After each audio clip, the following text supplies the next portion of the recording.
The pledges, we have Bishop Charles Richardson Sr. here from Calvary Baptist Church, I believe, is going to lead us in our invocation. I do it when I check in. I do it twice always, so do I need to do it now? 9:04. Is Bishop, please. Sorry. Thank you for the invitation to come and pray today. Shall we pray? Dear Heavenly Father, today as we pray, I pray for our county judges, our commissioners, our county, our city, and for all of your citizens.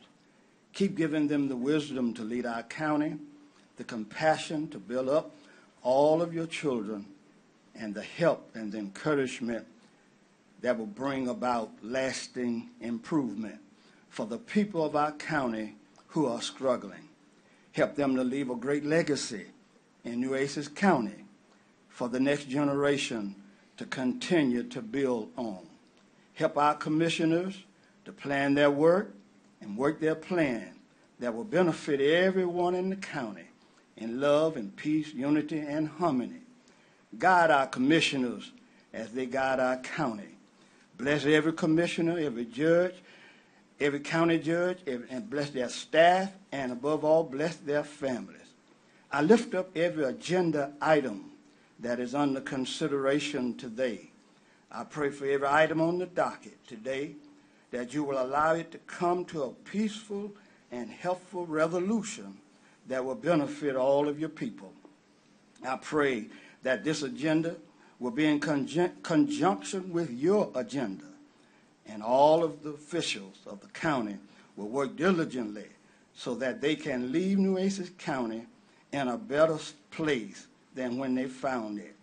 I pray, Master, that you bless us now and that we will leave this place in love and not in hate, in unity and not in division, and leave it as a place of great opportunity.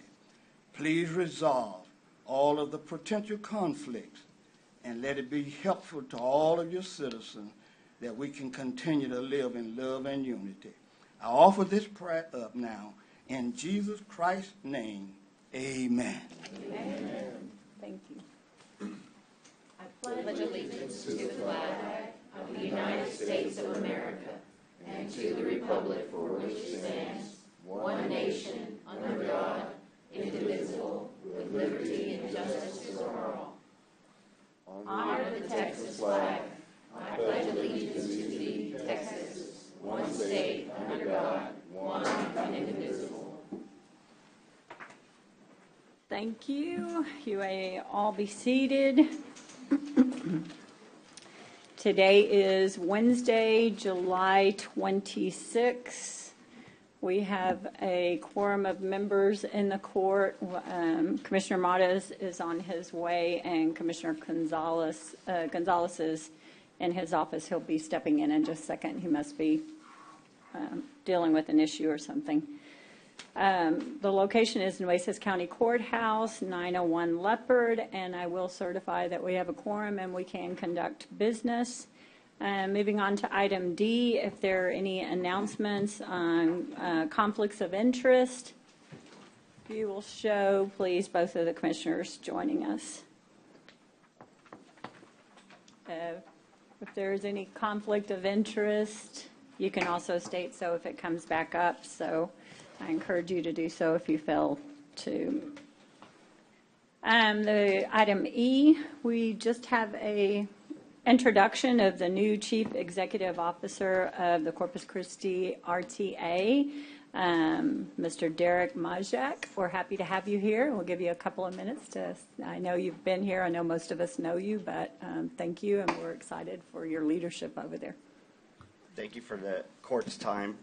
Now, I just wanted to make sure I got to introduce myself. Some of you may not know me too well. I am a U.S. Navy veteran and an Iraq veteran, where I served as a Navy CB. I started my career in public transit as a bus mechanic in Fort Worth in 2006 and worked my way up, and then I moved to Corpus Christi in 2017, where I became the Director of Transportation.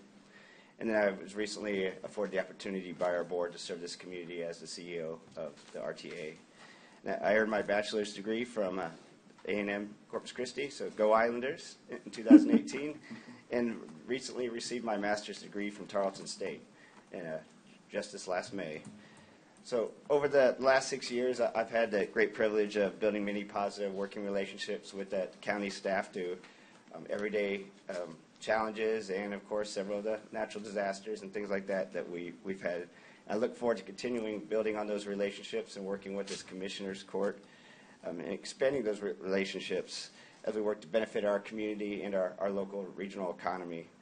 So my focus is going to be on increasing and improving our communication, coordination, and involvement with our community partners, being the county, the small cities, and our other partners, being ambitious, innovative, and progressive with the projects we deliver in our use of technology, increasing ridership through a restoration of our previous levels of service before the pandemic, and most importantly, ensuring we are providing safe and reliable services and facilities to our customers and community. So with that, I thank you for your time, and if you have any questions or comments, I'm available. We appreciate you being here today. Does anyone want to comment? Congratulations and Yeah. welcome to Nueces County. Thank you, Commissioners. Thank you, Congratulations, sir. Thank you, Commissioner. Moving on to certificates of recognition, item number 1. Recognition of Adalia G. Harvey's 26 years of service to Nueces County. That is pretty awesome. I'm sorry, I don't know who you are. If you're here, if you would please, I couldn't see. Thank you. Thank you. We have this. Is someone going to, or would you like to come forward and say anything? And we have this for you, and we have a watch, and our county employees and the years of service you have dedicated to this courthouse and your work. I heard nothing but excellent things about you, and very happy to have you. Did you want to say something to me? If you want to say something, you need to be at the microphone. Yeah, I And if gotta you hear want a you. picture, we'll all come down or come back and do a photo with you. I've been here for 26 years. I started back in 1996. I've worked for the district clerk's office. It's been a pleasure working for the district clerk's office. I've learned a lot. I've had great people that I've met along the years.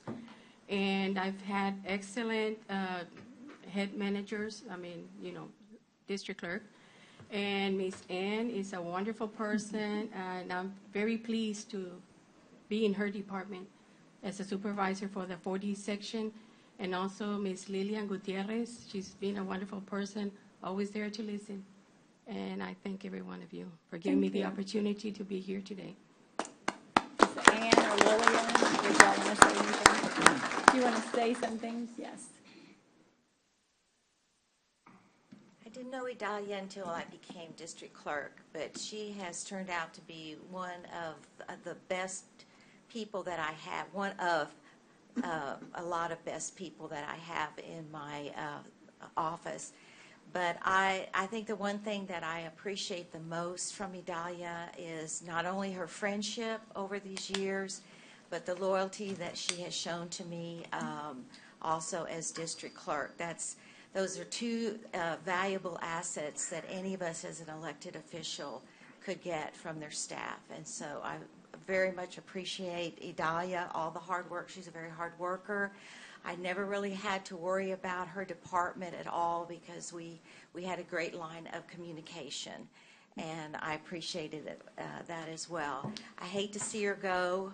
It's going to be a change for both of us, but again, I just want to let her know how much I appreciate her, and I know that she'll have a great new beginning as she leaves the county. I know her and her husband have great plans. I see him over there, Mr. Harvey. And so I wish them everything, and God bless you both. Thank you. We all do as well as a court. Thank you for your service. Would you like to come forward? Do you want to come down or do you want to stay up?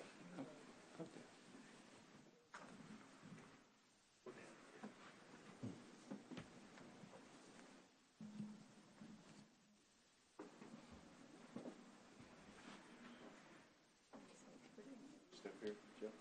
Yeah. I'll step here. Yeah, I'll step here with him.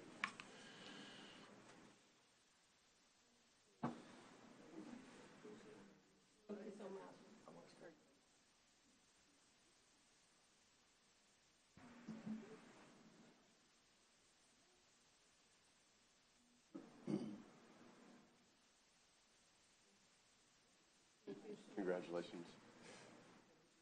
Thank you, Mayor.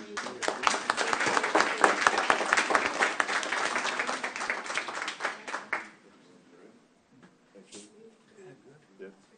Well, you know, Appreciate it.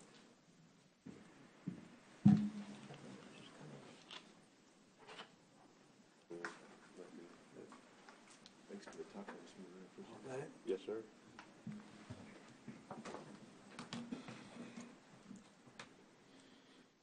And next up, item 2, in recognition of Joanne Beltran's 16 years of service for Nueces County.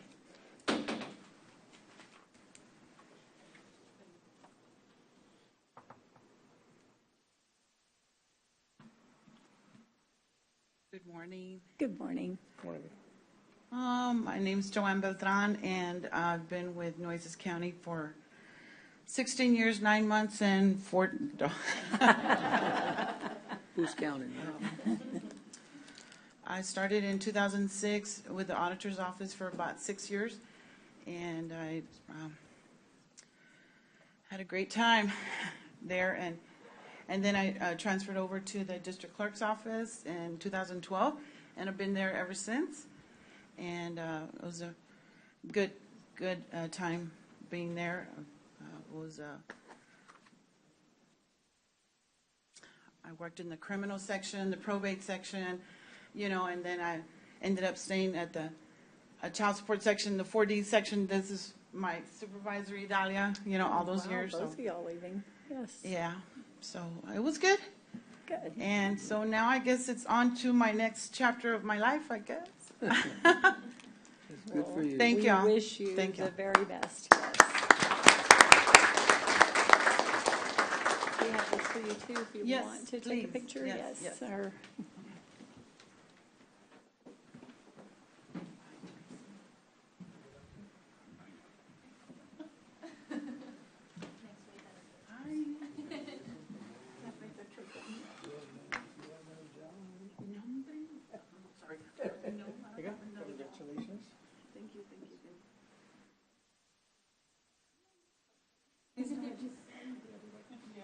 Oh, let's get covered up. Hold on. Here, can you see him? You good? Yeah. Thank you.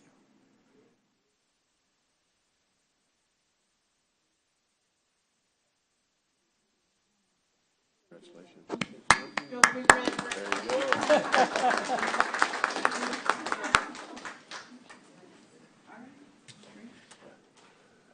Judge, Ms. Beltran and I went to high school together, so that's what, yeah, exactly, all right.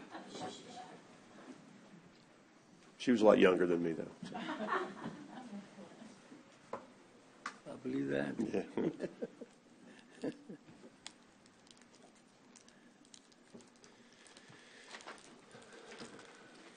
The next item on the agenda is adopt the following resolution. August being Health Awareness Month proclamation. I'd like to get a motion in a second. So moved. Second. I have a motion in a second. And Peyton, if you will read that for us, please. Sure thing, of course. Whereas Health Awareness Month aspires to create heightened focus on the importance of personal health and well-being of individuals and families across our community. Whereas by dedicating the month of August to health awareness, we can collectively promote education, encourage healthy lifestyle choices, and motivate individuals to prioritize their health. Whereas, along with Health Awareness Month, there will be a community-wide health fair 2023 on September 2nd, 2023 at the American Bank Center from 8 a.m. to 3 p.m., where all attendees will receive free medical screenings, testing, and comprehensive health information so that they can make informed decisions for themselves and their families.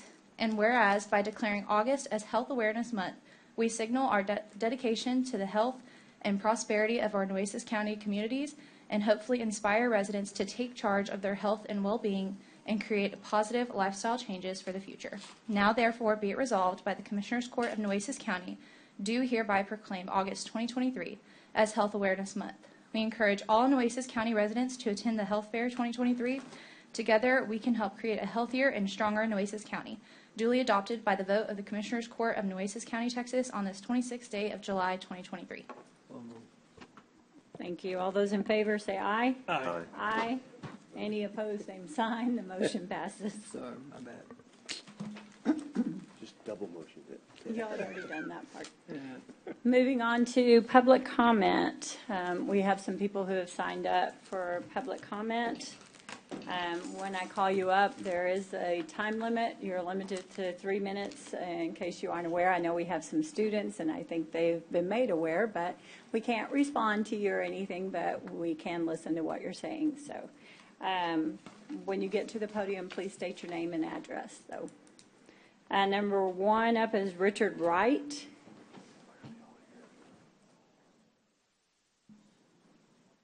Morning, all. How are y'all doing today? Good morning. I won't take 3 minutes. My name is Richard Wright. I'm superintendent of Agua Dulce ISD, and I just came to thank y'all. I know y'all don't give much praise, and so I came to thank y'all for the $90,000 that you gave us for safety. I know that Commissioner Hernandez spearheaded that, and then the court voted on that.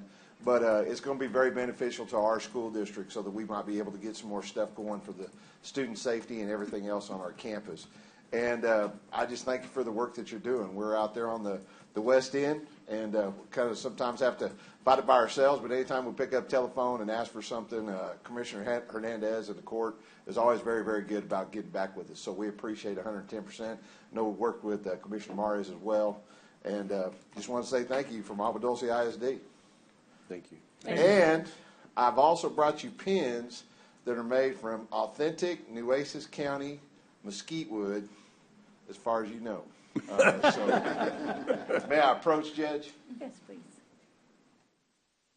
No, don't hold me to that. This will be a hard one for you to give because it's not quite London. That's all right, man. We're good. I'll take it. Thank you. Thank you. Oh, that's nice. Thank you. Very much. What's going on? Good to see you. Thank y'all very much for your time. Thank you. I'll get out of your hair and let these young ladies come up here and do their thing. Thank you, sir. Have a good day. Next up, we have Dr. Nancy Vera.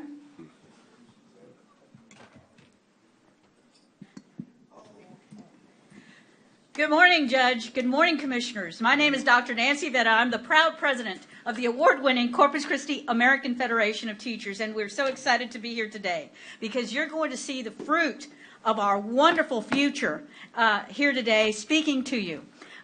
Before we begin, I'd like to acknowledge the fact that we are in partnership with the West Oso Independent School District, and we are very appreciative to the superintendent and her staff for being so supportive of their students. I'd also like to thank Judge Ina Klein and County Attorney Jenny Dorsey for helping us out and helping spur this up. Actually, it was County Attorney Jenny Dorsey's idea to actually put this Youth Governance Academy together. And so we're very excited to be here today. As we move on, you're going to hear young ladies who have taken their time out of their summer and their busy summer to come and learn speaking skills, a little bit about the jailhouse with Sheriff Hooper, a little bit about the Commissioner's Court. Judge, you came and spoke to them the other day, and we had other judges come and speak to them. So this is going to be and we're going to bring them back one day, and we're going to see how they're doing, maybe as adults. Maybe they'll be serving as commissioners then. What do you think, Commissioner Modis? I think so. Sounds great. All right. All right. So I'm going to sit down now and let them speak. Thank you very much for this opportunity. First up, is it Fallon Morales? Did I say that wrong? Saline. I'm sorry. Good morning. Good morning. Judge Scott and Commissioners. I'm Saline Morales, 138 Greenpoint Drive. I'm a senior at West Oso, or going to be a senior. I just would like to thank you for taking your time out of your day and listening to what we have to say. Today, I would like to talk about the Texas heat, and our lack of local events to combat it. We know we cannot change the weather, but why not come up with funding and innovative ways to live through it? Heat is the leading cause of weather-related death. According to the Texas Health Department, 366 people died last year from Texas heat alone. How is this happening in today's times, and what can we do in our county to avoid such unfortunate preventable incidents from occurring? I would like to propose hosting more city-wide events centered on water activities during the months of June and July, or provide lower cost or fee admissions on certain days and at certain water centers, like the new HEB splash pad, where tickets cost $30 for children ages 3 to 12 and $40 for those 13 and older. Not everyone can afford those prices, especially larger families, and despite there being smaller splash pads around the town that are free, overcrowding is an issue.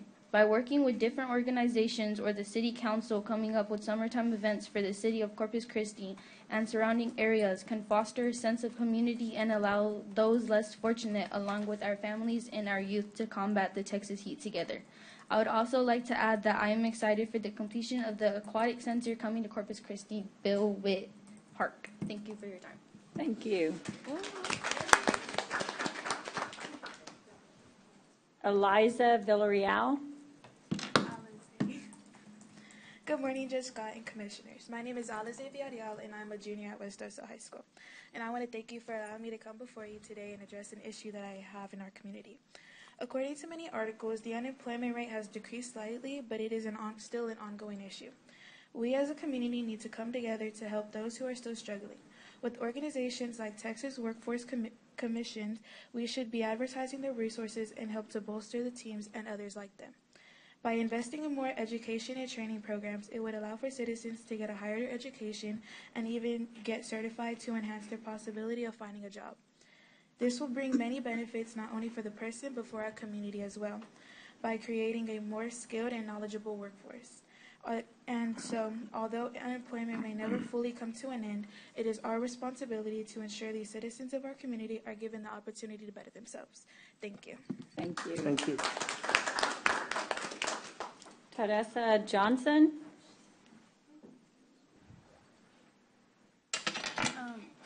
Good morning, Judge Scott and Commissioners. I would like to thank you all and Corpus Christi American Federation of Teachers for helping us out with this program and providing us with this opportunity. I have learned a lot, and everything that you all have taught me, I can take with me to my future. My name is Teresa Johnson, and I am a sophomore at West Oso High School. Today, I would like to talk about the homeless population in Nueces County. Everywhere I go, I come across at least one homeless person. The Nueces County population is at 353,000 as of this year, making it the 16th most populous county in the state. However, 600 to 800 of these people are homeless. Compared to other cities in Texas, this may seem a little like a very small number, but why not try to reduce it even further? Some people may ask, why don't they get jobs? Well, it's not that easy. Some disabilities cannot be seen, and everyone has a story of why they're where they are. I would want our homeless to not only have a home, an address, but also have a job so they can support themselves. For most jobs, an address is required, but of course they don't have one or the money to get a place to stay, which keeps them on a vicious cycle. I would like to suggest creating an organization or volunteer group that gets people in our county on the streets to speak with these people, or perhaps mentor them as well. Provide mental health resources and counseling. This organization or group of people would bring the community closer and create a unified city, and ideally, I think having 16-year-olds or college students be a part of this thing would be amazing. Thank you for your time and consideration of this matter. Thank you, ma'am. Raquel Vela.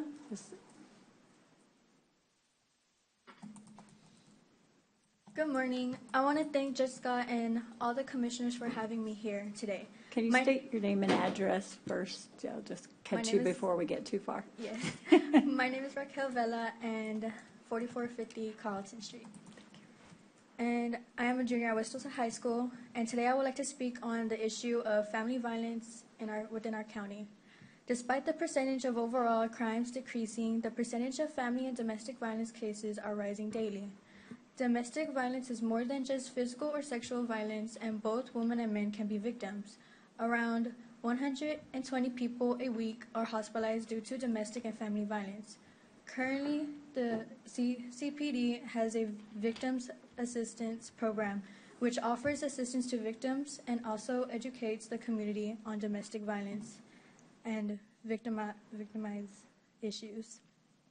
However, as a junior in high school, I believe it would be beneficial to have CCPD personnel as well as officials from the county attorney's office to speak at local and surrounding area high schools and colleges on the resources available to those who may be experiencing domestic violence. I also suggest that funding should be provided and conversations held about building more domestic violence shelters in our county, as many are unable to seek shelter due to capacity being met. Thank you for your time. Thank you very much. Brianna Barnes. Good morning, everyone. My name is Rihanna Barnes, 1802 Darcy. I'm an upcoming junior at Westosa High School. Today I'm going to talk about how some parks in our city and Nueces County need to be renovated. Our city, Corpus Christi, and Nueces County are continuing to expand the population. There are so many young families and young youth that struggle to find a safe and clean recreational space to entertain themselves. There's so many parks that have just metal slides and monkey bars and swings that are rusted and falling apart and have lack of shade. I find it important that I promote an engaging outdoor activities, but when many parks throughout our city are unkept with and neglected, it does not incentivize younger generations to get out there and play. I hope that our Parks and Recreation Department serves more to maintain and improve upon our parks, especially funds that located from the 125 million bond in 2022 program that provided by the Corpus Christi residents. Thank you for your time and consideration. Victoria Vela.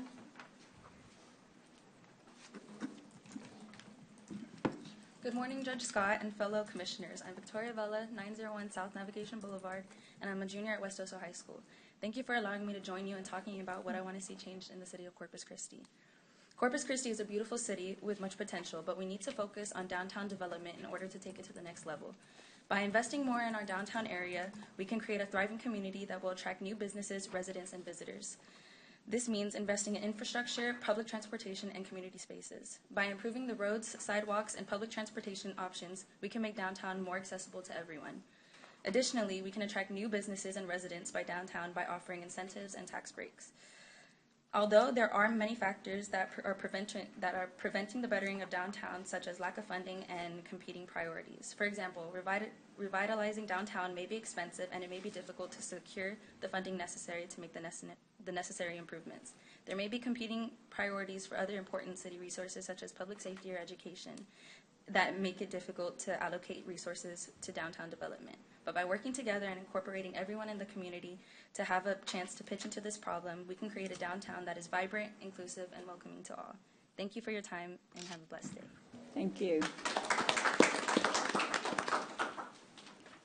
That is the end of my list. Is there anyone else who wishes to speak?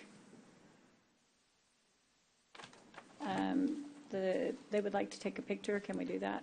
The kids that came for the government class? Yes. Yes.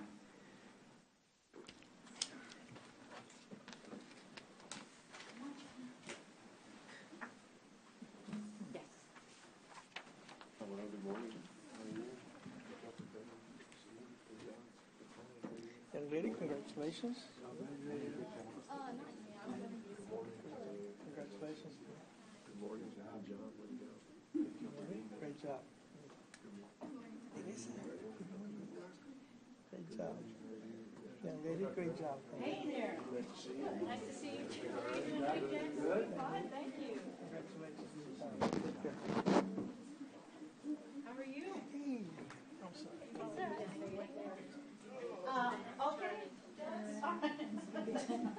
Okay. That works. All right.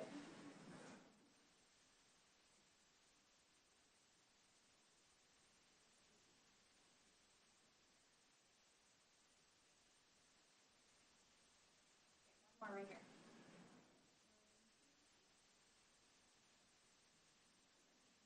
y'all. Thank y'all for Thank coming. y'all. Thank you. Good job. Stay with it. Thank you. Dr. Vera, great job. Have a good job.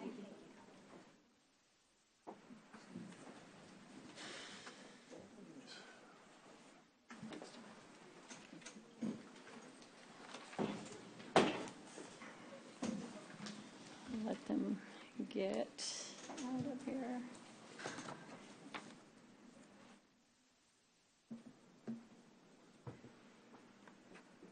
Moving on to item 2, the consent agenda. I would ask anyone if you have items you want to pull for further discussion.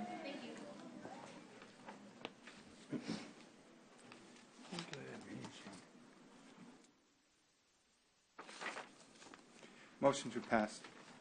Second. I have a motion and a second to pass the consent agenda. Is there any other discussion? All those in favor say aye. Aye. Aye. Any opposed? Same sign.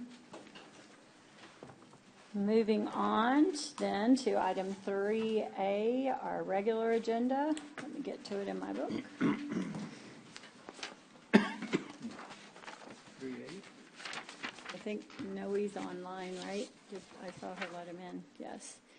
Receive information from Noe Hinojosa, Estrada, Hinojosa and Company, Inc., on the county's financial overview and potential consequences of contested property tax values, what financial options are available for Nueces County and other related matters. I believe we're just going to turn it over to Noe. Did you have anything you wanted to add, Commissioner? I've got questions, but I mean, I'm We've waiting. got questions, but I think he's online. I saw him, he was Questions for trying to him get and in. for Dale, and just kind of a general, where are we? Yeah. And he should have a presentation. Should be in Zoom, right? Yeah, he was. A while ago, I saw him come in. Did he get lost? While we're finding, can I ask Dale real quick something? Yes. Since this is kind of talking about the financial overview and potential consequences of the contested property values, do you have any numbers that you're comfortable with now that we know and saw the large adjustment made by the appraisal district? As of this moment, we have not received the evaluations from the appraisal district at the moment yet, so we're waiting to get those numbers. We should have them before lunch today, and we'll actually be able to bring this to you at some point in time. The appraisal district did lower some of the values, so it's not as significant as it was, but there will still be an issue coming up. As soon as we have those balances available, we'll make sure the commissioners know what that case is. Talking with the judge and what we've been hearing, it could be anywhere from a $7 million down to a $3 million deficit that we need to come up with. Okay, and so I think it's important that we, as soon as you're comfortable with it, that it needs to be presented not just to us, but, so that everybody knows, department heads, everyone knows, so that everybody can prepare. And then I guess based on those numbers, we would then need to have some sort of budget workshop at that point, maybe, Yes, I agree. Start talking about it as to where we're going to go with that, because that's obviously, we've not faced that before, and, we've never had to, pardon? You've been close to $3 million before, but. Not in the hole. I mean, I've never been on a court where we've been in the hole. I mean, maybe. Well, again, then until we actually get the numbers in and we look at where the position is for the county at the moment, we're doing our estimates now. And I'll be telling you, when I bring the numbers to you, we've actually increased our fund balance this year. I'm not ready to give you those numbers out just yet, so, but we will see an increase in reserves this year, anywhere from $2 to $3 or $4 million, because of our interest rates have been so high, and some other issues that we were able to recover. So that might overcome some of these items, and if the court does know that we prepare the levy, and when we budget the levy for the county, we only budget 95% of that levy, so we're still within a little levy. So until we know a clear number of what that number would be, it's not really the right time to say what we need to do until we get those numbers. I get it. And one of the things that when we thought it was going to be far greater, yes, that I'd asked for and you provided, I think I'd asked to give it to whole court, but I'm not sure if not, we circulate that, was the unfilled positions. Yes. Because that was one of the areas that we certainly want to always look at that before we look at any kind of, people cuts. Correct.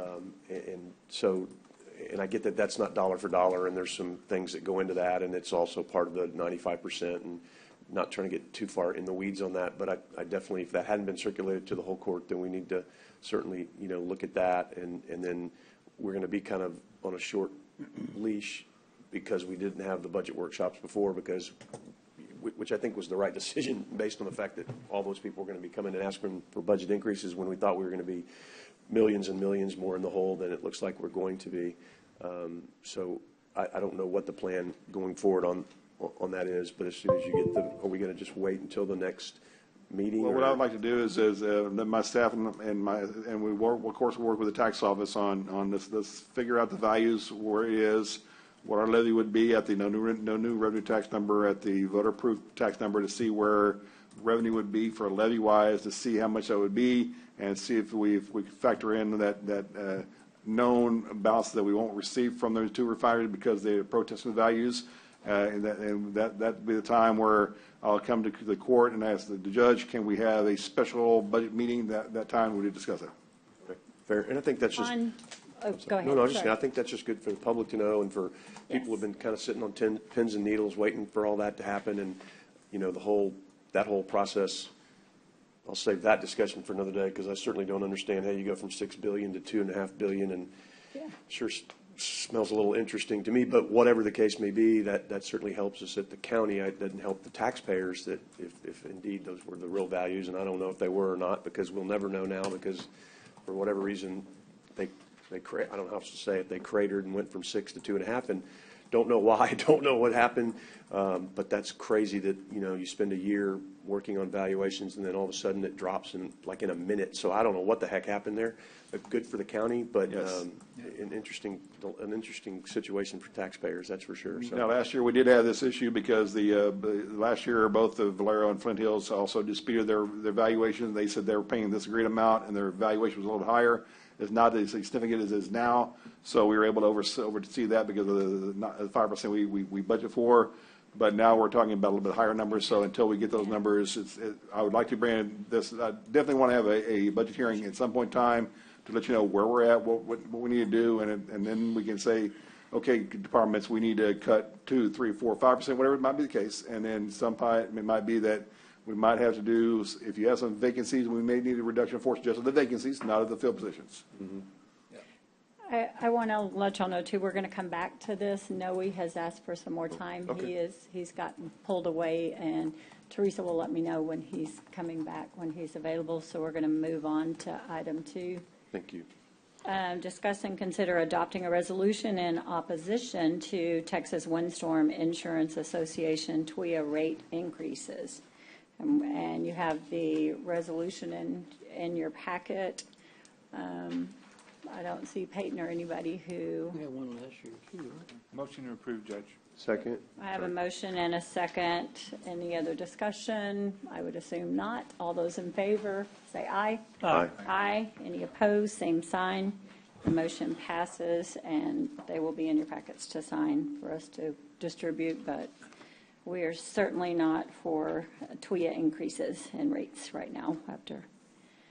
Item number 3, discuss and consider approving the Nueces County commitment for county's membership contribution of fiscal year 23-24, providing the same funding base amount of $1,765,296 for the operation of the Corpus Christi Nueces County Public Health District and related matters.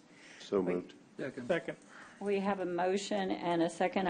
I do want to at least state before we move on that we had mentioned in our meetings, and I think you were in there with me, Commissioner Gonzalez, that we would like to move this to the end of July instead of the beginning of July, their commitment, because of situations like this where they were really pounding us for a commitment, and given the budget situation we were in, it was not prudent for the hospital district or ourselves, either one of us, to come up with numbers like this. It was Great very point. difficult. How do we do that, Judge? Just put I don't know. We need, as long as we're in favor, let's make that part of the amendment. Can we do that, Jenny? I mean, that's a great point, because it was just totally, I mean, it was 9 like times July out of 10, 1. it's probably fine, but Supposed to go back and talk to the city. They were going to talk to the city, but I think that should be a motion maybe for us to include on our I think part. that's a great Yes. idea, Judge. I would include that in the motion, whoever Okay. I may have So made what it. is, so what is the change?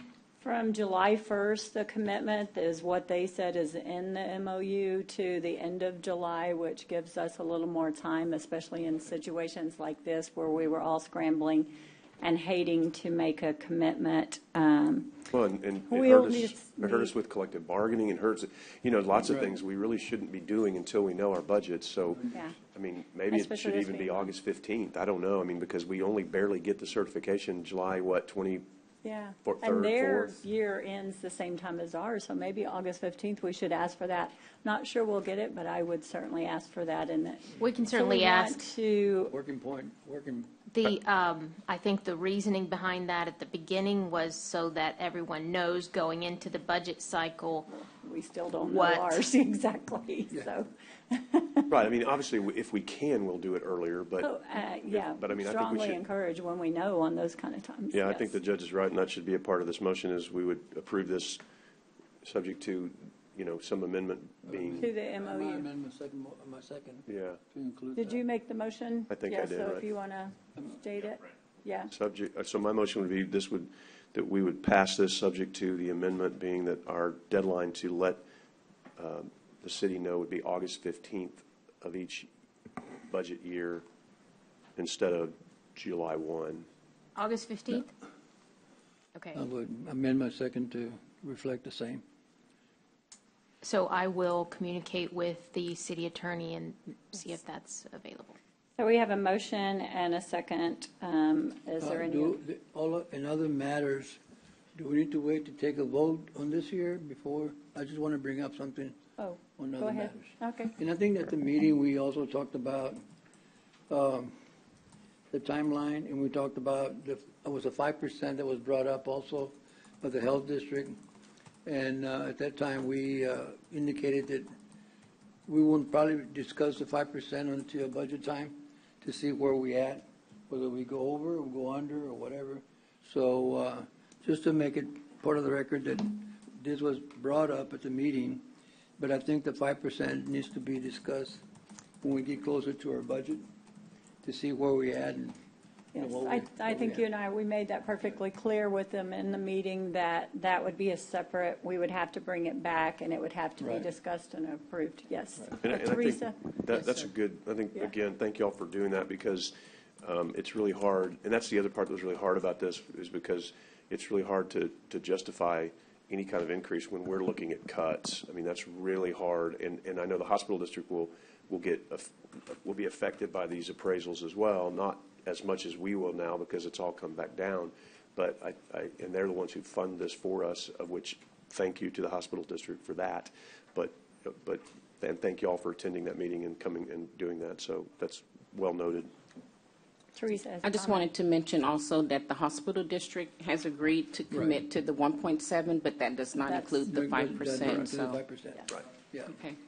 So we have a motion and a second to pass with the negotiation on the amendment to the contract to move the date. All those in favor, say aye. Aye. Aye. Any opposed, same sign. The motion passes unanimously. Item number 5, discuss and consider selection of international consulting engineers for. What happened to 4? Oh, did I skip 4? Sorry. Discuss and consider Nueces County costs for the medical examiner's office to perform out-of-county autopsies for counties participating in an interlocal agreement. And Forrest, I think you have some stuff to pass out and a lot to discuss. And this was brought back so that we could get some more information on Thank you. their fees and charges and. Thank you.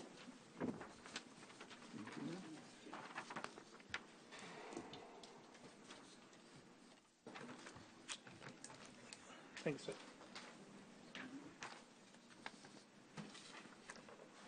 Thank you.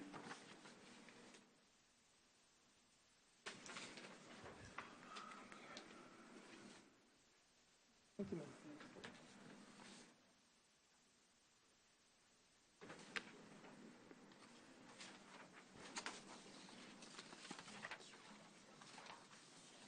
Good Morning, Judge Scott, Commissioners. Forrest Mitchell, Director of Operations for the Nueces County Medical Examiner's Office.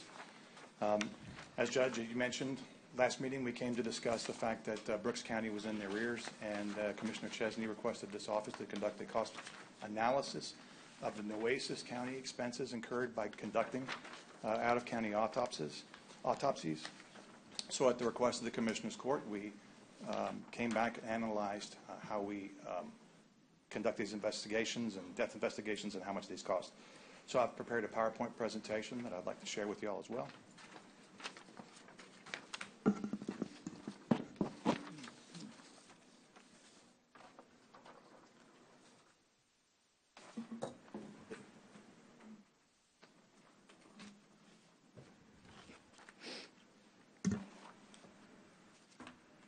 If we could go to the second slide, please.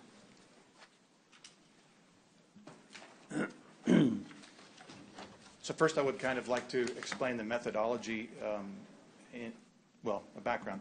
In October 22nd, or October of 2022, we asked the Commissioner's Court to raise our fees. This had been the first fee increase that had ever occurred since 2015.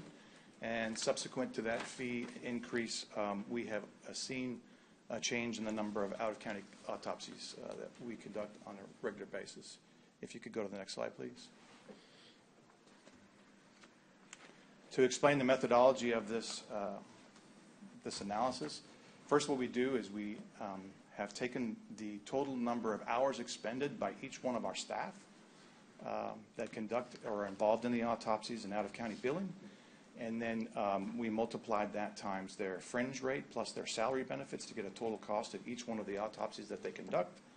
And we did this analysis for two different types of autopsies. One would be a natural autopsy without toxicology that out-of-counties conduct or request us to conduct. And then the second type of autopsy that we analyzed was the out-of-county unnatural autopsy with toxicology. Next slide, please.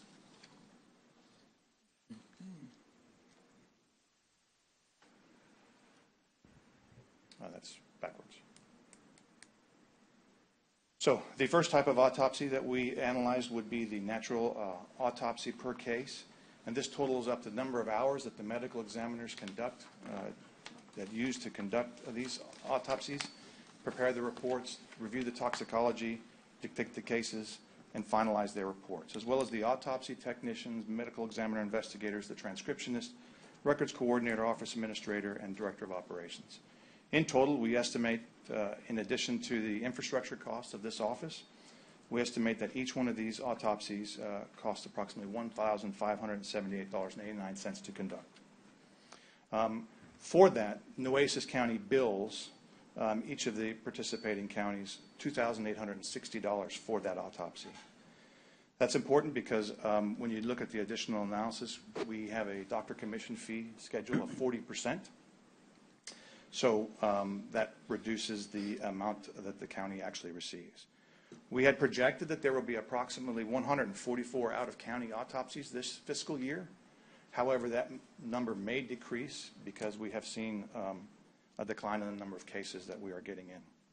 So we can show that the Nueces County does indeed get a net growth for the general fund after the out-of-county commissions are paid for that type of case.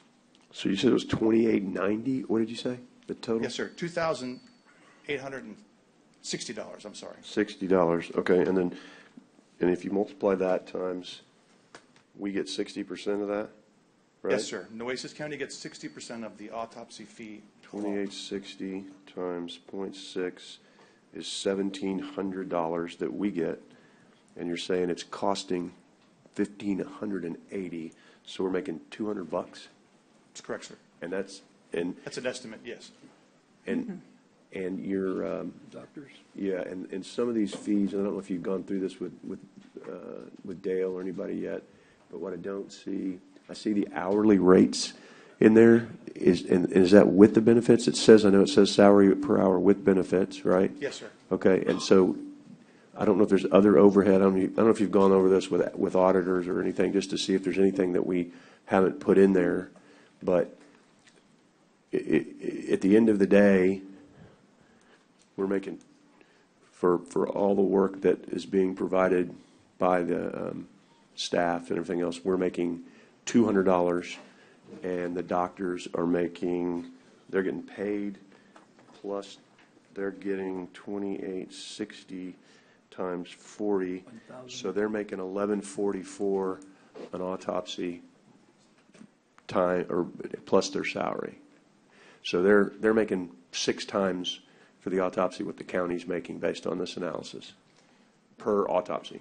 Well, Commissioner, that's not the autopsy fee alone is not the only fee that we charge the surrounding counties. Okay. There are additional fees that we may charge the counties depending on a case-by-case basis, which actually increase the amount that comes to the county. So what are those fees? Where are those in the presentation? This is just basically, when I go to the out-of-county unnatural, I will explain those fees. But an example of that would be an X-ray fee. An X-ray fee, we'll charge a county $100 per X-ray that we conduct for this. Okay, but let me stay on this one. So this natural autopsy, I'm just doing one at a time, right? So on this natural autopsy, are there any other fees that get associated with the natural autopsies? This is the one you started with, so this is just the one. Right, so this is if there were no other additional services provided. But we could have storage fees if the county doesn't come pick them up within 24 hours. We could have X-ray fees that would be added on top of that, but that's on a case-by-case basis. They may ask for us to do blood spot. So you would, how you would analyze that, in my opinion, would be you take an average. You'd say of the 100 and whatever, how many cases there are of the out-of-county natural autopsies, it's costing us $15.78. We get charged $28.60, and on the average of those cases, it's going to be another $200 or $300 or $112. That would be the part of that analysis that I would want to see, because right now what you're telling me is without the additional fees, Nueces County is making about $200 per out-of-county natural autopsy, and I may be a little off, but it's 28. I mean, it's 1716 minus. It's not even $200. 1716 minus. Hang on. 1716 minus 1578. We're making $138 in Nueces County for an autopsy, plus whatever those extra fees are, which I can't imagine they're going to average more than a couple of $100 per case, unless is there something big on there? Is there a big fee that I'm missing that could be? If I could, Commissioner Chesney, sometimes there could be anywhere from $300 to $1,000 of additional fees that are added on top of each invoice. On the out-of-county natural autopsies? Well, it depends on a case-by-case basis, but yes, on the out-of-county natural, not as many as we would on the unnatural. Well, and this is what we're doing first. So tell me what the range of fees on the out-of-county, and I'll let you do the same analysis on the next one. But I want to know on this one, on the out-of-county natural autopsy, what's the average fee going to be on those extra fees that's going to make my $138 that I'm getting for all this work look better? I just want to put a quick question. So all the fees are coming out of the $1,700, but they're not coming out of the fees that the doctor's portion of the 40%. None of the fees come out of there. Right.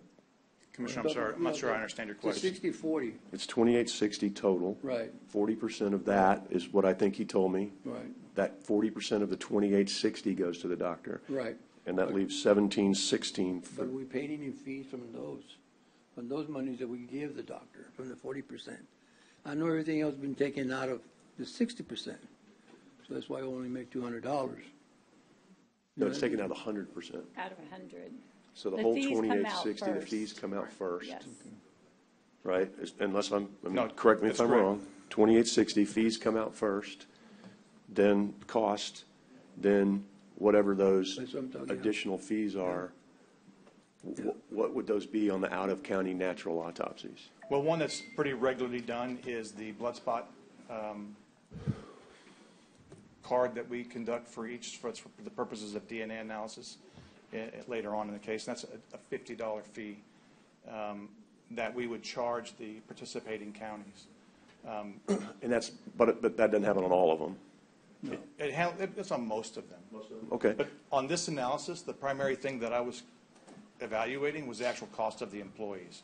Not so much the cost of the testing, because much of the much of the testing and the analysis that this office does is pretty much at cost. And an important thing to remember about the fees that Nueces County assesses for the purposes of conducting out-of-county autopsies is we can only charge a reasonable fee. We can't make profit, really, out of what we're doing at the ME's office. No, well, I get it, but at the same time, we're committing all these resources to out-of-county, and we're having to, bring in doctors and technicians and so forth. It's got to be justified, and I guess that would be the additional, and if you don't have it, that's fine, but that would be the additional thing that I would like to know, because at this point, you're telling me basically Nueces County makes $138, and the doctors make about $1,150. So the doctors, and whatever is in addition to the 138, let's round it up. Let's say it's another $70 a file, $100 a file. I don't know, but that gets us up to say 238, and that's probably being generous, because on these, I know the other ones you're saying there's more. So basically, the doctors are making 5 times what the county's making on it, so, plus getting paid their very nice amount of salary. So So wouldn't a better way to calculate that, take out all those fees and expenses first and then divide the 60/40 on what's left? I mean, That's what I was there's, thinking. yeah, it's like everything costs all come out first, and then if you're going to divide up percentages, it should be after everything is taken out. that's normally how. That's not how we do that?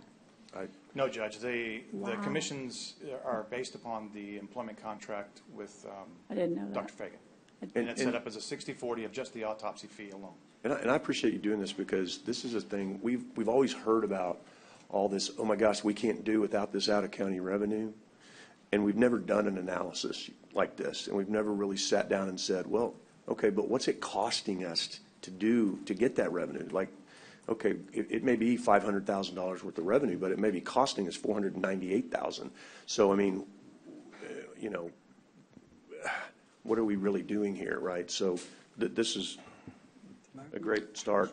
Excuse me for asking, but difficult to stomach, but go ahead. This extra fees that you keep talking about, they're not always done on a regular basis. That's only if needed, right, or requested?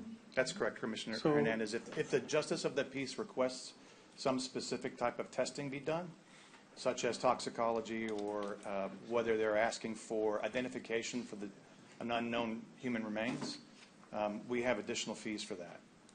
If we have to bring in experts, such as a forensic odontologist or a DNA expert, we would charge additional fees based on the fee schedule you all have already approved. Well, I just feel like those fees are not always there, and we're not always going to benefit by them. Okay, so I'm have the same mindset as the other commissioner. I think we're losing out. We're putting out more money than what we're bringing in, the way it seems to me. So, Commissioner, if I could add to that, the analysis that I provided you included administrative support staff and the time that it takes for us to take a look at the entire file, review the file, review the things that we did, and then to prepare that out-of-county bill. And we have seen an increase in the amount of billing that we are doing for those extra fees than in the years past. I'm reviewing each and every bill that goes out from our office to make sure that we are billing for what we have done, so that Nueces County taxpayers aren't left holding the responsibility. So there's part of my time, there's part of the office administrator time, who also reviews all of these bills, and the staff that prepare them. You said this was part of the contract. When does that contract come up for renewal, or does the county attorney know when we can renegotiate that, or do we have an option to bring that in to renegotiate? There's always an option to renegotiate as the parties are both willing to do so, but this contract did not come with an end date. No way. But the end date is. Yep, wherever. Well, there's an end date. I don't mean to. I mean, the end date would be. As it comes up, as the commissioners decide it's time to look at it again. I think we need to review.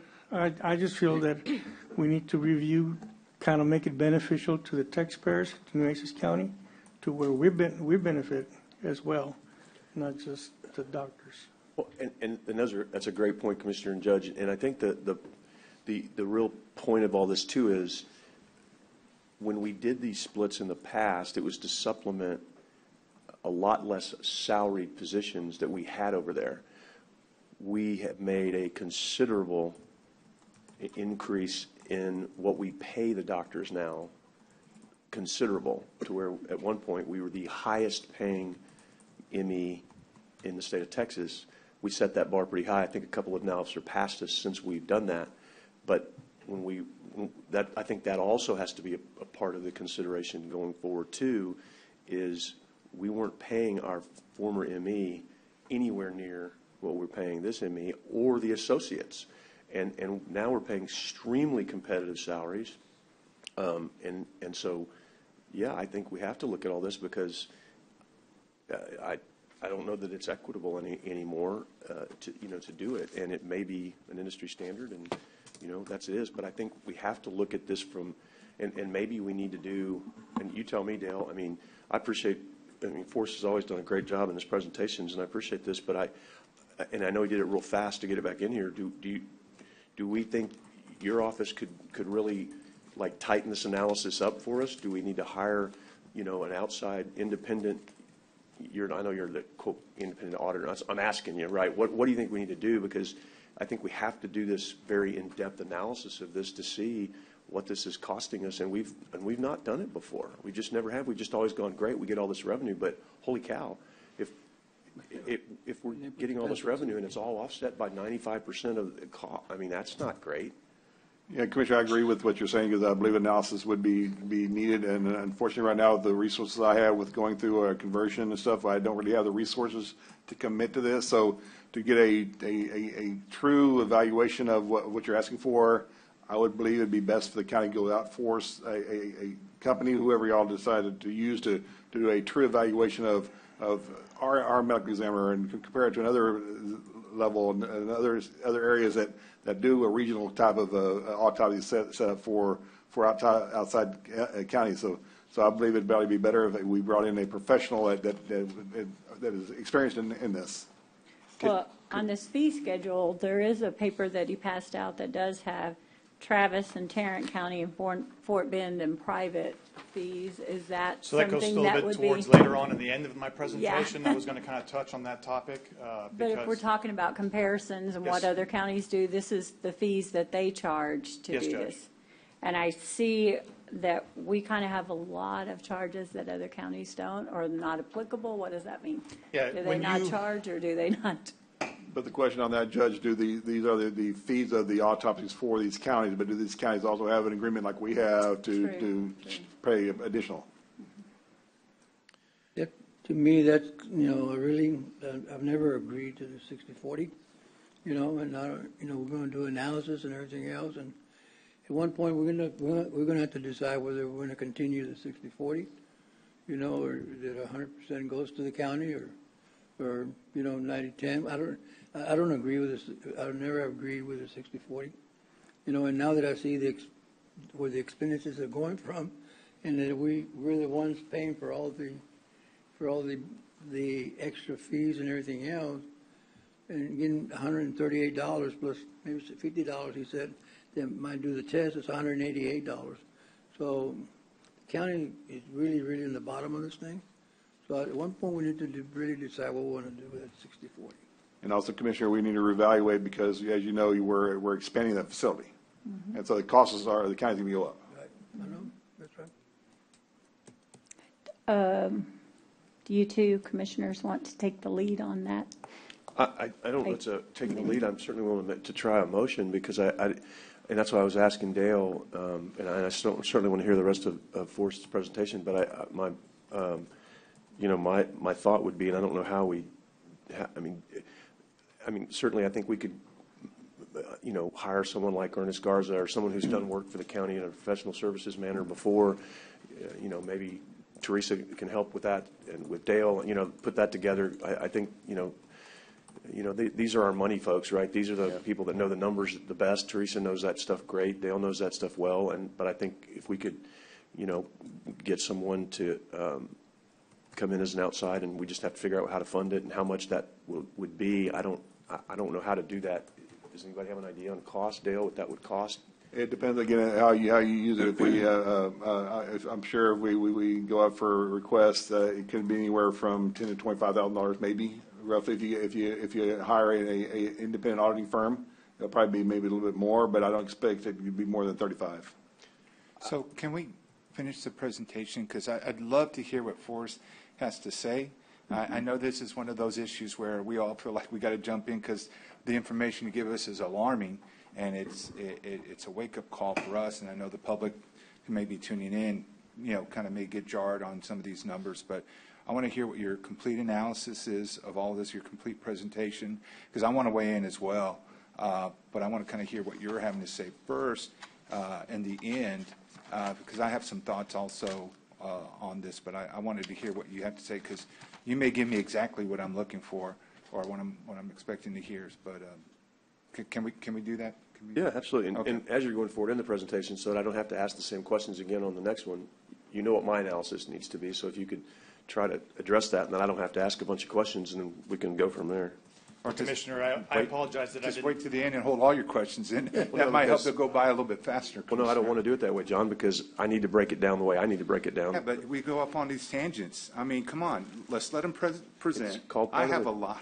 No. Well, jump in it's when you not. want to, John. I have the right to ask questions when I do. I'm waiting to the end, Commissioner. Okay, then that's fine, but I'm just saying, if you'll just present what I need on these other autopsies, then I don't have to ask Okay, questions. and Otherwise, I I'm need gonna. information Let's as well, move Commissioner. forward. Thank you. Great. Ask all you want. Please begin.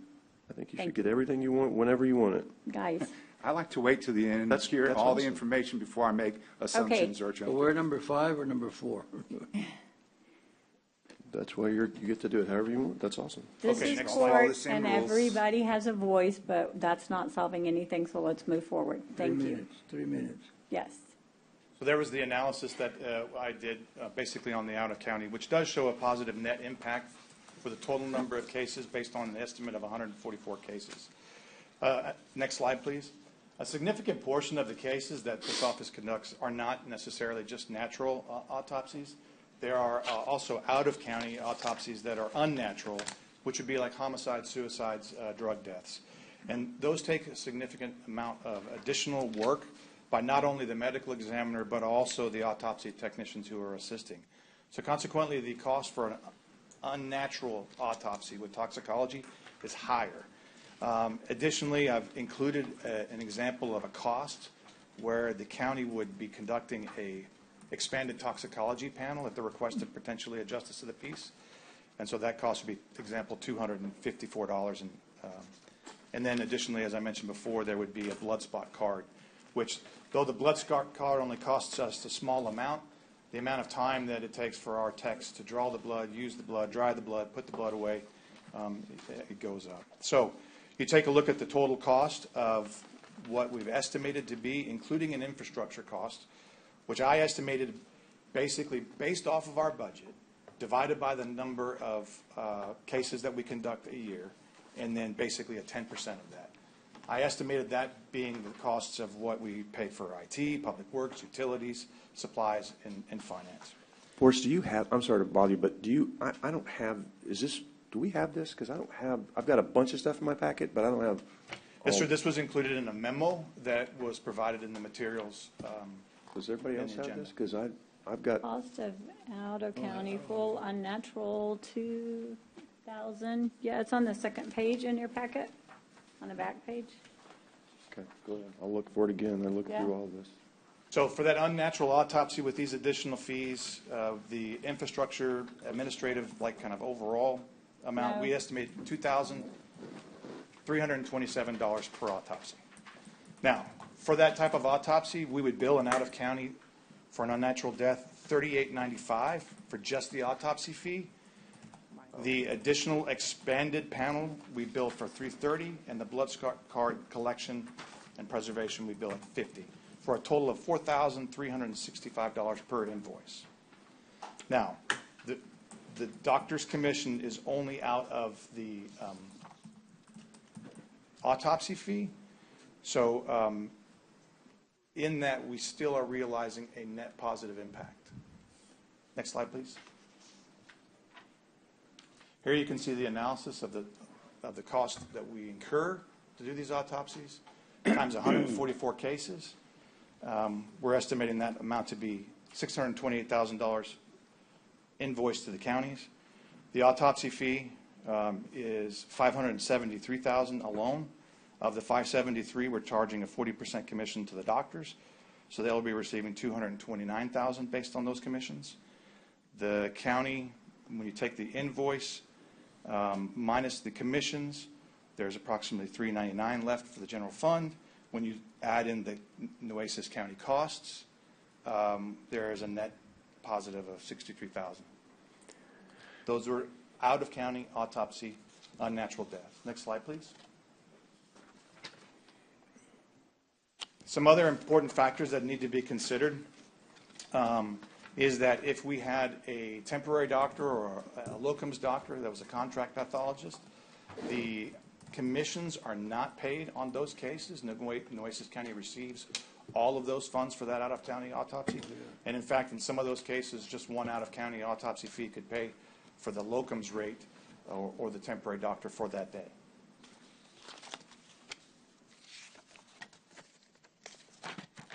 Additionally, as I mentioned before, some of these other fees that we collect on a case-by-case basis can significantly increase the amount of monies that Nueces County realizes. For example, $100 for an x-ray fee, as I previously mentioned. This fiscal year, the county invested over $40,000 in a brand new x-ray machine, and so we're able to realize some funds to recoup that investment and expenditure by the county by charging the other counties part of that fee. And so that's $100 each. If we are going to be processing a decomposed body, the Nueces County AME's office has always had a long-standing tradition of charging $550 for that, obese bodies, and additional storage fees. So in each one of those fees, we've already recognized significant funds to the general fund that aren't part of the commission schedule. For instance, so far this fiscal year, I've estimated that we have invoiced $13,100 for x-rays provided to other counties, as well as $8,700 in storage fees. Next slide, please. Next slide, please. So, based on this analysis, we are seeing a net positive impact to the general fund, but most of that net positive impact is actually coming from the other additional fees that this office charges, in addition to the autopsy fee in and of itself. There's some important things to also think about this, and which brings me to the next point of discussion, which is we have now, as we increased our fees in October of last year, the result was many of the counties are now having to pay more for each of their autopsies. They have consequently gone out and then started seeking other counties to do autopsy fees that might be less expensive. So from that, I have reached out and obtained the fee cost for Travis County, which are available online, their fee schedule, as well as Tarrant County's fee schedule, and I also obtained Fort Bend County's. Those are all other county medical examiner's office or district medical examiner offices that conduct out-of-county autopsies pursuant to interlocal agreements. And I put that in an analysis I just provided to the court of what their costs are. Because we have seen that we are charging much higher than these other counties, and we are seeing a decline in the number of cases that we are getting in. We know that these other counties in our surrounding area are engaging in signing interlocal agreements with other ME's offices. We are proposing for the next fiscal year to potentially reduce just the autopsy fee and eliminate the unnatural versus natural fee. Just have one autopsy fee that's uniform across the board, and try to simplify our fees to make it easier for ourselves and as well as the other counties. And so I provided that analysis of what we're proposing for next fiscal year. I'm not ready for the court to make a final judgment on it. We just wanted to put that out as potentially a new fee schedule that we may be requesting the court to approve later on. Next slide, please.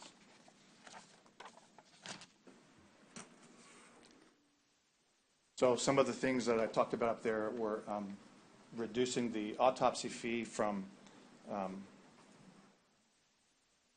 $3,985 to only $3,495. So it's a significant decline. Next slide, please.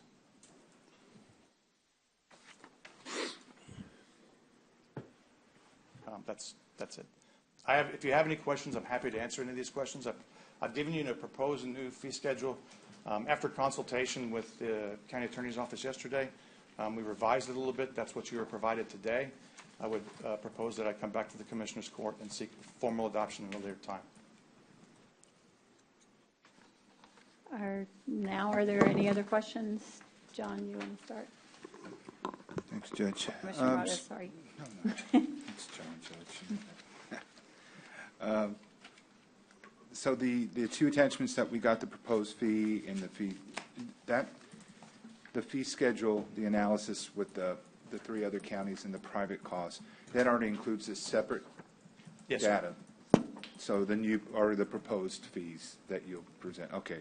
So we really have to look just at this one sheet that you gave us. I'm in agreement with the court. You know, once again, it's concerning when you look at the, how much does it cost and how much are we getting out of it, right? We've always taken that kind of regional approach to wanting to provide this service because we know so many surrounding counties don't have it. I feel, and I'm sure the majority of the court feels, that we need to be able to see a cost recouped that makes it worth it. I know we shouldn't profit, but enough to be able to cover all the additional charges and hopefully to do some upgrades, right? I think that that's something you'll find all of us in agreement on. So I'm not changing from what you've already heard from the majority of the court already say on that. But my concern was what you kind of mentioned towards the end is those smaller counties. I think I used Clayburgh as an example the last time we talked about this, which was probably 2 or 3 regular meetings ago. There are other counties that are looking, right? We've had other counties that have already kind of broached the idea and are looking for someone else to be able to provide that to them. We obviously have more than enough work. My concern to you as the administrator, even though you work closely with the ME's office, is that you're required to provide us a duty, and your thoughts, your analysis on this is that when I look at this cost, I want to make sure that we were the highest paying at ME's office for a while there in Texas, like Commissioner Chesney said. And it was really just because we got caught in the market at the time that we did. Had it been a year prior, we might not have been at that amount, or we might have realized that amount a year earlier. Or if we had just come to this issue right now, we would have found that we would pay even more than what we originally went into. This is a very difficult public service, public health item that we're required to provide for our residents. And so I just want to make sure that we are doing it once again, that we're covering all our costs, and that the service we provide to the surrounding counties helps us just ever so slightly. Like, we don't want to make a profit off of this type of work done, right? But it's a necessity. So I just want to make sure that we have enough to cover all of our other expenses. Not that it helps the general fund, but just that it goes back into return on investment within this department, within this service that's provided. That's my whole concern with all of this.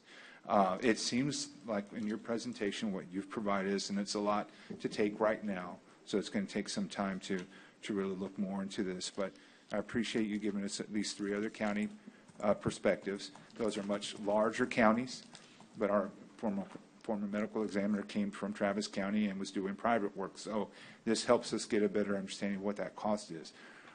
My concern is that we're losing potential counties, that if we are to be able to use some of that money to recoup our costs, then we're going to have fewer and fewer, and we're already seeing that happen.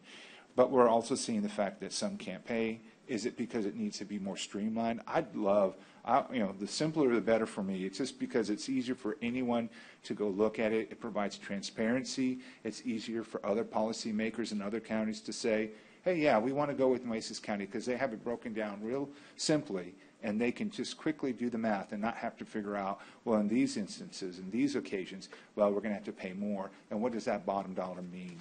So I just want to make sure that we do have it simplified. And so, I think this is the first step to help us do that. I do believe that we do need to make sure that we can show the public that as much money that has been invested in this department is worth it. But I also want to show our partners that have gone years or decades with Nueces County that they can rely on us, they can trust in us to provide them the same service they always had. So this profession is going to increase in salary.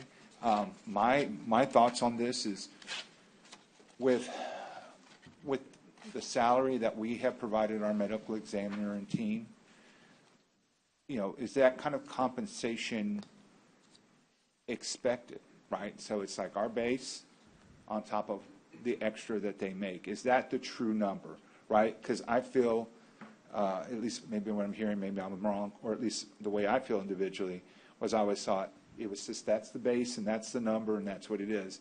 But reality is you add on the extra fees that they can make with these other counties or these other services that they're doing. It doesn't necessarily all go in to that base, right? So say the number is $250,000. Well, reality is if you add on other counties and services, they're going to be making more than that $250 that we're paying them. Is that correct for us? Yes, sir. Commissioner Mars, to your point, Nueces County has a unique commission structure, I think, for the doctors that we have. I mean, many of the other offices, medical examiner offices throughout the state, when they do out of counties, those actually just go to the operating funds of those departments. So the additional commissions is obviously an incentive. It's extra pay for the doctors who are performing the autopsies. The market, it changes as every agency or every county changes their salary fee schedule. So in other words, after Nueces County raised the salaries for its staff, then potentially other jurisdictions in the state have raised their salaries. I know that there's open source material from news media that our county raised the rates for their medical examiners because they're suffering a shortage of staff. And so they got an increase for all of their deputy MEs. And I think it's a very competitive market. And I think that those wages are constantly growing, just like all wages across the board, whether it's a police officer, ME, or clerk. We're all facing higher labor costs. So the additional commissions are added on to the salary that's already provided for the employee, and so it's a very competitive salary for So, and that's my biggest concern with all this is I don't want to send a message to anyone in the community, to our partners in surrounding counties, or to our medical examiners or the deputies, the assistants, at all, that we are second-guessing the work that they're doing. That's why I worry is anytime there's scrutiny, and I don't think that that's the intent of anyone on this court. We just want to make sure we get the numbers right and that we bring in the revenue that can help offset these salaries.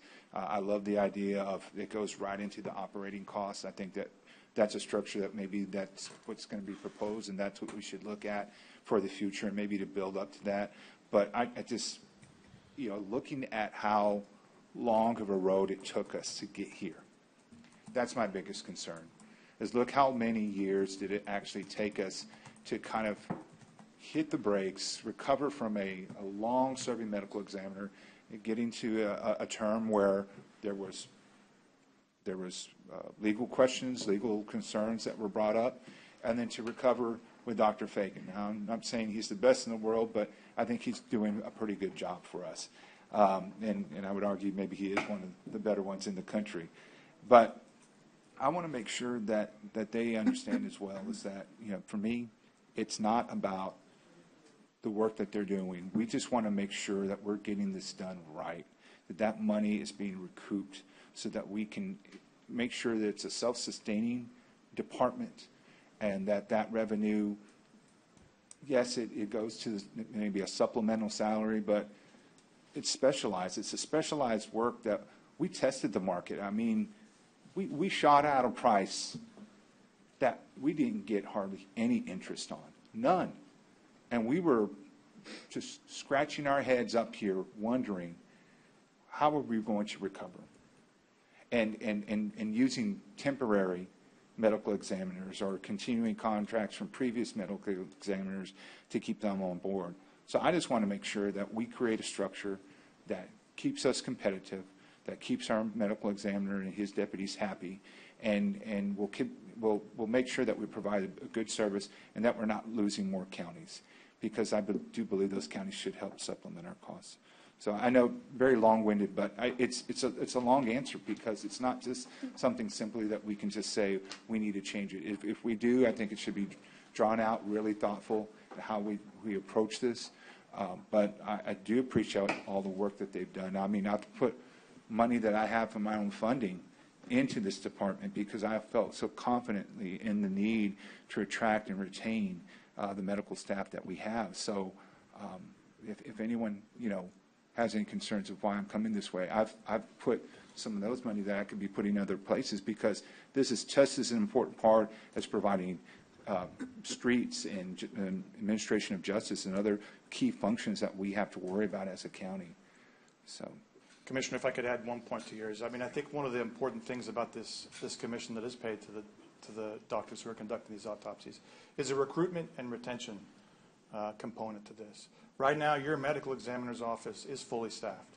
You have all the medical examiners, those positions are all filled. All of your autopsy technicians are filled. All of your investigator spots are filled, and all of your administrative staff are filled. That's, I think, probably the first time in a long time that we have all our staff completely filled. And I don't think there's a whole lot of medical examiners' offices in the state that can say that at this time. If the commissions were reduced or lost potentially, then you might have more trouble maintaining that 100% staffing level. Which, if we lose any doctors, we have to go out and get temporary doctors, pay for travel, pay for those those costs as well, and that comes into play as well. So recruitment and retention is an important part of those commissions. That is part of the dynamic that I think needs to be evaluated. And I agree with that, Forrest, by all means, and agree with Commissioner Martinez. We don't want this to seem like any of us are against the work that's been done and the progress we've made over there and what we're doing moving forward. That being said, given the situation the county's in as well, and if these out-of-county people are not bringing them to us anymore, do we really need all three of those? And are they willing to come to the table and work with us to help get through this bad year as well? So that was my only discussion, and it is we're in this together. Every department here is vital. They provide great services to our community, but the rest of us are working together. We have to come to the table with y'all as well. Absolutely, Judge. And we're obviously recognizing a trend that we see a declining amount of the number of cases that are coming in. And so just in the last 2 months, we've seen a decline. Commissioner Chesney, I provided stats to your office yesterday. In July, so far, we've only got 5 cases that came into our office, versus last year we had 12. Yeah. In June, there was 5 or 6 as well, and those were higher months. That's my concern. And so then, that's a pretty big. One of the things that has happened is that one of the retired pathologists from this area has opened up a private practice, and he is doing some of these cases that we would normally be receiving from these other counties, and so that's pulling potentially some of the cases that we would have. So it's something that we're monitoring, we're concerned about, and that's one of the reasons why I've reached out to some of the counties to see who they're going to be working with, and learning that they've entered interlocal agreements with other counties. And so I believe that this proposed fee schedule moving forward for next fiscal year simplifies those fees. We are still not losing money based off Simplifying, I agree with, but we are not Tarrant or Travis County or anything. I don't want to price us out of competition, because people have the former doctor. I mean, we need to be competitive as well. So Yes, Judge. Can I, Oh, sorry, Commissioner no, that's Chesney. okay. I didn't, Yes. Were you done? I didn't mean to. Yes, I am. Oh, sorry. I'm Okay. sorry. So, Forrest, I just need to make sure, too, that I understand, as we're, because I still think it would be advantageous if the court does to do an analysis. But my understanding, too, if I'm not mistaken, well, let me ask it. I'm not going to say my understanding. Because of the additional out-of-county autopsies, that is part of what makes us have 3 doctors, right? I mean, if we did the same number, let's just say all the out-of-counties went away, just for sake of a hypothetical, if we didn't do any out-of-county at all, would we need the 3rd doctor to be in the, I think it's the NAME certification? Isn't that what it's called, NAME? Yes, sir. Commissioner Chesney, the National Association of Medical Examiners has an accreditation schedule where they basically indicate that it needs to be 325 autopsies or less per doctor on average for complete autopsies and partial autopsies and external examinations. Okay. So when you look at that number and you divide it by the number of medical examiners, that gives us, how many we need to have on staff. Our number of autopsies decreased from its height from a couple of years ago. And so we're estimating we'll be around 650, 652 this year. That would be right on the edge of not being able to seek accreditation.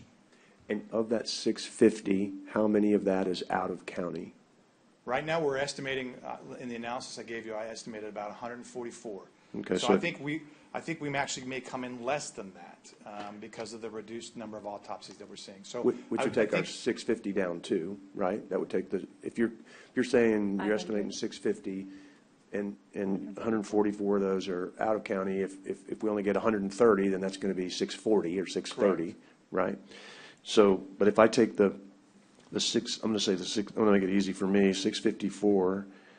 Okay, so then I'm down to, if we did away with all out of county, just for, hypothetical, we'd be at 510, which would be well under what we would need to have for just 2 doctors, right?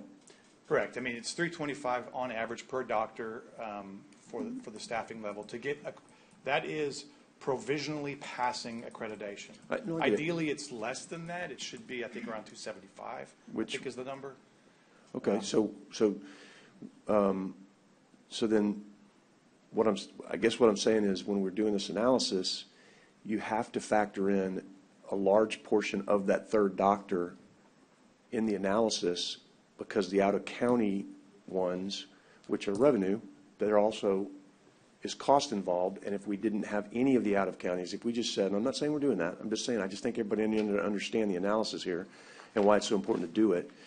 If we took out all the out-of-counties and said we're not going to do them anymore, then we'd only need 2 doctors, not 3. So that would reduce that a lot. And again, I'm not suggesting that at this moment. I'm suggesting that part of that has to be factored into the cost of what these out-of-counties are doing. Because if I'm reading this right, your analysis was 19,728 net on the, sorry, I'm going to say I'm right, the out-of-county full natural autopsies to the general fund, and 63,897 net for the autopsies with toxicology. Those are the only 2, right?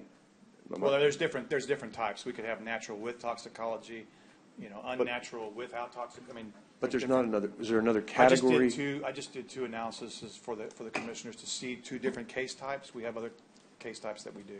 Okay, so I guess what I would I guess that's why I want to kind of go a little farther into this is if we did all of it, right? If we did all the different types, what would be the net to the general fund after the cost? But then what costs have to go in? My argument would be you'd have to put a large portion of that 3rd doctor as part of the cost of doing business, because if you just did Nueces County, right, and let's say it's 275, right? So that's, what is that, 550, and we're at 510. If you take out all the out-of-counties, you can see where I'm going here. So the cost for these out-of-counties really and truly may be a lost leader. Not only that, we may be losing money doing out-of-counties. I'm not saying we are. I don't know. And I'm doing this real fast based on this analysis that you give that I really appreciate. But this is why I really think we have to, especially what we're, like the judge said, and Commissioner, and I don't disagree with anything Commissioner Mata said. I didn't disagree with anything the judge said. So, but especially with what's going on right now with all our budget constraints is, and we ought to be doing this with every department. Now, I'm not just picking on the ME, it's just here today. I think we ought to do it with every department. No, I mean, we really should. We ought to analyze every department like this so that nobody thinks, we're not, but this is why I believe we really need to do this analysis to show, okay, what is it really costing us to do this out-of-county work the way we're doing it? And the only way to make it work may be to not have the incentives or to not have a third doctor. And I'm not suggesting that because I don't want that to happen, because I'm thrilled with the doctors we have and the stability in the office and the work that's being done. I want to echo all that too, but so this is not at any way, shape, or form a negative to the work that's being done, to Dr. Fagan, to the other doctors. It's pure numbers. To me, this is pure numbers, and this is nothing personal. I just don't know that this out-of-county stuff is worth it. I just don't. It may be. Maybe it may come back with an analysis that we all missed something. You missed something. I missed something. Maybe.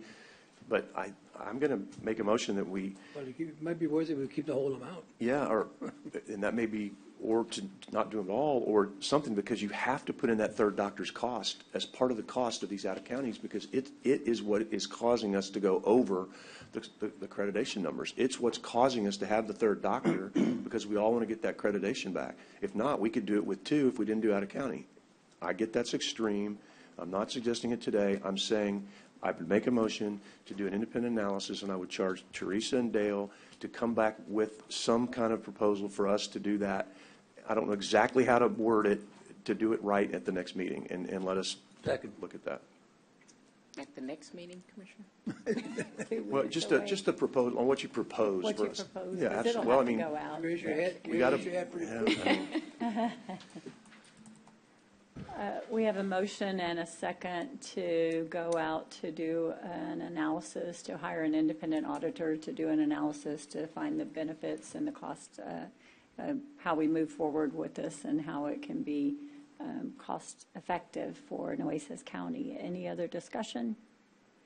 Yes, Judge. Yes. So, Commissioner, I mean, that's a pretty tight turnaround, which I get it. I mean, we're going to be busy these next couple of months. I mean, we're going to see a lot of each other. But, I mean, do you think that's a fair amount of time to get the? It's just to make a recommendation. It's just to say, to recommend to us what we need to, like, do we need to hire an Ernest Garza? Do we need to hire, I don't know what we need to do. I don't want to just throw something out and make it's more just to come back and tell us, hey, look, this is what y'all need to do to move forward. I'd like to add the contract in there as well, since she said there was for us to look at that too in the future. You can put that on anytime you want. Yeah. I'm more than happy to do that. I would like to do that, yes.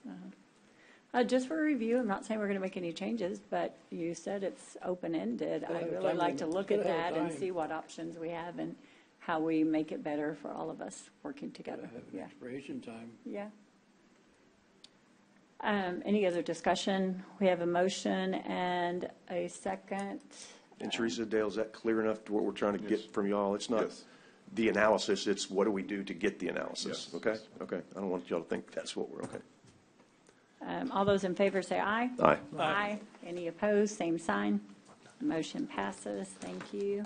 Forrest, thanks for this, appreciate it. Thank you very much. Yes, sir, Commissioner. Thank you. We have Noe on the line. We're going to go back to item number 1, guys, before. If I could, Judge, just for. Oh, yes, to go update ahead. you one more thing about Brooks County. We suspended taking any new cases from Brooks County until such time as we have received payment. We still have not received payment as of yesterday. So we have 3 outstanding invoices in excess of 60 days. Did we make a motion on that, or? No, we did last time. I think or did we? In consultation with the county attorney's office, the AME's office has the authority to do it. I just wanted to update the court. I thought that was kind of the direction we sent you off with last time. So, yes, I appreciate it. Thank you. And unfortunate for them, and very sorry. Hope they get that cleared up and we're back in good standing as soon as possible. Yeah. Thank you, Judge. Thank you. Moving back to item number 1, and Noe Hinojosa is on to receive the information from Estrada Hinojosa and Company on the county's financial overview and potential consequences of the contested property tax values. I did receive a paper. I took it to Dale. It's preliminary. We don't have any figures or numbers worked out on that, but do you want to say anything, Dale, before they get started? To check the valuation, because if we looked at where it was prior year, I believe it was like 43 billion. We're now at 47 billion, so it's like a $4 billion increase in value. So it's just a rough estimated cost of the increase. But these are the balances still under protest, so those numbers can go up or down a little bit based on how those ARBs come out.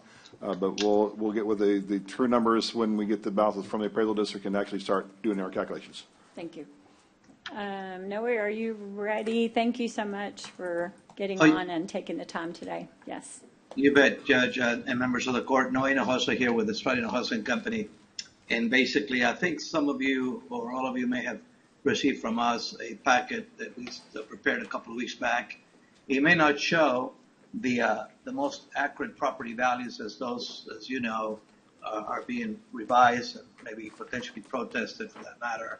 We won't know that, if I understand this correctly, till after the end of the month, at which time you have an ample opportunity to accept them and set up that tax rate for September. I think, if anything, what we're trying to show you today is on page 2 of the handout. And I don't know if I can share from my computer. I'd be happy to see if I can. I don't think I can, but basically, if you go to page 2 there, whoever's managing this presentation. Got it. Great. So there, we have the county has about 11 bond issues outstanding. Principal outstanding par is about $163 million, and then that is reflected by having annual payments, just like your mortgage would, on an annual basis of about $15.9 million a year. So all of those, as you can see at the bottom part of that page, you'll find some bars with the dark blue represent principal, the gray bars represent interest. On the top right-hand corner, you'll find the ratings as released by Moody's of a AA2, the Standard & Poor's of a AA. The Moody's ratings was affirmed back in November of 2022, and S&P basically gave those ratings on or about April of 2021. Today, the tax rate, as you can see there on the right-hand corner, it's about 29.17 cents. You've yet to set up a tax rate for the following year. We'll do that in September once we have property values put in place. I know Judge and others had expressed a concern of the anomaly of values that are predicted or projected for the year 24. And we believe there's a few strategies that you can implement in an effort to not have to deal with I guess, a taxpayer being concerned of being levied too much of a tax.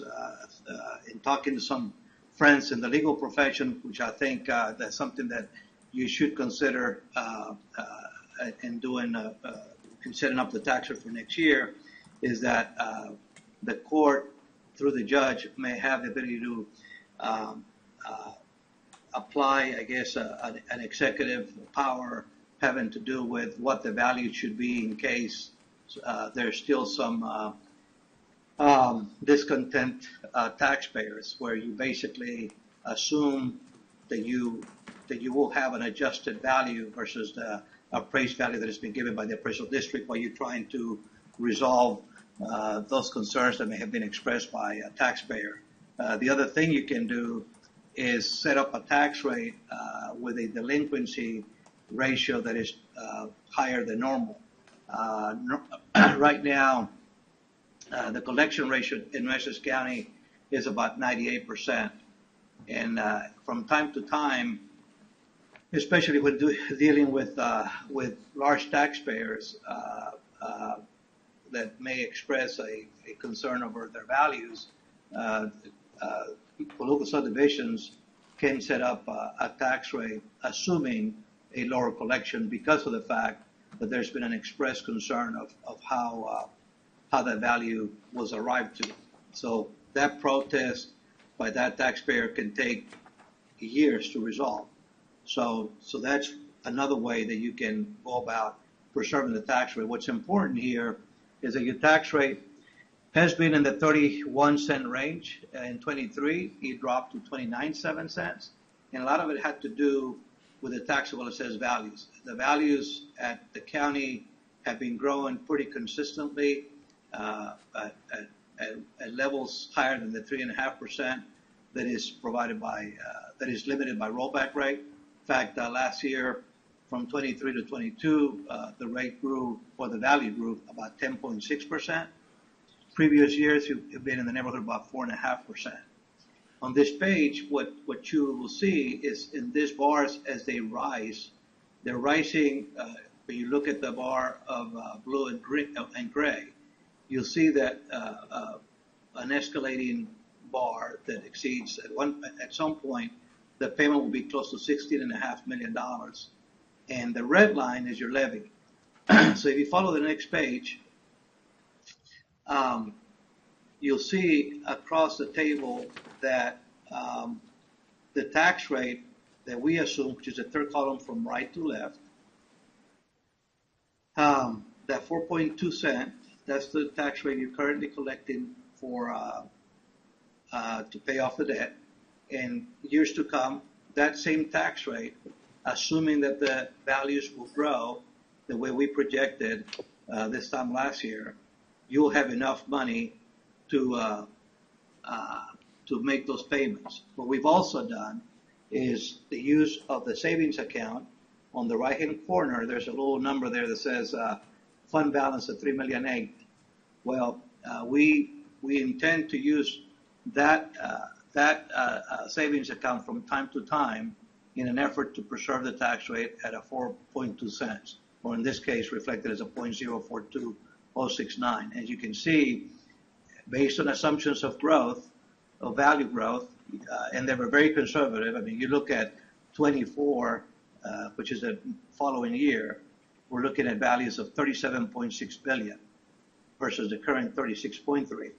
Well, we all know that that number is well exceeded. So the question is, how do we, as a court, how does the judge will set the tax rate in terms of what will be a good value? And again, what I've been told is that there are two ways. You either adjust the value to something more practical, something more in a real form, in a real sense, or you increase to the delinquency, the projected delinquency, in case the taxpayer, the large taxpayers object to that kind of a levy. So I'll stop there for now. If anybody has any questions. Anybody want? So then I'll go to the next section on page 9 of the next section.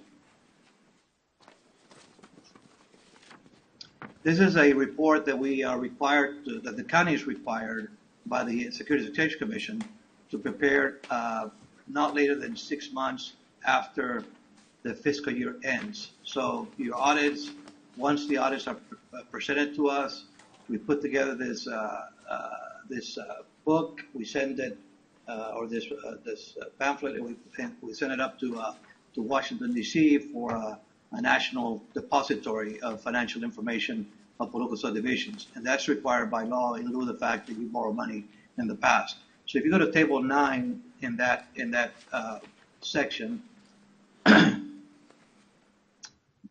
pretty much gives you a summary of your income statement, of your financial audit report.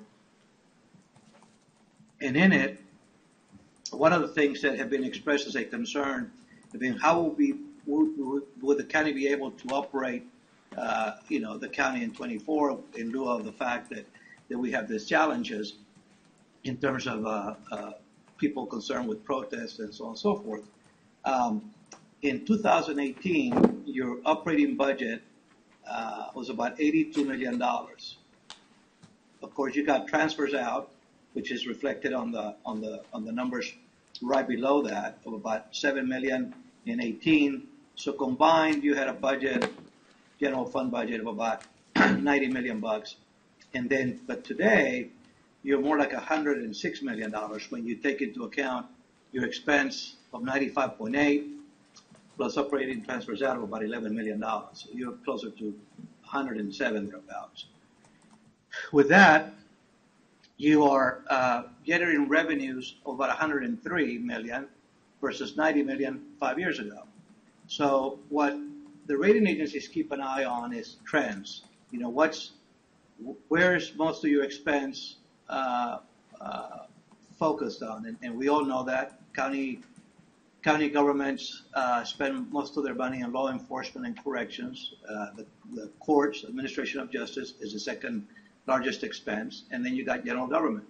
So the last thing you want to have is assume that the tax rate you set forth does not allow you to operate those three main services. And when you take into account that, then the only other thing that we can rely on in case you don't generate that revenue is your savings account, your fund balance. So that fund balance is reflected at the bottom, where basically in 2018 you had about 18 million 9, closer to 19 million, and today you're about 25.7 million.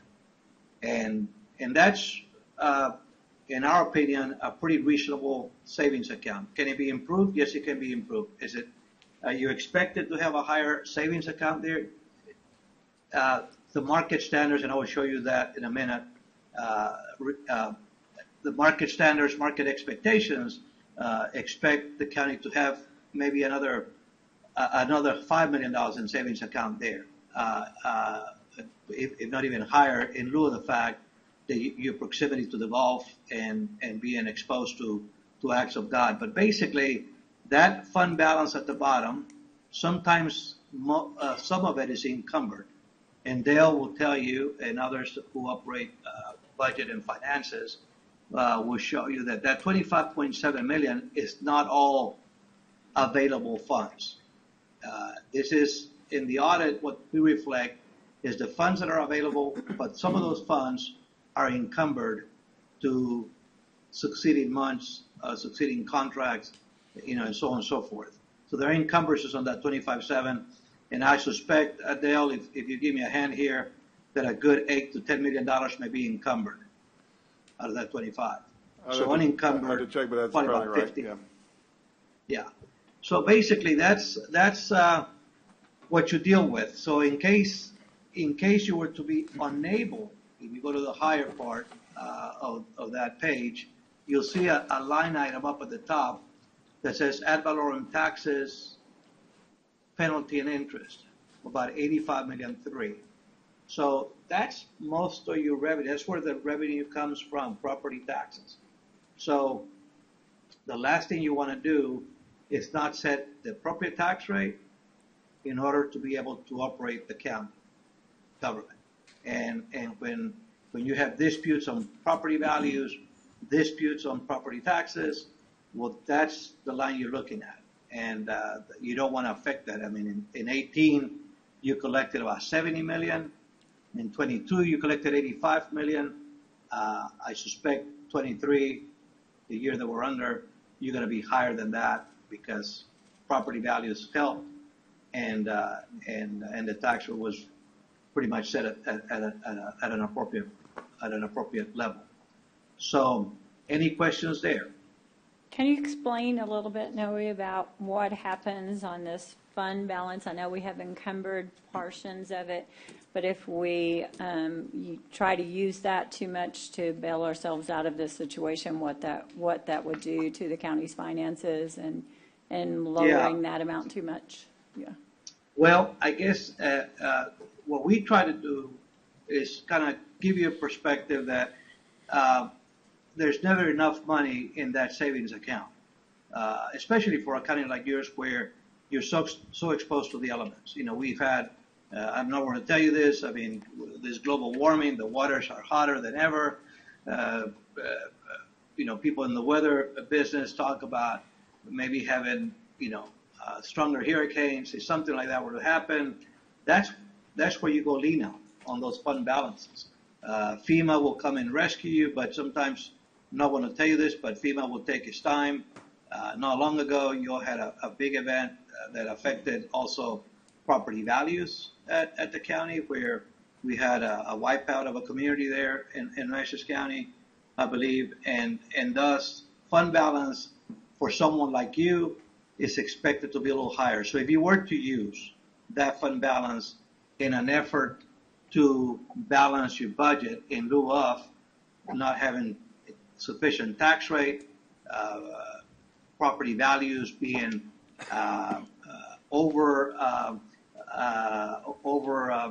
valued, and that somebody challenges, and then you end up in this disputes. It's a pretty finicky process for you all. But at the end of the day, I would say fund balance should be used as a last resort in an effort to balance your budget. We believe that strongly that when we had a downgrade of the county's rating 3 or 4 years ago, it had a lot to do with a couple of things. Fund balance being depleted to levels. I mean, we used to be at 25 million, I think, at one time, and they dropped to levels of closer to 16 or 17. At that time, the rating agencies reacted to dropping the credit ratings. When your credit ratings drop, basically the cost of borrowing gets a little higher, and in uncertain markets and volatile markets like the ones we're in today, in terms of borrowing markets, the spreads of a AA2 rating like the one you have versus a AA3, it can be wider. Wider in the sense that instead of borrowing, let's say, at a 4.25, you may have to borrow at a 4.35. Well, when you borrow money, you're not borrowing money only in $5 or $10 million increments. You're borrowing money in $15, $25 million increments, and that spread can be costly for you and for your taxpayer. So what you try to do is be prudent and try to be, I guess, at a point of your fund balance, your tax rate to be kind of consistent with what others around the state are doing. And you think right now our fund balance for this year, the ending 2023, should be even an additional $5 million for that I would say that for 2023, you know, you got literally a couple of months left. As long as you don't have a significant drawdown, you know, of 2 or 3 negative, I'd rather see 2 or 3 positive. Of course, Dale will tell us and others, you know, how well we're doing in probably another month or two. I haven't seen the year-to-date numbers for the county, but I suspect that having this court and as conservative as you've been in the past, I suspect that you're going to have a little bit of a savings account added to that line item. But I don't know. Can anyone tell me what you project it to be, fund balance? Dale's going to answer that. Yeah, no, as we saw, we're doing our evaluations and our estimates right now, and we're going to reevaluate some of the larger departments as some of the larger expenses coming in. Right now, I know we're going to have an increase of reserves, and right now it's going to be anywhere from 1 to 5. I don't know the exact amount yet, but 1 to 5 million, yeah. Excellent. Well, I guess the only thing that is red in this column is probably Dale's shirt. And I'm sorry I say that, but you know, Dale can be very conservative. You guys could be very conservative. So Dale, is that what you were talking about earlier, that the interest that because of some of the overage, you're going to be maybe proposing, or someone's going to be proposing that we use that for some of the deficit? Well, that's definitely a discussion we can have with the court, because we can say, because of where our interest rates right now, and right now we just did some investments where we're making 6% interest.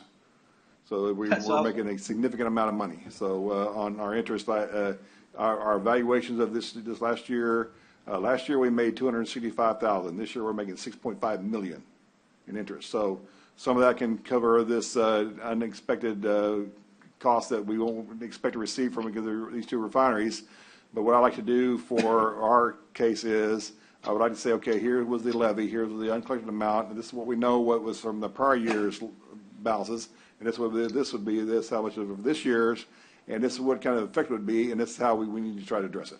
And keeping in mind that, as Noe said, we don't want to dip in and spend all of this to take care of it as well, is why I asked that question. Thank you, Noe. And the other thing, Dale, is, so that's a one-time fix for what could be a continual problem. So we'd have to just, kick the can down the road and deal with it next year? Because if there's another appraisal thing, if there's going to be this short, I mean, they're going to fight this. This could take 5 years to fight. I mean, we still got cases on. That's definitely, but if we build it into our budget, how we would do this, so if we go next year and there's no increase in valuation, we'll start to worry about this level, but it won't be as significant as this year, because right now, we're talking a $4 billion increase for those two refineries.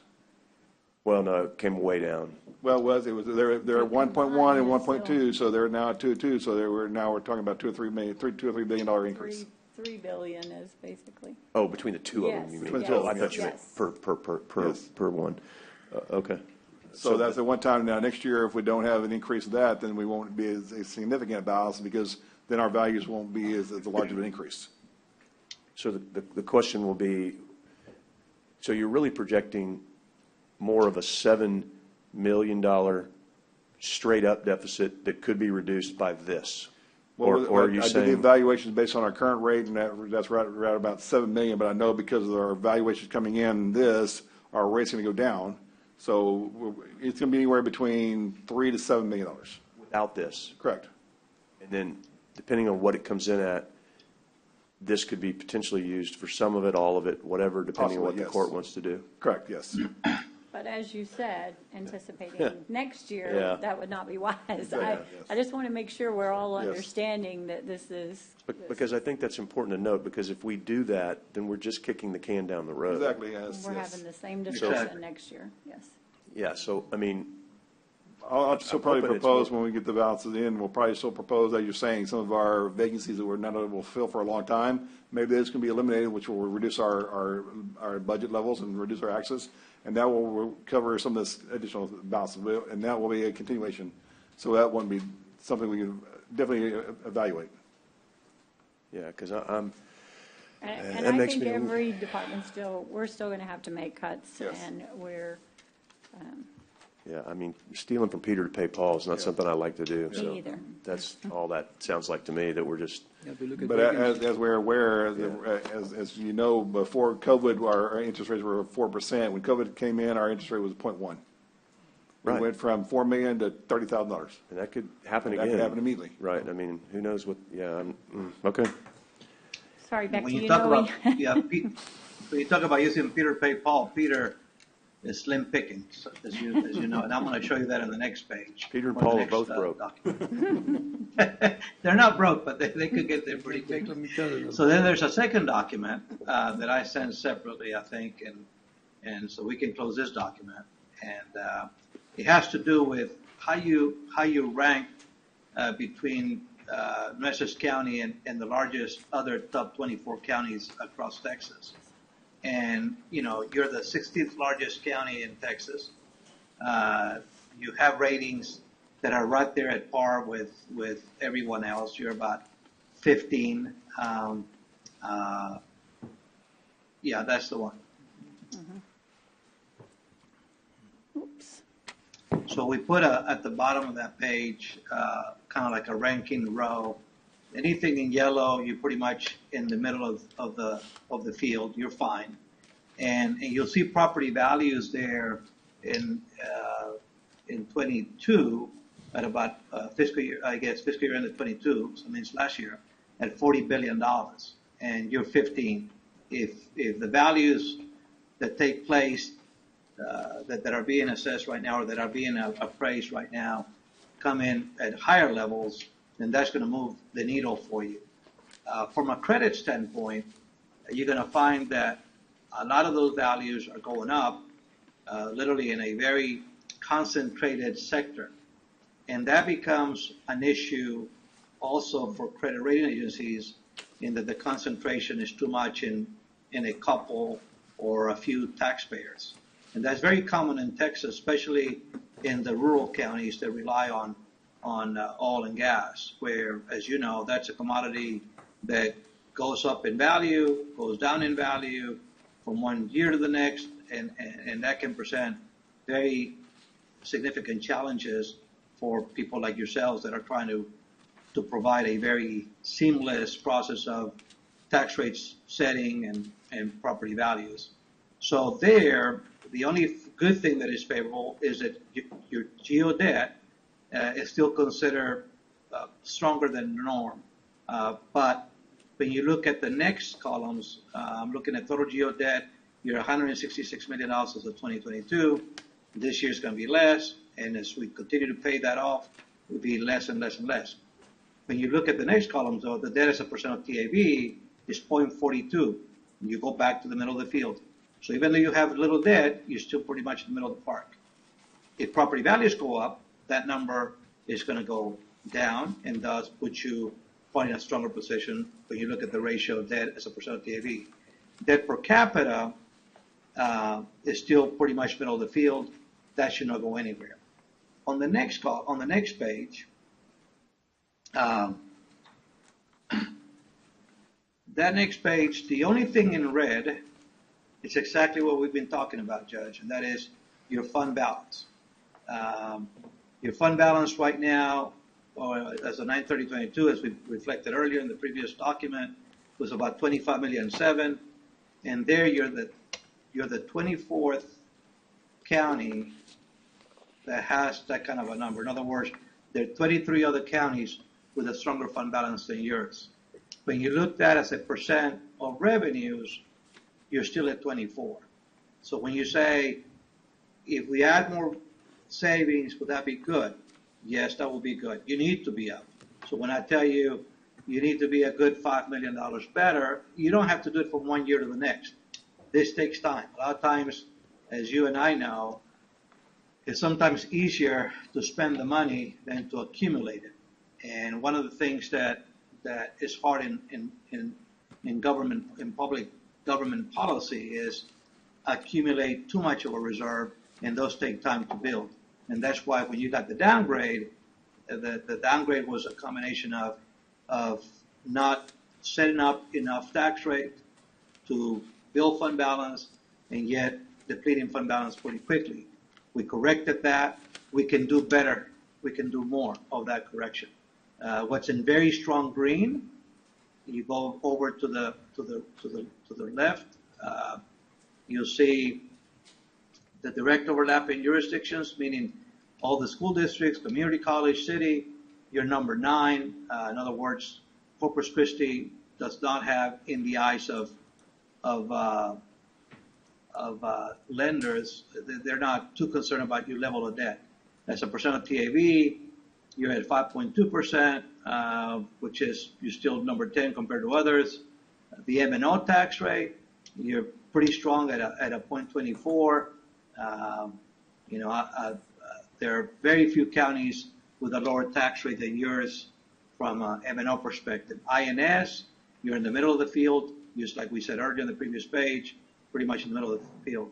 On the total tax rate, which is the 29.16 rate, you're number 5. There are only 4 other counties in the state with a better tax rate than yours, and that is Dallas, Tarrant, Collin County, right up here in Dallas, where Plano is, and who else am I missing? That was about it, I guess. 3 or 4 counties. So basically, you're in a very strong position there as far as tax rate. If you move up 1 penny, you'll probably go, if you go 2 pennies for that matter, not that I'm suggesting or advocating you do that, you get really quickly to the number 10 slot. So you're like right in the middle of where you want to be as far as tax rate. Certainly if property values grow, that's going to help you in generating more general fund revenue, which is the next column at $103 million. And, there's been a big issue across the country about unfunded pension liabilities.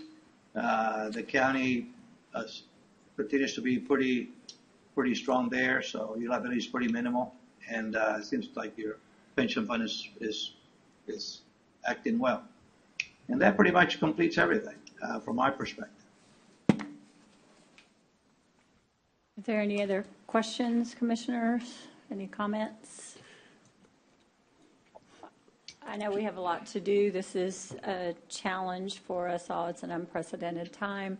This is, while this information we seem to be getting from the tax appraisal service, it's going to make it a lot easier for us. I hate to say a lot easier, because we need to also understand that while it makes it a little bit easier, we still have to be prudent, and we have to move forward and make cuts and prepare for next year and the year after, and as you said, hurricane or anything else. So I think this was a great presentation. I think going forward and everything that we have to decide in the next a couple of months, basically, in the next few weeks, we thank you very much. I know you were here before and you didn't get to talk to us, but I greatly appreciate you taking the time, Noe, and the presentation was beneficial. You bet, ma'am.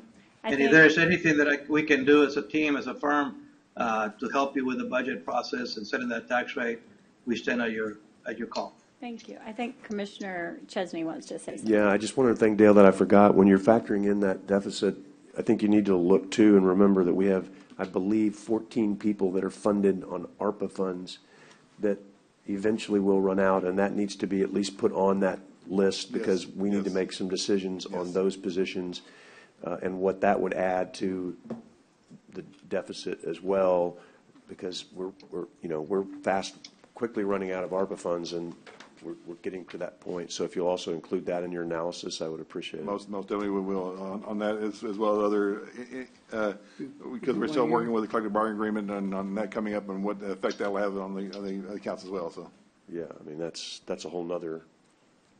Yeah, it could be 1 year, it could be 2 years. It depends how we look at it.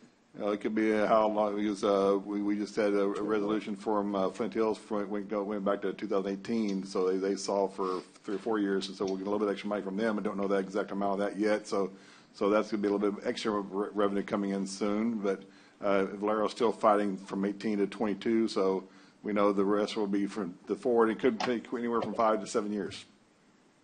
But I'm talking about the ARPA funds, employees. Oh, yeah, ARPA funds, yes. So it's a year, 2 years, one of the two. Well, if we have any money left, that's the thing. That's what I'm saying. Either or. So. I know if you're still there, I just want to thank you for always providing very thorough reports. I think it's almost every presentation that you give us when you took a look at the taxable appraisal value, the M&O and INS, and when you break it down by each county in the top 25 and show us where Nueces County ranks, it's eye-opening. It's affirming in some areas that we're doing really well. It's an eye-opener in others where we need to improve.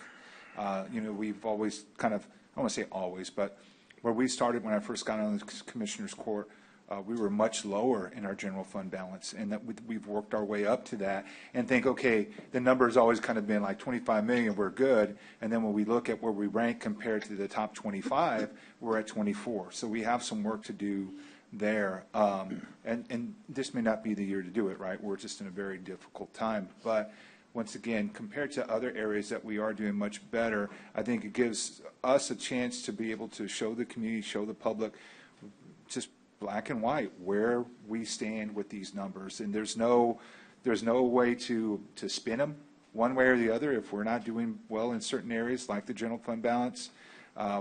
But we can show in some of the areas where we're in the top 5, top 10. Those are the areas that we really need to kind of bring to the public's attention, because that's all part of looking at how we approach our budgets and how have we handled them over the years based on our auditor's department, based on decisions that this court has made.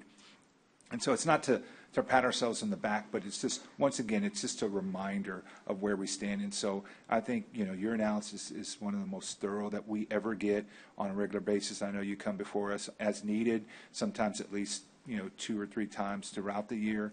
But this is always refreshing to kind of remind us where we stand.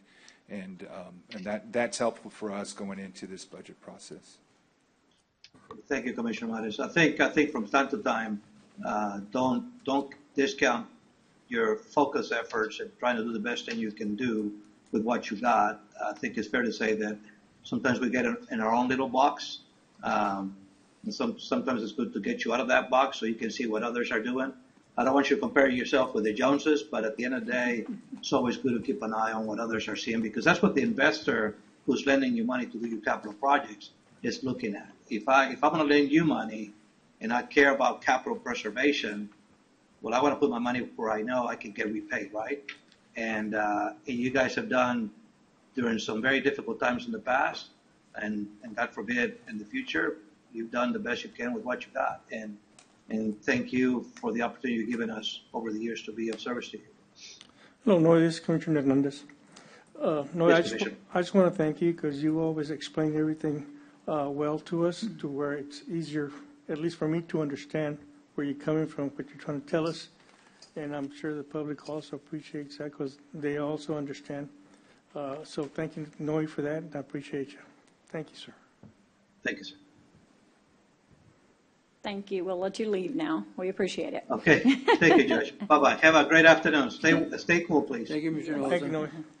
Thank you. Commissioner Chesney has asked me if I could move up items 12 and 13 because we have people back there waiting. We're going to go to item 12, discuss and consider allocating $20,000 to the Nueces County Veterans Service Department for the Wreaths Across America Veterans Program from Precinct 4 ARPA funds. These are from Commissioner Chesney's ARPA funds. So, Did we set up a fund for him already?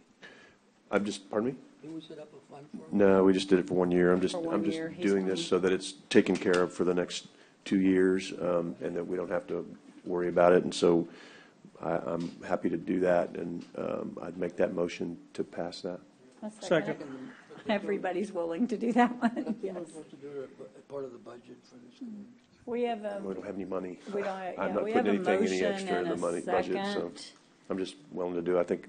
I just don't want to put anything extra in the budget this year, but I want to make sure these projects are funded, Goes for the next especially while we're moving down the road in probably a couple, 3 uncertain budget years, it sounds like.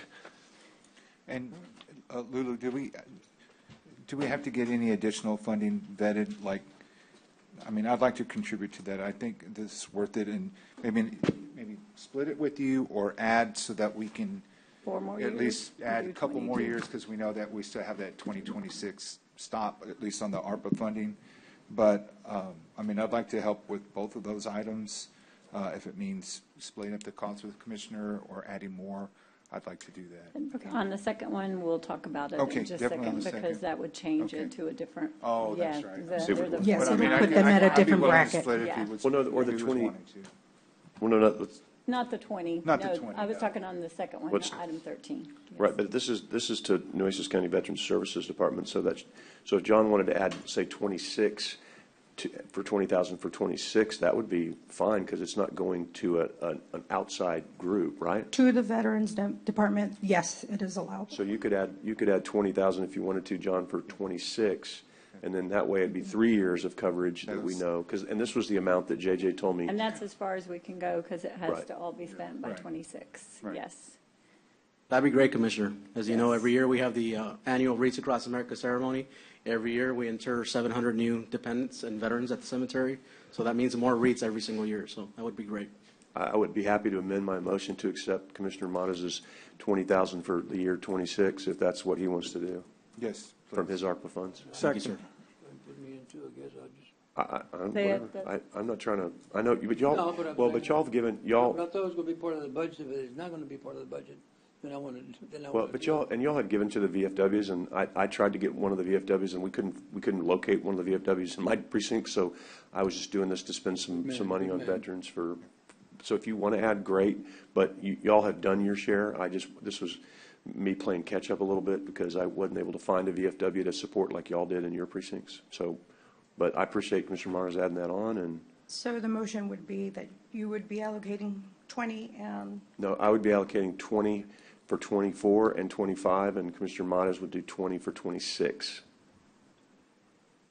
Or, yeah, just to keep it simple. okay. 20. I think someone seconded that. That would be We my have a amendment. motion and a second. Several people seconded it. Yeah, John Modis. All those in favor say aye. Aye. Is that clear, Lorenzo? That's good. Okay. Thank you, Judge and Commissioners. We appreciate it. Thank you. We appreciate the program. And then the next item, 13, discuss and consider allocating ARPA Precinct 4 funds in the amount of $49,500 as a one-time allocation to the Veterans Band of Corpus Christi nonprofit and related matters.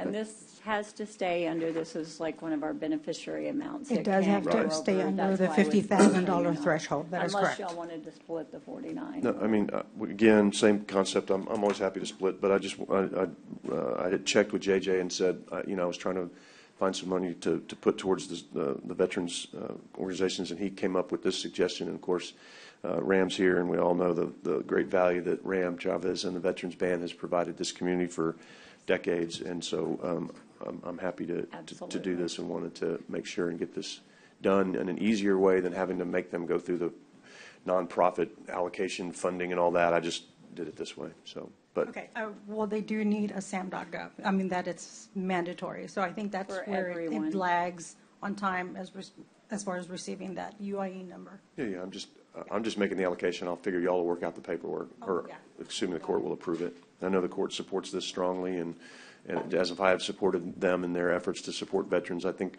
with this and everything else that every commissioner and the judge has done, I think that if this court hasn't expressed its support for veterans in many, many different ways, I don't know how much more we can do. I mean, we can never do enough for the veterans and what they've done for this country, but I know we all share in every vote that we take. This may be coming out of my funds, just like Commissioner Matas, Hernandez, Gonzalez, Judge Scott. They've all committed some out of theirs, but this is from all of us, is the way I look at it. This is just an allocation that comes from my particular funds, but everything we do up here is a vote of support for the veterans, and I would make the motion to pass that. Second. And Ram, if Ram wants to talk, be happy to do that too. We have a motion and a second. All those in favor say aye. Aye. Any opposed, same sign. The motion passes from Mr. Chavez. Thank you, Judge and Would Commissioners. you Thank like you, to say Commissioner Tracy. something? Yes. I just wanted to say, Commissioner Matis, Burn Pits 360 is still working on theirs. I just talked to them yesterday, so you may have that opportunity still. So, Thank you, Jim. Thank you. Well, thank you very much. On behalf of our 40-member roster, I want to thank you for this wonderful funding. We're on our 38th year. And a lot of people may not be aware. They just see us. They just see the fun part. What they don't realize is that over 20 years ago, the city gave us a house at Heritage Park, the Buddy Lawrence House, which is our rehearsal room. We have to maintain it, so that's going to help us. We always pay our bills, but mostly with prayers, But and we all have a equipment truck. One of our members donated for 38 years, 3 different trucks, and we buy a tire once in a while for him. Change of oil. And it doesn't run on one tire, but we give him a tire, help him out. So this helps us. And the Rochelle Foundation, we didn't even request it, called me one day, and they gave us a 16-passenger van, which we now have to maintain insurance on. But it doesn't carry 16 passengers because we carry 8 with a baritone, tubas, and then it loads out. So, but it helps us. The point being that we do have uniforms, flags replacement, instrument. This is going to help us. So we wanted you to know that it really comes at a great time because we have always paid our bills, but with a lot of praying. Now, we're not going to stop praying. We're not going to stop praying, but I want to thank you, each and every one of you, because you have always continued to support veterans, and that's why we're here. And the reason we're here 38 years is because we've done a lot of good things and a lot of right things. And we thank you from the bottom of our heart, sincerely. Please always call on us. We're always here. I didn't bring the band because we've been playing a lot. We haven't not stopped. And we played outside at a funeral for Monday. It was pretty hot.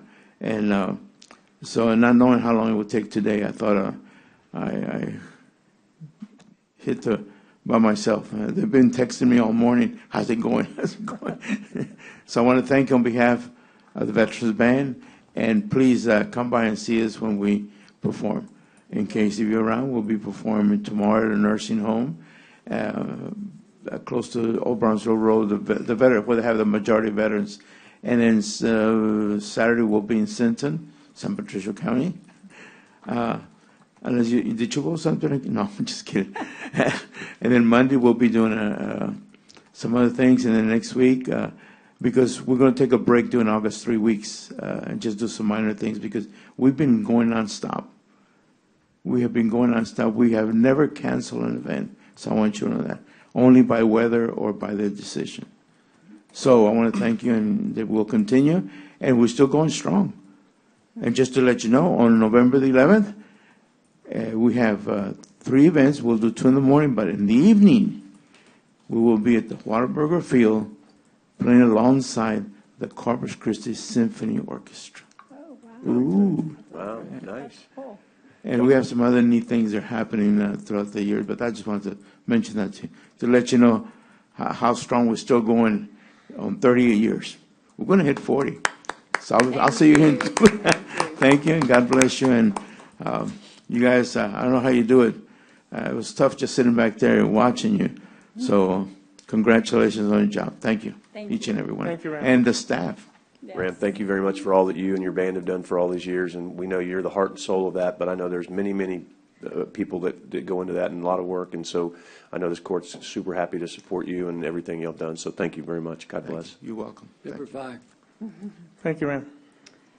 Going back to item number 5, discuss and consider selection of international consulting engineers for engineering services under the master service contract for the following ARPA-funded projects. Commissioner Gonzalez, these are yours. And I think we moved them forward. The support is in the back. I'll just make a motion that we approve. We got I'll second it. selected our engineer, Yes. so we're ready to move forward on Tierra Grande and Beltline. We have a motion and a second. Is there any other discussion? All those in favor, say aye. Aye. Aye. Any opposed, same sign. The motion passes. Thank you. Item number 6 is the same. Discuss and consider selection of Govan Development I'm gonna go, LLC. Judge, this one I'm going to table it for the next meeting. Table for the next. Yeah, I think there's some other things we need to Second. add here. We have a motion and a second. All those in favor of tabling this to the second meeting, say aye. Aye. And you were talking the second meeting next month, Or or next- the next meeting? The first meeting in The August. first meeting in August, okay, yes. Second his motion for next Yes, meeting in yes. August. August 9th, yeah. And just as a note for us, commissioners and our offices, when we table something like that, I think we missed one last time. When we table, it just goes back into the whole roll. So if you present an item, please have your staff reach out and re-present that item so that it doesn't get left off of the next meeting as well. It helps us because there's a lot of things get moved around, and we're trying to watch, and we try to bring everything up, but it would help us a lot if you would do that. Then on number 7, Judge, I'm going to go ahead and move to table 7-1 only 7-1. and vote on number 2 and 3 Till what? Till when? to the next meeting, the 9th. Second. We have a motion and a second to table item number 7-1. All those in favor, say aye. Aye. Aye. Any opposed, same sign. The motion passes. I make a motion to approve 2 and 3 of 7. Second. We have a motion and a second to approve 7-2 and 7-3. All those in favor, say aye. Aye. Aye. Any opposed, same sign. The motion passes. Okay, number 8, Judge, I want to make a motion that we table number 8-3. 8-3. Till the next meeting? Second. To August the 9th. Second. Yeah, you better make sure your office represents Yeah. it. At tabling, we have a motion and a second to table item 8-3. All those in favor, say aye. Aye. Motion now is to approve 1 and 2 of 8. Second.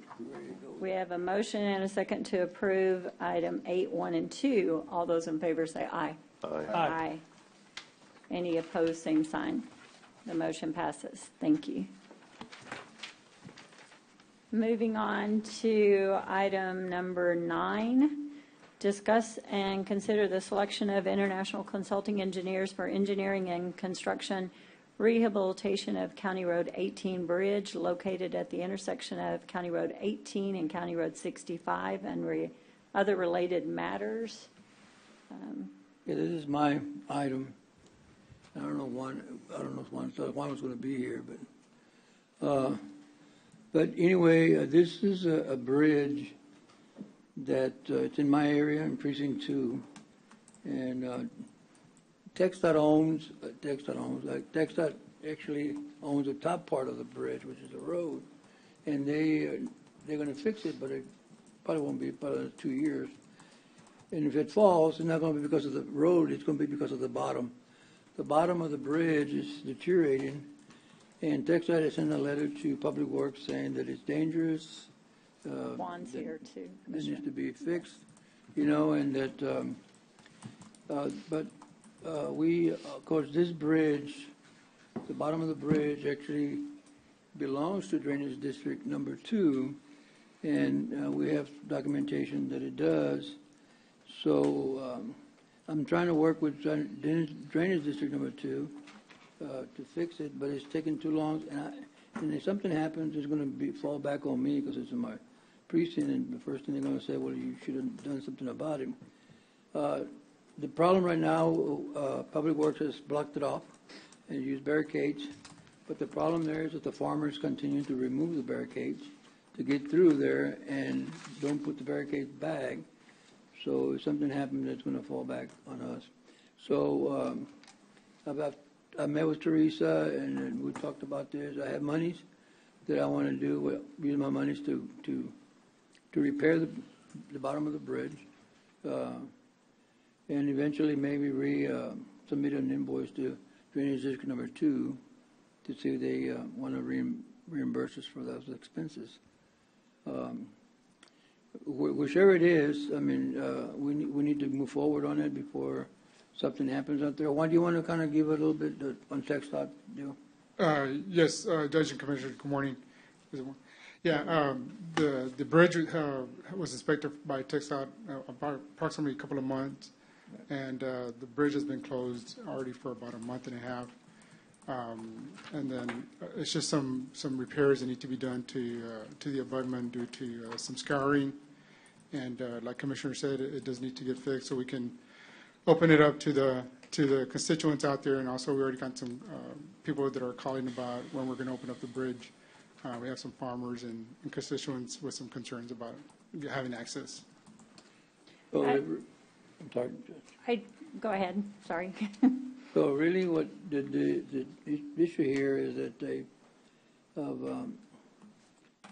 waited for a while to get this thing done with District Drainage Number 2, and I think eventually they will.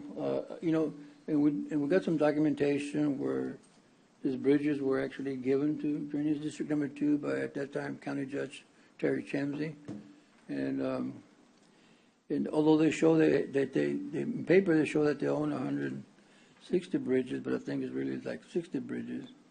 But and this is one of those bridges that's on the channel, on the drainage that belongs to them. So anyway, this I just want to make sure that nothing happens before, and whether the Commissioners Court approves it or not. I would like a second. I absolutely agree with you, Commissioner, in the safety issue, and it is in the county. I think the only stipulation that I was told about this, and maybe we pass with that stipulation, is our interlocal with them has expired. We would have to do another one in order to send them an invoice for them to pay. But I do believe in the urgency of fixing something that's out there. I know, as you said this morning, there's a barrier out there, but every farm person out there moves the barrier and goes on that bridge, and something happens, then we're all going to be tied up in liability and everything else. So I have no problem with moving forward if we add the stipulation that we work on that interlocal getting a current one. Yeah, yes. But just to remind Ginny, the interlocal agreement we have now, Ginny, is for them to do repairs for us. We reimburse them. Right. Right. So this local agreement here is going to be for us to do the repairs, for them to reimburse us. Okay, we've been circulating several interlocal agreements through the past year or two in this area. I'm not sure if what we've been circulating covers this particular bridge. What, do you have an identifier for this bridge by number? 25, I think it's bridge 25. This is number 25? Okay. Then we can work on that with DD2 and see if they are willing to enter into that agreement. And you're saying that the repairs are contingent upon them entering into that agreement, correct? No, I'm saying that we're going to do the repairs whether they agree or not. We need to do the repairs. Okay, so we need to look at the issue of the county doing the repairs on what is, we know to be DD2 property. Whose property is it again? Drainage District 2. And so without that agreement in place, we may have some, well, they don't claim it. I mean, they keep telling me that it's not theirs. And Well, then, do we need to, not annex it, we can't annex, is there a way for us to eminent domain it to where it becomes ours? Or so maybe they'll give it to us, maybe they'll deed it to us, since they don't want it anyway? Huh? They don't want it. Well, right, I'm just saying, if we're gonna be paying for it, and it sounds like we're gonna be keeping this up. Well, and just an FYI, Judge and Commissioners, that this bridge is going to get replaced by TxDOT, 100% funding to replace this bridge in about a year, maybe about a year and a half. So it's part of the resolution that was passed a couple of weeks ago. We passed. And the bridge it's already part in the design process. Oh, then But hold on, do we by want the to do time they that? design it and by the time they construct it, you're looking about a year to about a year and a half with TxDOT. And so how much will it cost to do this? I think it's 49,000. And this is just kind of a temporary fix, knowing that it's going away and going into something else? Okay. I don't know how, I mean, I'd say if Commissioner Gonzalez feels it's that important and he's got the funding, then we could pass it contingent upon whatever legal. on being able to spend the money on that particular piece of bridge. Yeah, Okay. contingent upon legal signing off on being able to spend that money. Is that how you want to say it, Jenny, or how do you want to say it? Why don't you tell me how you Yes, want to say it? we need the information to identify the bridge. We've got 25. Make sure that, that's something that the county can spend its money on. So how do you want to make the motion? How do you want I to make? believe how you said it. Okay. So, Make a motion that, I'll go ahead and use my funds right now to repair Bridge 25 underneath, not the road, underneath where it's deteriorating, and try get reimbursement from Drainage District Number 2 if they're actually the real owners of that bridge.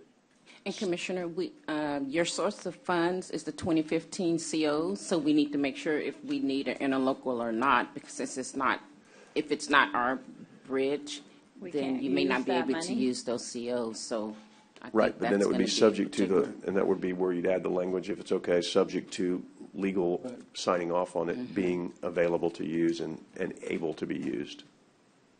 I believe 2015 COs or all COs are going to be specifically for county property. But we'll look at it and see what we can find, Commissioner.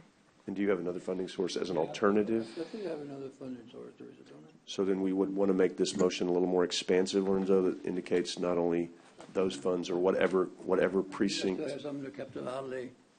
You have general capital. Yeah.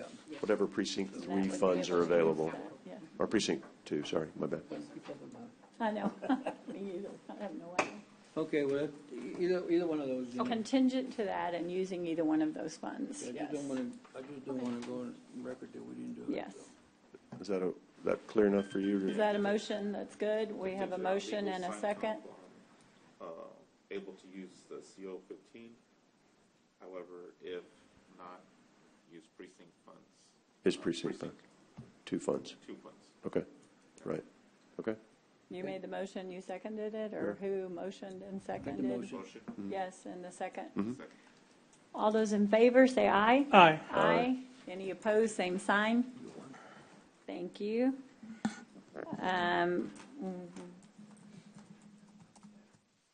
We're going to come back to item number 10 in a little while. Item number 11, discuss and consider allocating $70,000 additional ARPA Precinct 4 funds to Parker Pool Project. Commissioner Chesney? Judge, this is my item. I'm just adding for my precinct 4 ARPA funds to the funds already allocated for Parker Pool. And so I would make the motion to approve that.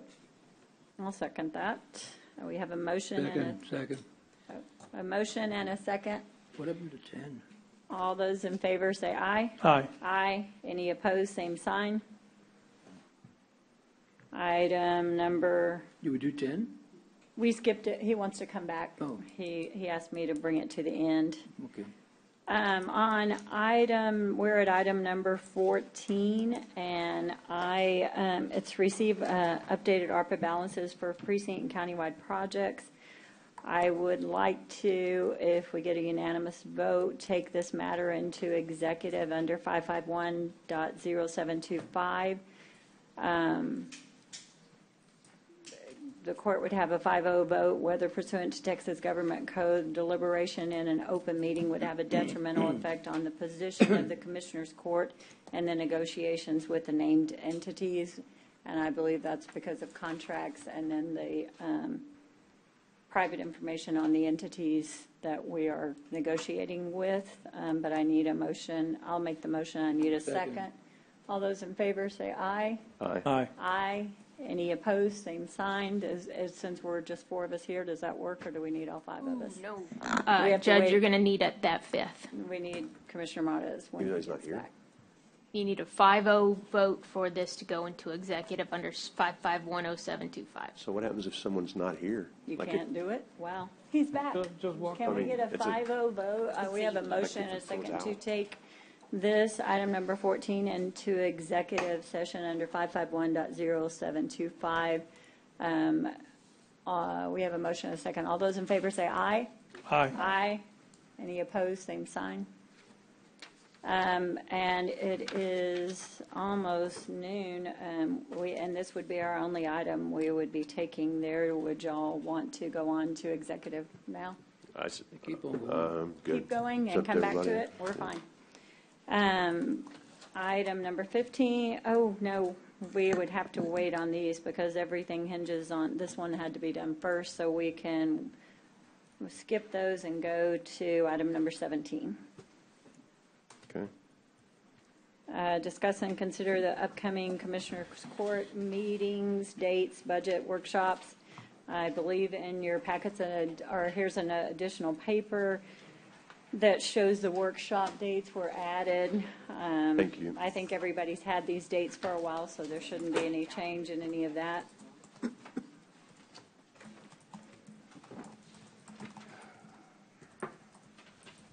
If anybody has any questions or anything, are we good to move on So to? moved. Judge, I guess I just have a question as to whether or not we want to, are we just going to, I guess we can just on the August 9th meeting, just have, budget, I mean, because we still don't really know what we're dealing with. When do we want to do that? I mean, when's that going to be ready? I would like to see if I can work with you and then the court on this issue. Once we've got the values coming in, once we get the rates calculated, I'd like to try to schedule a meeting with the court to do something before these so we know where we stand on the rates, where we stand on values. That way we can have a true budget workshop meeting on the 14th and 17th.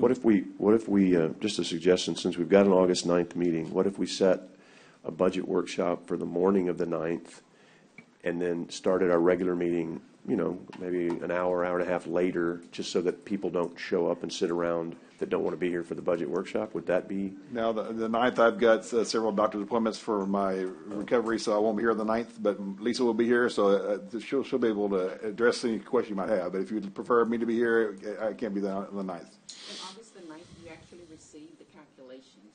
So do y'all want it to meet prior to the 9th, or? I don't know. I don't know when Dale's going to get it. I mean, we received the calculations, but the calculations. The numbers that they're going to work on. Right, so we could do the workshop in the morning and then the meeting. So we would kind of get the calculations at the workshop, be able to kind of think about them a little bit, then start the meeting. Yeah. But if he's not going to be here, I am not sure that August the 9th is also a hearing that one of the industry has a mediation, so I'm not sure we're going to have those that all finalized? We together? have to have them, don't we? Yeah. I mean, it's not contingent on their hearing, right? Or could that change? We have to go by the values that the appraisal district provide to us, so we have to use those as your true valuations. Now, once we do the final certified rate, when they actually give the information to the tax office, do the calculation, these will be taken into consideration, so that number can go up and down, and we usually come to court with those at a later time saying, because of this situation, we expect you to receive this much more money. So these calculations on the 9th could be They won't. changed. Could. Yeah. I mean, depending on what happens. Well, it with won't that change deviation. our no new revenue tax number, our voter approved numbers, those won't change. It'll just change what the certified roll and what the levy gets from the tax office. So the August 9th, let's just say for sake of discussion, they have this mediation or whatever they have on the 9th and they resolve everything. Don't think that's, necessarily going to happen, but that wouldn't affect us. That will not affect us. 'Cause We'd we have to still use have to go with the numbers that we've got correct. now. Correct. That's correct. Okay. That's correct. Well, no, it was a good, I've just never been through this either, so I truly was asking because I wasn't sure. I know Kevin was trying to get that pushed through the legislative session where we could do that, but that didn't pass. Right. We're stuck with our Well, then, numbers. I mean, other than Dale not being here, I would be okay with doing a workshop that morning and then going into the meeting, but if we want to do it, Now, Lisa will be very briefed on all the information, so she's a very good person for the information. But again, I've got the 3 doctor's appointments that day that I can't change. I totally understand that. But, I mean, we could, I guess, unless y'all want to do it on the 8th or something and have a day to think about them going into the 9th. So you're Right. saying the 9th, you want the presentation itself? Well, yeah, What we have. Yeah, the kind of as a workshop for what Dale's going to present to us, put the certified numbers. Would Lisa have that information to give to us, or is this? a Lisa will have that pointless information, meeting? yes. So We could all the will have meeting that on the information 9th available, then? yes, yes. Okay. Or we could have it on the afternoon, the 8th. I'm just throwing it out there. I mean, if We're everybody already wants meeting some. on the 9th, we might as well just do it, like you said, and have a Lisa couple hours in the Lisa will be morning and start our well regular versed on this meeting because late. her and I are the one who do the calculation in our office. So both of us will be well versed on the numbers. Okay, and again, I'm just throwing it out there, but if someone wants to change it, please feel free. Then I would make a motion that we have a budget workshop to make that presentation on August 9th, starting at 9 a.m., and that the regular meeting would start at 11 a.m. That okay with everybody? I'm just No conversation. problem. I'm fine with that. I'll second it. Yes. Okay. Any other discussion? Everybody good? All those in favor, say aye. Aye. I guess, aye. Workshop, 9 a.m. Do you have that, Teresa, for our office? Yes, ma'am. Thank you. Moving on to item B1, Public Works, discuss and consider approving a funding source for the construction of a second courtroom for County Court at Law Number 5 and architectural fees associated with this project and related matters. Do you want to talk about it first before I ask my questions? go Okay. ahead, I know it was brought to our attention that apparently it was voted on, and the original approved amount for this court was $60,000, but the increase has come to now, they need an additional $118,000. That's correct. Judge. Yes, and we couldn't find anywhere who authorized this or court ordered or how this number changed, and Yeah. What happened? Commissioner. Huge. Yes, sir, I understand. Initially, this was a project last year timeframe. And initially, it was just going to be furniture, chairs, and relocating some walls. So that's the reason why the budget was low at that time. But now with the request from one of the judges for it to be 6 inches higher from the other floor, that creates a ADA issue. So when that comes around, then you have to start moving walls, you have to start going into some other offices. So that's the reason for the increase in cost. So I mean, I'm gonna make. I don't want to quash discussion, but I think we should table this and really think about this, because how do we're sitting here talking about cutting everything, and now you want to add $120,000 to the price For 6 inches? Holy crap! Yes. When you raise the elevation of that court area, then you have to encroach into other rooms and start moving doors and start moving walls and start That's what I'm elevating. saying, it's quite a bit of money and work for just 6 inches. Yes, sir. And let me be clear too, in your comments, is like, this was not because it's ADA required, it's because they raised it, then it caused it to be an ADA issue. That's correct, Judge. I'm Yes, sorry. okay. Yes, ma'am, that's correct. So, didn't we already fund the first 60 or whatever it was? My understanding. Yes, from the Yes. 2019 COs. Yeah, again, unless, I'm not trying to jump the gun, so if anybody wants to talk about it before I make a motion to table, I don't want to. Second. I think Yeah. that's clear. I'm going to say indefinitely, y'all, you've got to go back and work with Yes, sir. we don't have an extra 110 lying around. We have a motion and a second to table this until you come back Yes, ma'am. with something better. All those in favor, say aye. Aye. Aye. Any opposed, same sign. Good, thank you. Thank you. Thank you, Juan. Purchasing, just item C1, discuss and consider method of procurement for engineering services for Padre Bay and IB McGee Beach Parks improvements under the Restore Act grant. Yes. Thank you, Commissioner and judges. Recommendation is to approve method of procurement for engineering services for Padre Bay and IB McGee Beach Park improvements under Restore Act funds, and authorize purchasing agent to publish a notice. Expense to be paid with project code 272-82024 IB McGee Padre Bay Restore. Coastal Park recommends approval. I'll make the motion. Yeah, go ahead. I'm sorry, my bad. My apologies, Judge. Motion, do I have a second? For discussion, yes. Yes, uh-huh. I am looking at the designated committee members on this one, and I would like to make some changes on that. Currently, it has the Commissioners Court Administration Manager. I don't think that one is necessary on this because we have Coastal Parks Director, but I'd also like to add at least one member of the Coastal Parks Board. It can be, I would say, the chair and or his designee to be on this in place of the Commissioners Court Administration Manager. And What are you looking at? I don't. this is am I the order of the missing? Commissioners Court. It's our backup on the makeup on this.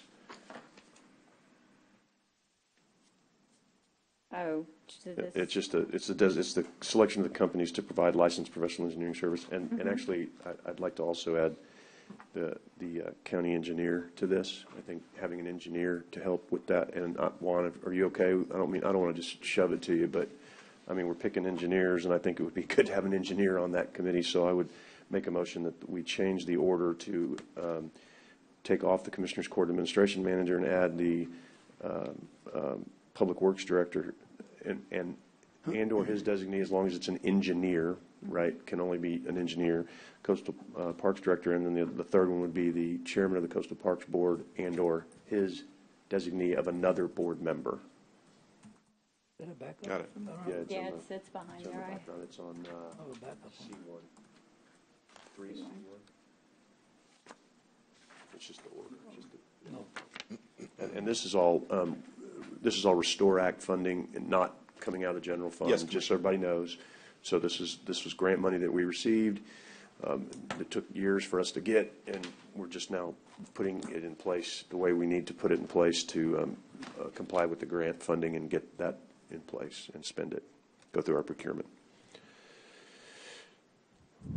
So I think that was a motion. I don't know if I got a second or not. Second. We have a motion and a second with those changes to that board. All those in favor say aye. Aye. Aye. Any opposed, same sign. Motion passes. Item number C2, discuss and consider conditional selection of Vulcan construction materials for aggregate type PB grade 3 SLRA. And I believe this is just the material that we use throughout the year that is this another one of those things like that Yes. Public Works uses when necessary? That's correct.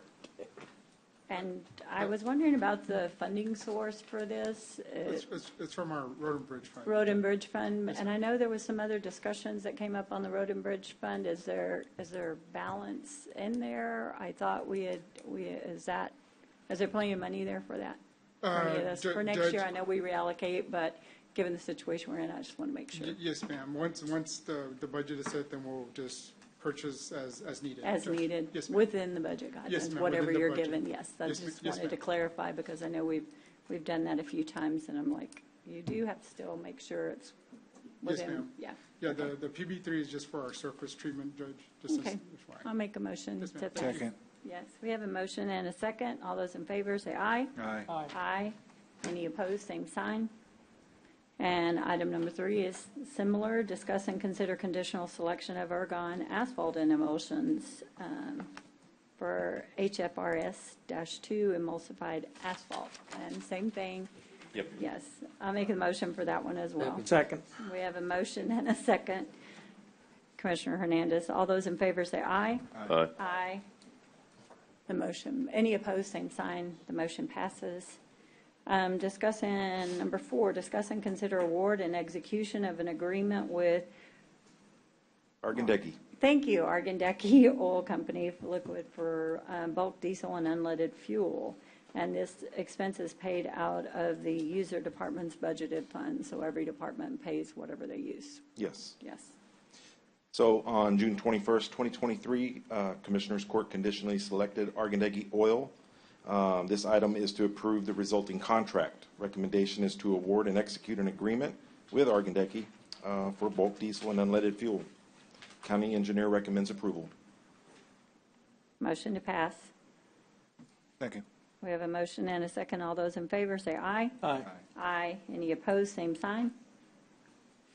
Item number 5, discuss and consider authorizing and approving a cooperative contract purchase with Coastal Office Solutions under Omnia Partners in the amount of $88,233.75 for the District Attorney's Office furniture, and this is funded by their Justice Assistance Grant funds.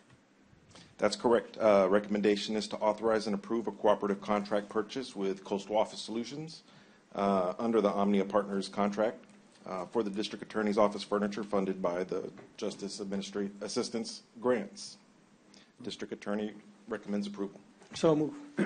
I'll second that. Yeah, A money, motion spend some money. and a second to pass. All those in favor say aye. Aye. Aye. Any opposed, same sign. The motion passes. Item number 6, discuss and consider conditional selection of South Texas Building Partners for Nueces County 6th floor renovations for the Public Defender's Office. So a proposal opening was conducted on July 13th. 2 bids were received. Recommendation is to conditionally select the low bidder, South Texas Building Partners, Inc., in the amount of $429,877 for Nueces County 6th floor renovation. Letter of recommendation from CLK Architects and Associates has been received, and the county engineer recommends approval. I have a question about that one. I know initially, and I went back and looked at the court, we had initially thought, and the preliminary estimates was going to be like $325. I think Commissioner Chesney mentioned, well, let's go ahead and do $375, and then Commissioner Gonzalez and myself said, let's go ahead and make it $4. So we allocated $400,000 for this. Is there a way to go back to this contractor and tell him, can you make cuts? We're only allocating the $400,000 that was voted on by this court. Can you make this work within that budget? I believe Juan can negotiate, do some. Yes, yeah. I mean, unless the court just is okay with going over, I just thought we had initially said $325, and we've already gone up. That's another $100,000, so. Right, we allocated this, and we allocated the same amount to redo. That's what I based the other allocation on Yes. when we brought that up, was for the veteran services and the social services that we're bringing back. So we allocated, it was specifically $400,000 for each. I mean, court can always change what it wants to do, but I don't. Well, I think if you can negotiate with them, I would prefer to go back. I know when you're remodeling your house or anything else, we go back and tell them, okay, this is all the money I have, make it work, you know. Yeah, because, I mean. Yeah. I think in the situation we're in, let's do that first. Yes, ma'am. Judge, Commissioner, we can value engineer once it's awarded. We can do a value See if engineer they would be willing with to do CLK that. and also the contractor. Yeah, I mean, so do we need to do conditional upon the value engineering? Because we don't have a funding source for this amount. So what can we do legally, Jenny? I guess we can do it. If they would approve, if they would, I mean, there may be $29,000 where we may have to cut 15, and they have to cut 14. I don't know. I mean, but Depending on the variation up or down, I think that's going to be a fact, question that Juan is going to have to help us with. But this is just conditional selection, so I believe we can negotiate that. This just allows us to start. Wait a minute. That's not what the discussion says. The discussion says in the amount of. So it's not a conditional selection. It is to conditionally select in the amount of. So that's we what. would have to say no to that amount if we want them to negotiate. No, I mean, or we can, I mean, I just want to make sure. Conditionally select without listing an amount? If we can do that, that's conditionally select based on the ability to get within our budget. Yeah. I mean, if we can do that, Jenny, that's fine, but that's not what the discussion item says. I think we'd have to, did the bid go out? The bid that was posted,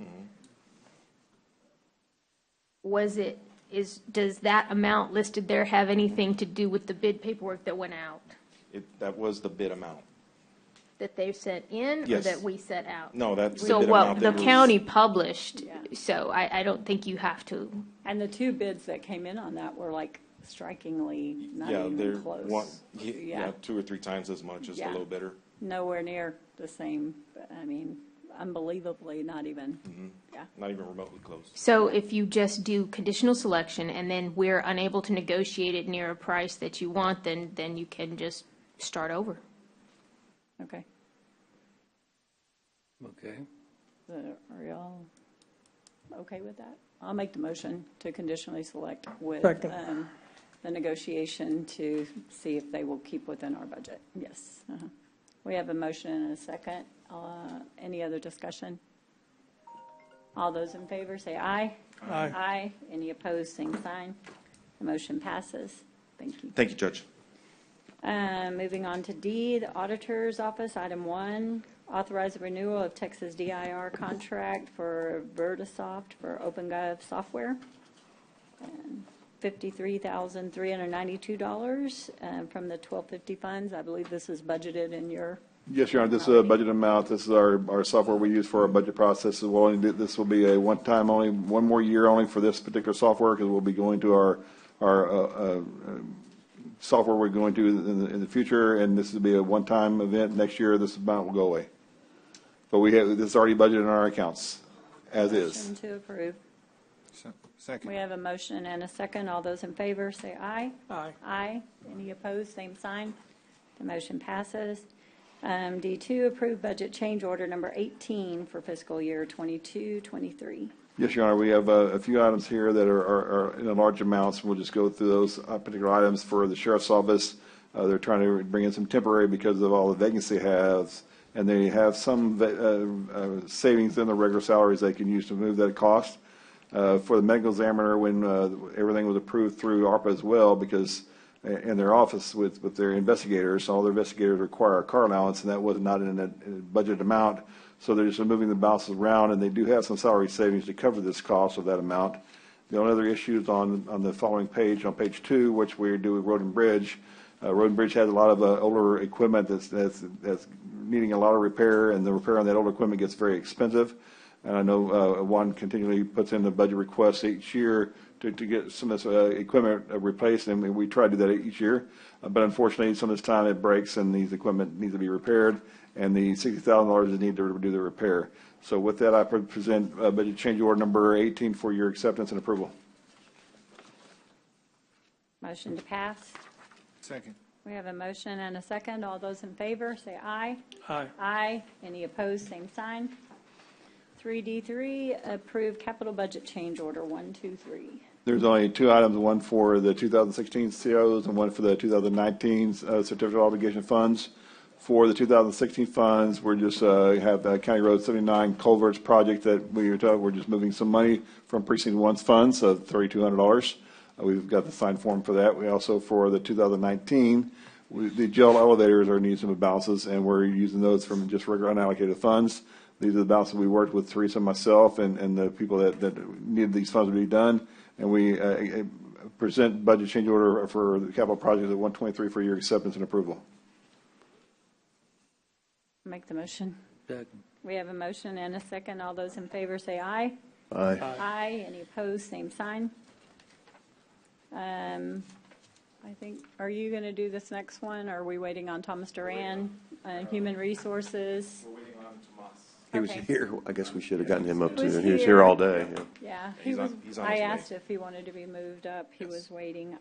We'll see. He should be back. Moving on then to F1, discuss and consider authorization and approval of an execution of lease with Rico USA for one copier for County Judge Commissioner's Court. This is just to exchange ours out because we don't have a color copier over there, and all the staff, all the commissioners and everybody use this one, so Yes. it's, And this is budgeted, and it's just a it's just just a a replacement. change right? out Yes, it is and take budget. the one we have and. Okay. yes. Motion to pass. We have a motion and a second. All those in favor say aye. Aye. Aye. Any opposed, same sign. The motion passes. Thank you. Item number 2, discuss and consider approval of method of procurement, IFB, for modernization of technology infrastructure for cybersecurity equipment, and authorize the purchasing agent to publish a notice. Yes, we're asking for approval to go out for bid now after a very long process of evaluating what we had and where we need to be. And we found out that we're very outdated, and it's time to go out for bid. It took us over a year to look at all of this, but it was quite a learning process. It is very hardware bound. You can see here that I've listed this AES and FIPS. That's the advanced encryption standard that is used on all hardware, and the FIPS is for the Federal Information Processing Standards, which is required for all of our CJIS compliancy and any federal level compliancies. We have equipment now that, of course, could be reaching end of life, and when that happens, there is no longer update, so we would no longer stay in compliancy. So that's This one thing. already- But This has already been approved through ARPA funds and stuff, the funding yeah, source yeah, for this. the so, allocation was yes, approved. yes. It's just been a while because we've done that much research, looked at this Just from ready to all go different out now and angles. use this, so. And plus, it was under a different county judge, so Yes. it was to kind of refresh it and give opportunity to ask any other questions, especially for yourself. Things have evolved quite a bit, so it was worth the wait.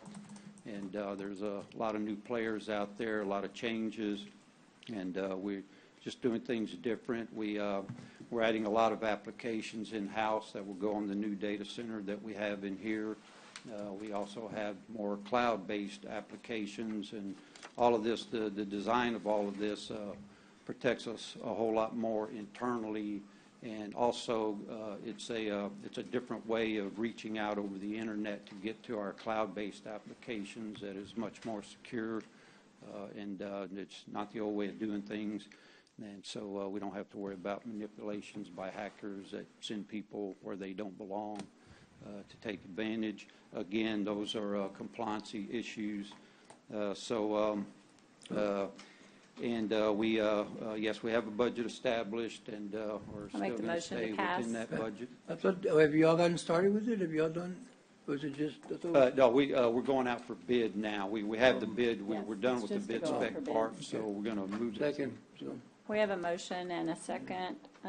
Any other discussion? But we have all the funds, though, right? Yeah, That's the bottom line. This is all ARPA funded, Yes. and certainly touches on our budget woes that we wouldn't be doing that. So, of course, working with Jeff and Lulu. Yeah, I made the motion. You seconded it. Yes. We have a motion and a second. All those in favor say aye. Aye. Aye. Any opposed, same sign. The motion passes. We are waiting on Mr. Duran. He left because he thought we were going, so I think we will go in. Are you ready for your item 10, Commissioner Chesney? 3A10? You know what? I think I am, Judge. Okay, let's I go was back waiting to on some 3A10. information. Okay, yeah, I think so. I was just waiting on something to get back to me, and they did. Discuss and consider allowing county staff to proceed with the process of renaming County Road 22 between County Road 43 and County Road 51. And you have your name. Judge, I would propose that we post for the 2 weeks that we rename County Road 22 between County Road 43 and 51 London Family Road. That's London Family Road would be the proposal on that, and then I have a second motion on the annexation part of that as well. I'll second that. Motion to name the road London Family Road. We have a motion and a second. All those in favor say aye.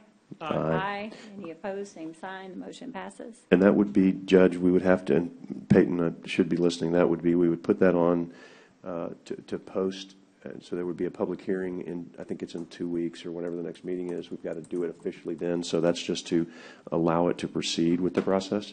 And then also to make the motion to allow the annexation subject to the county road being renamed by the Commissioners Court as proposed today.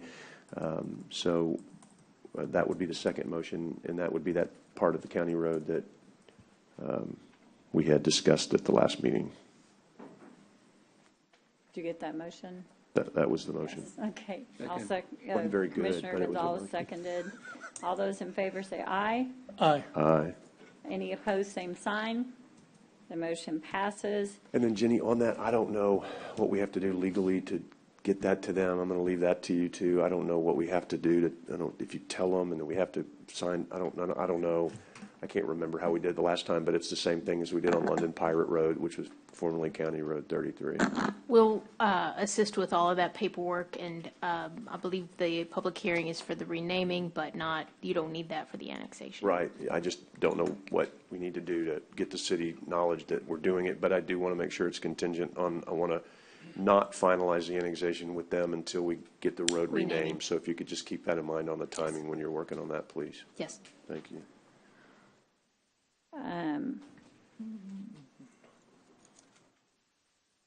Thank you, Judge. I'm done on that one. You're welcome. I think we had a vote to take item number 3A14 into executive session. I think we will move to executive and we'll bring this last one.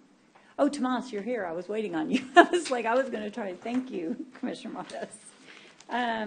Then we'll finish with Human Services. Item E1, discuss and consider authorizing and approving renewals for the services listed below for the Nueces County Employees Self-Funded Group Health Program and ancillary services. I think purchasing, and Tomas, if you want to take this. Yes, ma'am. I can give you a real detail, but I was hoping maybe to give you an overview, and if you have questions, ask me, and that way I don't take a lot of your time. Part of this is fairly straightforward, so it should be rather simple to go through it. Essentially, you have a renewal for all the services that we have bidded out and analyzed and recommended a couple of years ago. This is a renewal. It's not automatic. It's brought back to you. There are no rate increases other than those that were approved and awarded at that time through a bid process. And the services, the only thing that has changed is there's a requirement that was imposed on the what's called an act that where employees have ability to look at comparable cost of medical services, and you all approved that some time ago. Now we're just bringing forward that item that we have to amend the actual benefit booklet to include it in it. The ancillary services from the carriers have remained essentially the same. Well, they have remained the same cost as it regards the portions paid for by the county.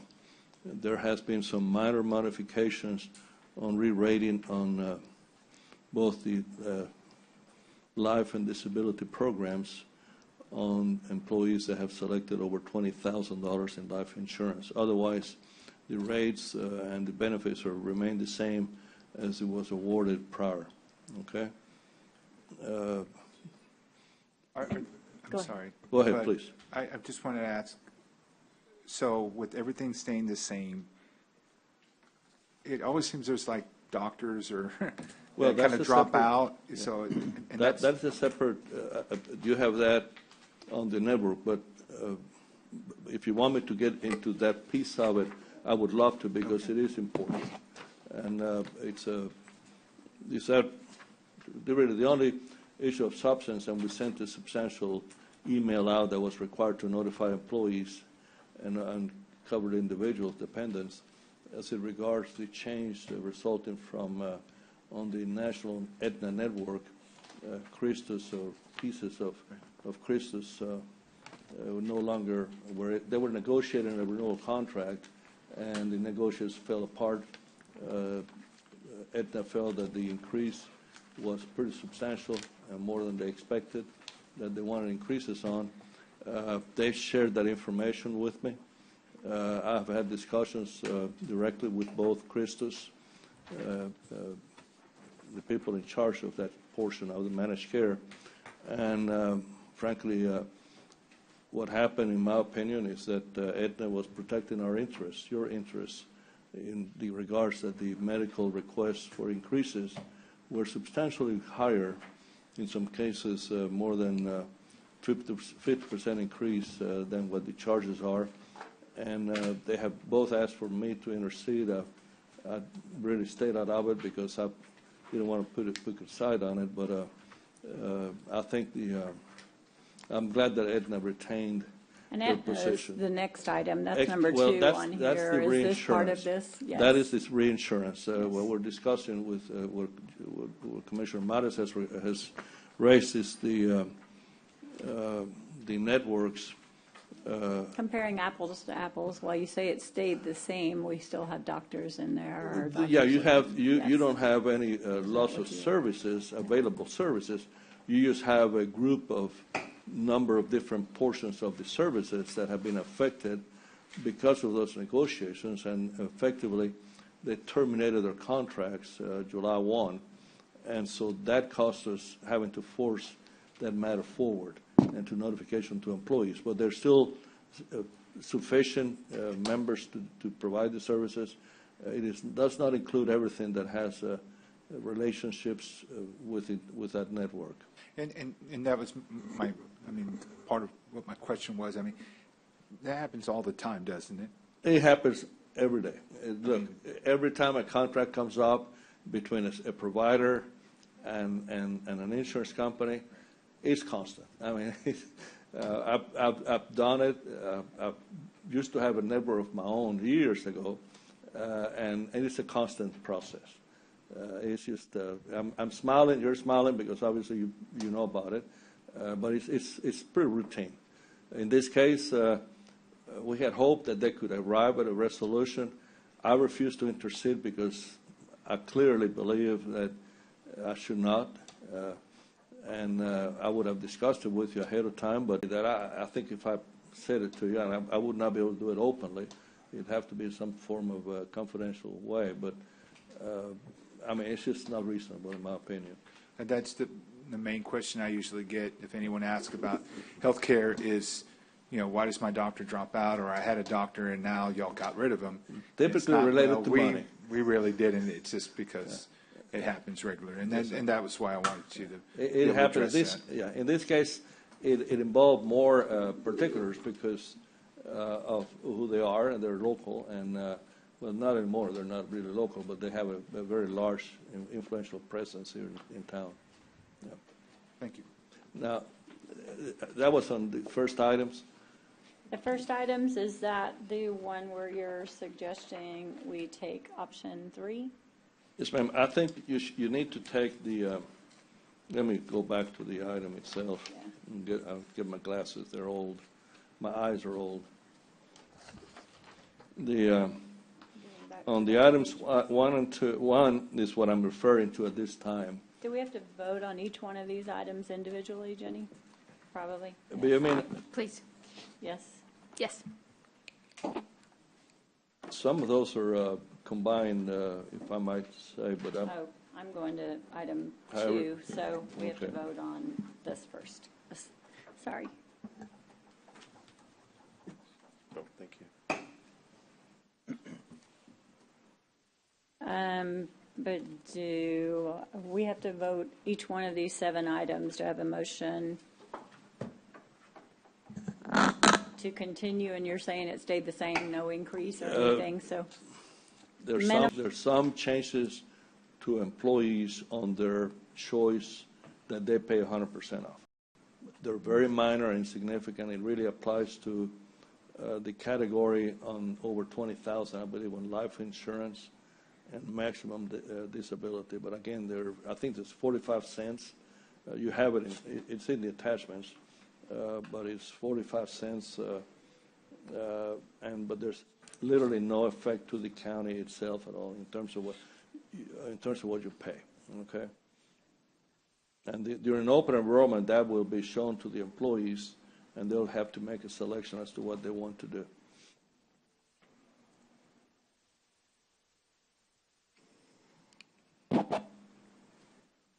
You're on my insurance committee. You okay with all this? Yeah, Ron? no, I'm good. Okay. I make the motion to pass item number 1. Second. We have a second. Any other discussion? All those in favor say aye. Aye.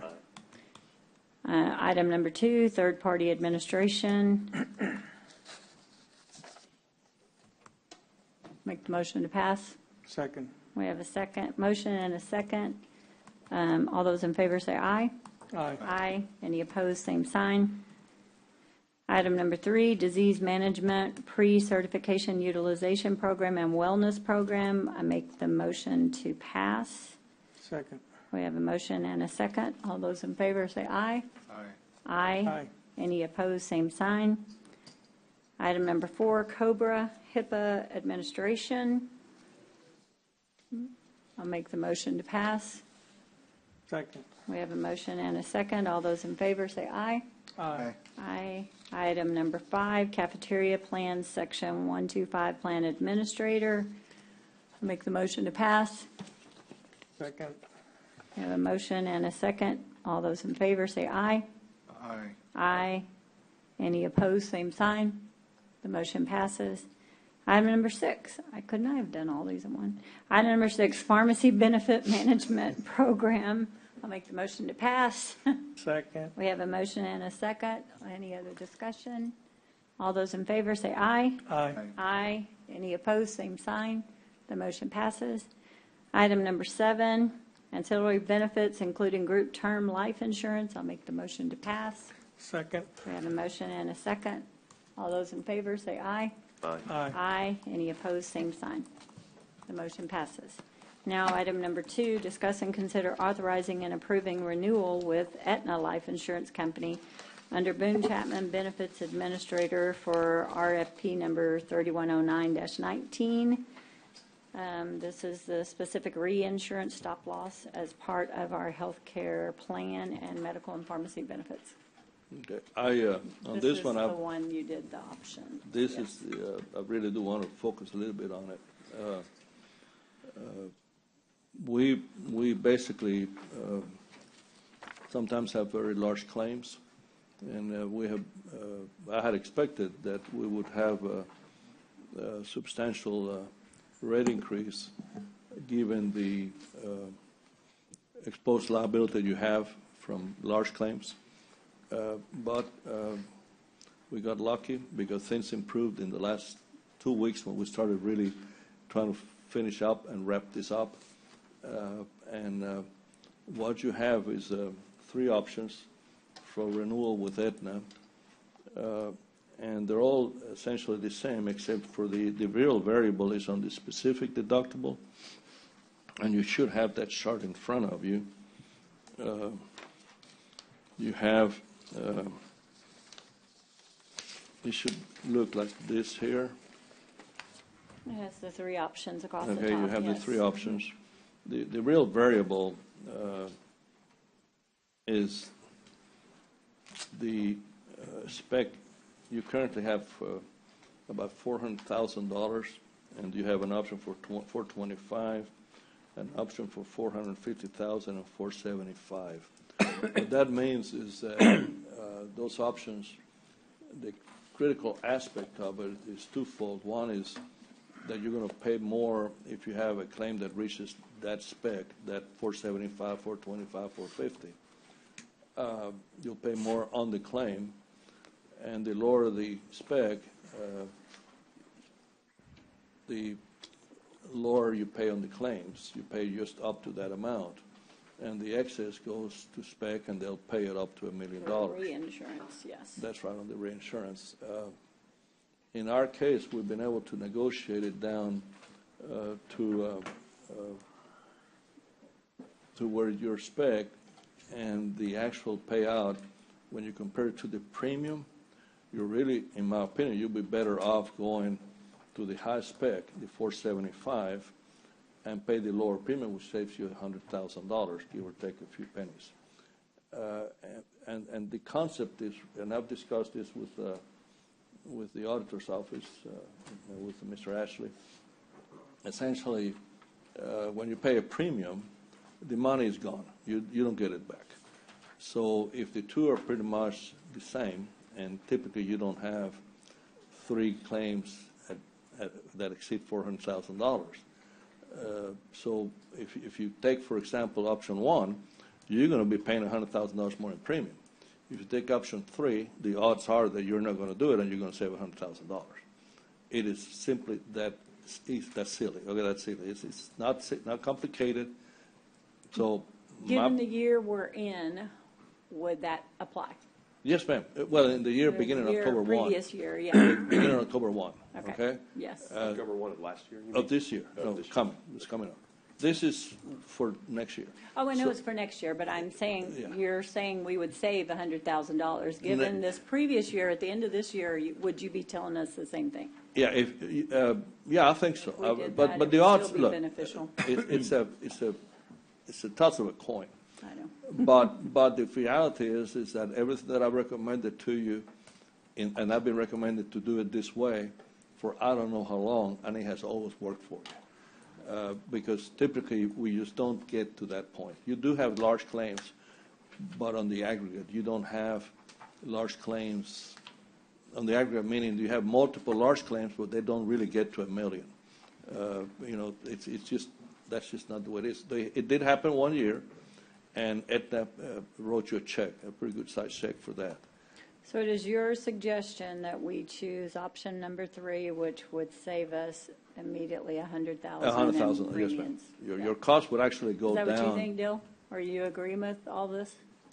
So yes, we were speaking with Tomas, going through the values, as we say, the way the premium works, $100,000 would be a savings because, as you know, it all depends on the number of large claims. If we have large claims, as it said, it could be more pricey, but in our history is that's never been an issue that we'd address that of it. So okay. I still agree with what Tomas is saying.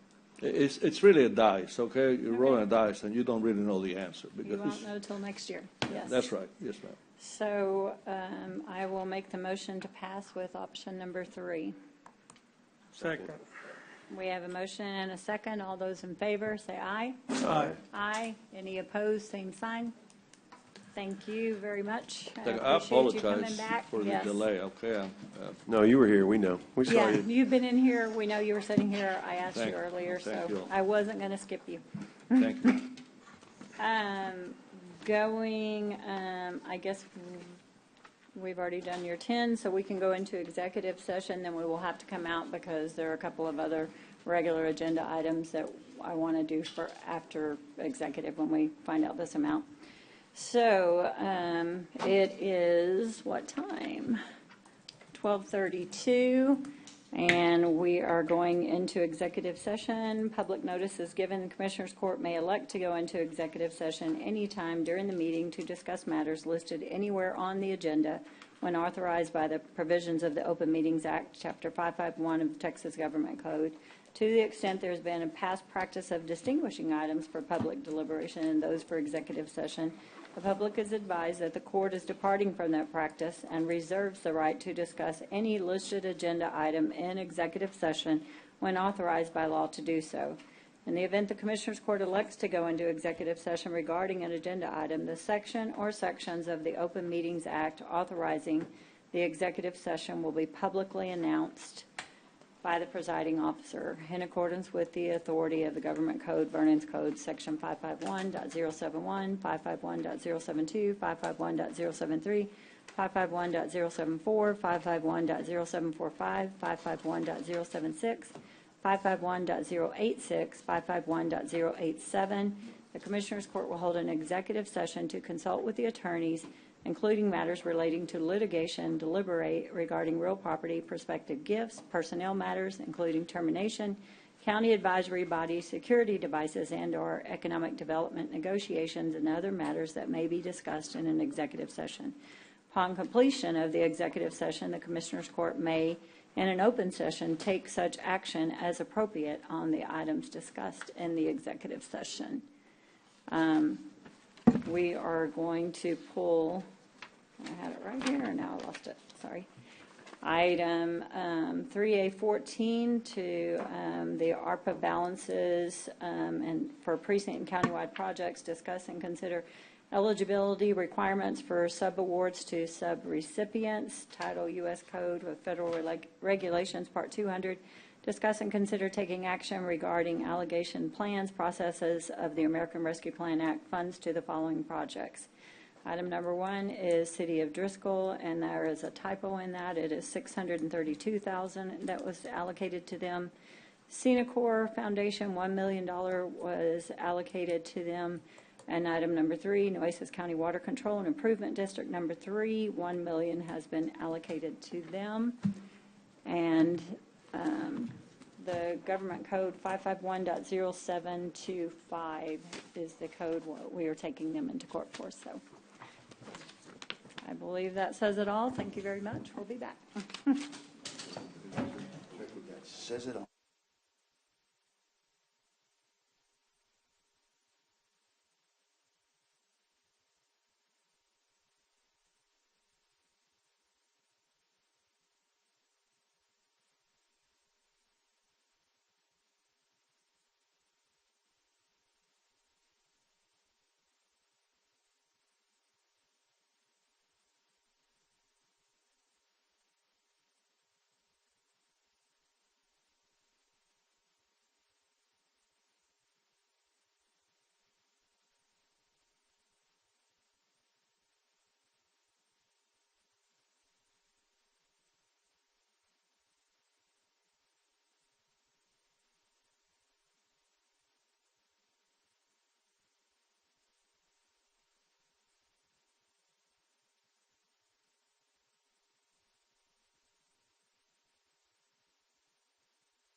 And we are coming back to open session from executive. Going back to item number 14 in open session, receive update on ARPA balances for precinct and countywide projects, discuss and consider eligibility requirements for subawards to subrecipients under Title II U.S. Code of Federal Regulations, Part 200. Discuss and consider taking action regarding the allocation of plans, processes of the American Rescue Plan Act funds to the following projects. The first one being the City of Driscoll.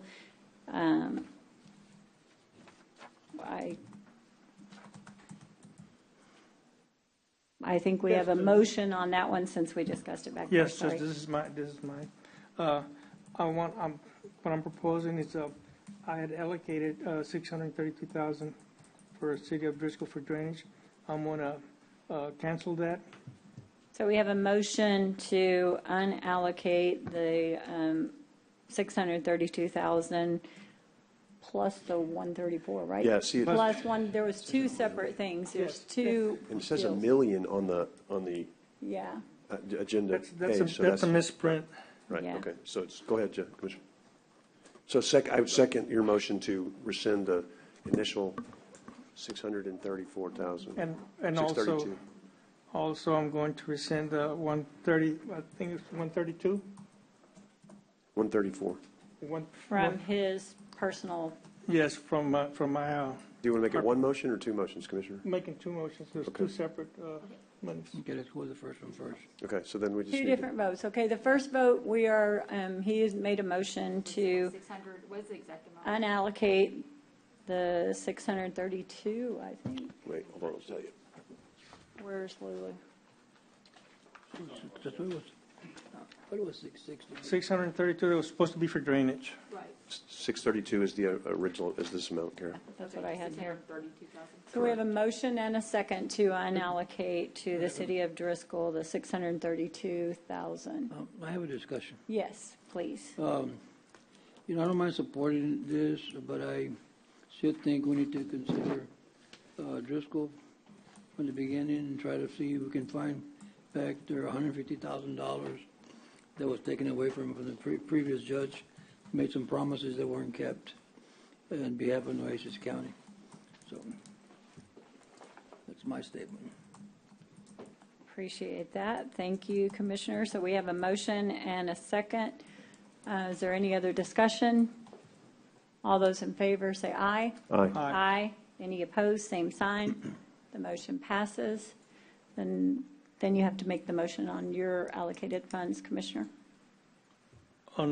Oh, yes, and I want to put back the. Wait. Do you have to unallocate your personal 134 first? Oh, I thought I already, I'm sorry, Judge. They said we had to do two separate ones. Okay. Unallocate the 132,000 from my personal ARPA funds. 134. Make the motion. 134 is the 134. amount I'm showing, so. I apologize, 134. That's okay. We have a motion from Commissioner Hernandez to unallocate the 134,000 to the City of Driscoll, and I will second that motion. It's actually to the City of Driscoll Drainage Improvement Drainage District Improvement Project. We have a motion and a second. Is there any other discussion? All those in favor say aye. Aye. Aye. Any opposed, same sign. Moving on to your next motion, Commissioner Hernandez. Yes, I propose that I'm going to do $500,000 for the City of Driscoll for the oh my goodness. Senior Center. Senior Center. For the Senior Center, Community Center. I apologize. I'm going to allocate $500,000 to that, Judge. And that's 134 from you and the rest from the county, is that right, Commissioner? Yes, it is. Yes. Okay. Second that motion. We have a Total motion. allocation of 500, 134 from Commissioner Hernandez, the rest from the countywide ARPA fund. We have a motion and a second. All those in favor say aye. Aye. Aye. Any opposed, same sign. The motion passes. The next item up on the list is Senacor Foundation. And I regrettably, am going to make the motion to unallocate the $1 million allocated to them as well. After careful review and much consideration from our team that has been out there and talked to them and everything, the county feels like this is in a high risk, and as unpleasant as it is, I do believe it is the right decision for the county, but I am making the motion to unallocate the $1 million to Senacor. Second. I have a motion and a second. Is there any other discussion? All those in favor say aye. Aye. Aye. Any opposed? Same sign. Item number 3, Nueces County Water Control and Improvement District number 3. And unfortunately, I'm going to make the same motion on this one. We like to help our neighbors. We like to work together with community partners and everything, but we wouldn't be doing our due diligence if we didn't move forward and listen to the advice of council giving us on high risk and what we need to do for the county going forward with the budget problems that we have. That's my decision behind making this motion as well. Second. I have a motion and a second. Discussion? Yes, sir. I think that since I initially made the allocations on this here, I think that they would probably be in a position to work this out. If maybe, if not, that's fine. If it doesn't pass, it doesn't pass. But so that's my statement. Any other discussion? Judge, I'd like to see us try to give an opportunity at least to break this project down to a more manageable amount. I can't hear you, John. I'm sorry. I'm sorry, to break this amount down to a more manageable amount as far as the total project scope. I believe it was totaled for $4 million. I know there's certain requirements, I guess, that are due is the best way to describe it, Jeff, right? Certain provisions and what strikes out a project. Right, Commissioner. The total project was 4.3. The amount they were asking for this portion of it was $1 million. And so the full amount has to be covered in order for it to meet the qualifications. Is that right? To be operational. To be operational within the year 2026. Within December of 2026, correct.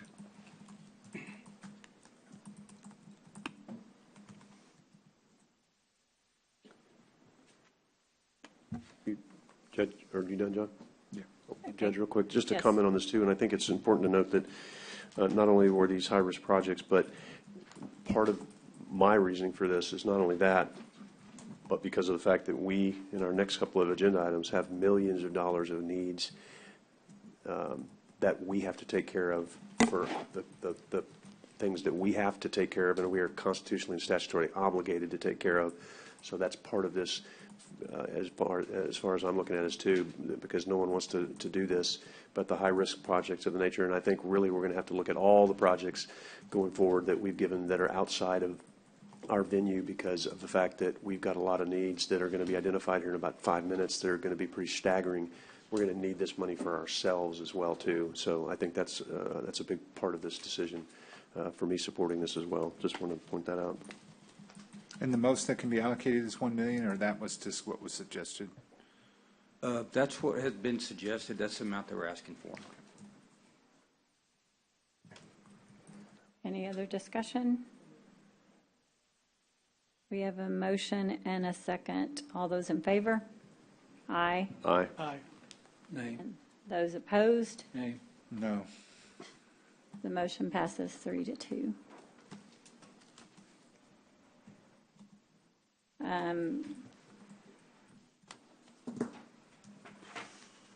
Moving on to item 15, discuss and consider selection of Govan Development LLC for development of plans and specification to replace wastewater pipes in the Nueces County Courthouse and jail facilities. Discuss and consider allocation of ARPA funds for replacement of wastewater pipes in the courthouse and jail facilities project and related matters. we brought this up at another meeting. We have once done a preliminary list and cost of what it would be. I believe it is in your packet. I'm not seeing it right here in front of me, sorry. About 4,600,000. That's what it is, There's a 4,600,000. shortage of 1,402,000. Wait, what is? Let me go back. Estimated probable cost, 4,600,000. 4,632,508.39 cents. Yes, sir. And the shortage is 1,402,657. Got that one right? So we have funds available for this, or why are you saying the shortage? I thought we needed the whole 4 million. But that, what's budgeted for ARPA is only 3.229 right now. For the, Some has already been, Oh, when we brought this up before, so we need an additional 1.4, yes, okay. for the wastewater pipes in Nueces County Courthouse, that's the one? So, okay, I'm confused here for a second, though. Me too, I was totally confused. Oh, I see. Okay, but we're doing the Govan part first, and then it's consider allocation second, right? Yes. Okay, so- It's 2 votes. So my question was, well, sorry, go ahead. I was going to ask a question on the Govan part first, but I don't mean to jump ahead. I mean, that was, You're good? sorry. So since this is an ARPA potential project, are we allowed to do this? Govan is pre-approved, and He's we had already pre-approved? selected him. Okay. Yes, it meets all the criteria. He's on the list. Yes. It meets all the criteria under expenditure category for U.S. Department of Treasury. Okay, got it. Yes. Then I would make a motion to select Govan Development for development of plans and specs to replace wastewater pipes, Second. subject to us coming up with the remaining funds that are needed. We have a motion and a second. All those in favor say aye. Aye. Aye. Any opposed, same sign. you know, this is probably even better because I don't remember us allocating this already, but if we had already allocated those 3 funds, points. it's already there, you know, that it's already there, so it says here the shortage only be 1,402,657. So if that's a shortage, I mean, we shouldn't have no problem at all with the shortage. You know. Is that already on the list, Lulu, for? Now that are complete, we had a countywide remaining balance of $3,229,508.39. And reallocating any projects that have already been completed or soon to be completed. That includes a $2,074,097.32, which brings a total of. I don't think that's what I was asking. Oh, We were we're going to asking have if enough we- money to cover. Well, wait, To okay. cover this, but did we already allocate Not yet. 3.2? Because No. I was going to say, we haven't that's allocated what anything for this this, have we? says. No, we on have not. here. Yeah. I wasn't aware, I was shocked when I saw the bottom Yeah, I of this didn't. page. So we have not allocated anything for this So we need project? the Not for this whole project. 4 million. It's not on our list. When was that? The 3.2 is the amount that was shown available. You got to get your mic. Oh, I'm sorry. I can't hear The you. 3.2 was the amount that was available, excess, Oh, that y'all were when going you to were put doing towards. this. But we haven't done it Yes. yet. We haven't done Right, any, so we right. need the But whole I'm- 4 Okay. million So, total. all right, so Yes. this blue sheet, Lulu, that I'm looking at, before we just did what we did, we had 5.3 million Prior, no, this is remaining. I'm looking at your sheet. correct. On the agenda, which No, no. was uploaded, we have currently 3.2. Plus the 2 million that you Plus the just 2, said, so that's correct. 5.3. That is correct. Okay, so the blue sheet, We're going to use 4.632 for this, so we will have less than right. 1 left. no. But we need no, to but we allocate just- the project. Let me just, hold on. So we had 5.3 coming into today, and we just unallocated $2 million. So now this number goes to 7.3. Yes. Correct? So Yes. now, as we sit here today in real time, we have 7.3 million, 7.303,605.71. And we need how much for this project? 4,632,165.62. 4,632,000 what? 165.62. Okay, so are we wanting then, Judge, to allocate the remaining amounts to this and the roof, the roof? Where are we headed? I mean, Because don't we have the roof that we need to worry about too? Yes, but we don't have the funds for it. Okay, so at this point, you want to just allocate the 4.6 million towards Because plumbing? that's doable, because we don't have the money to do the roof. Yes, if we come up with more money, I think that's where we need to focus. If we come back, that will be our next focus. But right now, this is all we have the money for. Okay, so 7.303, 605.70 minus 4632, 165.62 equals. That will leave us 2.6 million, 2671, this could be the law, 440.08. And the reason that last vote was so crucial to this county is we're still $6 or $7 million short for probably what's going to cost the roof. So We at have least the next item as well. if no, that no, goes. no, Yeah. I get it. So, and then we got the other items coming Yeah. up too. So, again, that is very much emphasis of why we had to painfully do that last vote that was nobody wanted to do, but we kind of had to just do it. And I get why others didn't want to. I'm just saying. So, we're still going to be super short, because that's going to leave us about 2.6 million, and we've still got about $1 million worth of employees and about $6 or $8 million worth of roof works, $1 million worth of employees that are on ARPA that we're going to have to make a decision on at some point today, I guess. Okay. That would be, I guess, if that's where you want to go with it, Judge, I'd make the motion to allocate 4.63216.562 of ARPA, remaining countywide ARPA funds towards the wastewater pipes in the Nueces County Courthouse and jail facilities. Piping and plumbing? We already we have your motion, and Commissioner Gonzalez, you seconded, right? Right. We have a motion and a second. All those in favor say aye. Aye. Aye. Any opposed, same sign. The motion passes. Moving on to item number 16, discuss and consider the allocation of ARPA funds towards current ARPA public sector positions for the fiscal year 23-24 and fiscal year 24-25 and other related matters. And Judge, on this one, my apologies. No, go ahead. On this one here, I, for instance, I would like to, if I can table this for next meeting, August the 9th. See, there's a possibility of what I have that maybe we can extend it 1 year, not 2 years. So, but I'm just. Well, we tabled it from the last meeting, so. You did?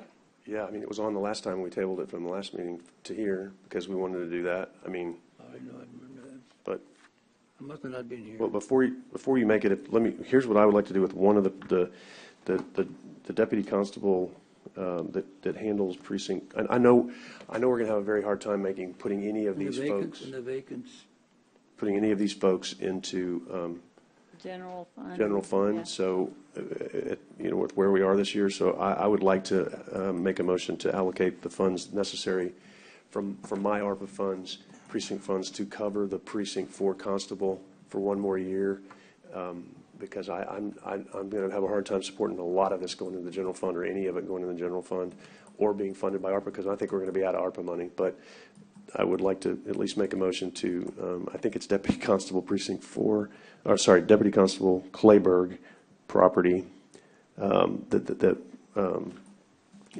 would come out of my Precinct 4 ARPA funds. You're just doing for the 1 year, though? For 1 year. For 1 more year? Yeah, until we figure out where we are. Okay. For discussion, and that's what I wanted to do, because I don't, we got vacancies here, I want to probably say, you know what, if I had enough money to do the rest of them, or 1, 2, or 3, I want to come back and do that, right? I mean. Or want some that you want to do, or whatever. Okay. Well, I mean, do you have, okay, well, so if I'd like to do this one out of Today, mind you want to today, do this if that's motion? okay, You're so that- making the motion to do, yes, Yeah, okay. for the Clayburg Constable property, that's the one that I need to do out of my ARPA funds for 1 year.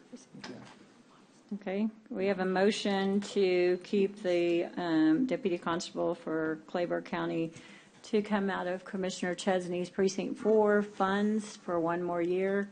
Dale, do you have something to say about it? Well, I need Sorry. to work with people of the ARPA side, because the personal, the funds we currently are using for this public sector funds come out of a certain section of the ARPA funds. I don't know if it can be allowed to be moved to his particular fund. So I just want to make sure they look into that before you make a full vote on that. Okay, Commissioner Modas did it for 22, 23, and it came out of his funds for yeah, ME medical positions. I just want to make sure that the rules, because the rules for this is public sector, that's where this was Which funded is public from. sector. So now we're trying to use other funds, so it can still be funding out of the public sector. Right, which is going to the public sector. I think so. So yeah, the transfer money to the public sector. Yeah, I mean, we've done it before, so, I mean, Right. I'm comfortable moving forward. If you find something later, that's fine, but I wanted to, we can always bring it back, but we have done it before, so I'm good with that. And then, okay, well, that's a motion, and then I got a couple other questions too, but I'll wait. I got a question too. And he seconded that motion, Judge, so whenever you're ready. Okay, we have a motion and a second. I thought I had already started that, but I forgot, sorry, to keep him on Commissioner Chesney's precinct for ARPA allegations. All those in favor say aye. Aye. Aye. Any opposed, same sign? Just for next fiscal year. Just for 1 year, Correct. yes. And let it be known I'm only voting for this because I don't believe in paying any of our employees out of this. I think it's gotten us into the trouble that it's gotten us into. I wouldn't be voting for this if it wasn't your designated funds that you have every right to use. And I wouldn't either, so, yes, I wouldn't either. Yeah. No, I'm with you. I wouldn't, I feel the same way, Judge. Okay. That's why I did it out of mine, 'cause- We've had a lot of problems with that, and I think, On this one, I got a question on, it says Deputy Constable Claber Property Precinct 1. I think that's a typo. that's a typo. Oh, that's probably, Yeah. Claver Properties. Is, It's a that's the typo. one Brent just No, did, well, right? it wasn't allocated for, No, it's out of Bobby. I mean, now it's Chris. but he didn't Oh, but it's precinct 4 patrol though. Claver, that It's- one sliver it's- Claver that, No, that 3,000 acres that we have. Yeah. He does more than that area, but that's what we added. okay, gotcha. But I think that's a typo, yes. Okay. And Yeah, there He does the whole beach are, area, right? He does the whole beach area. They do a lot.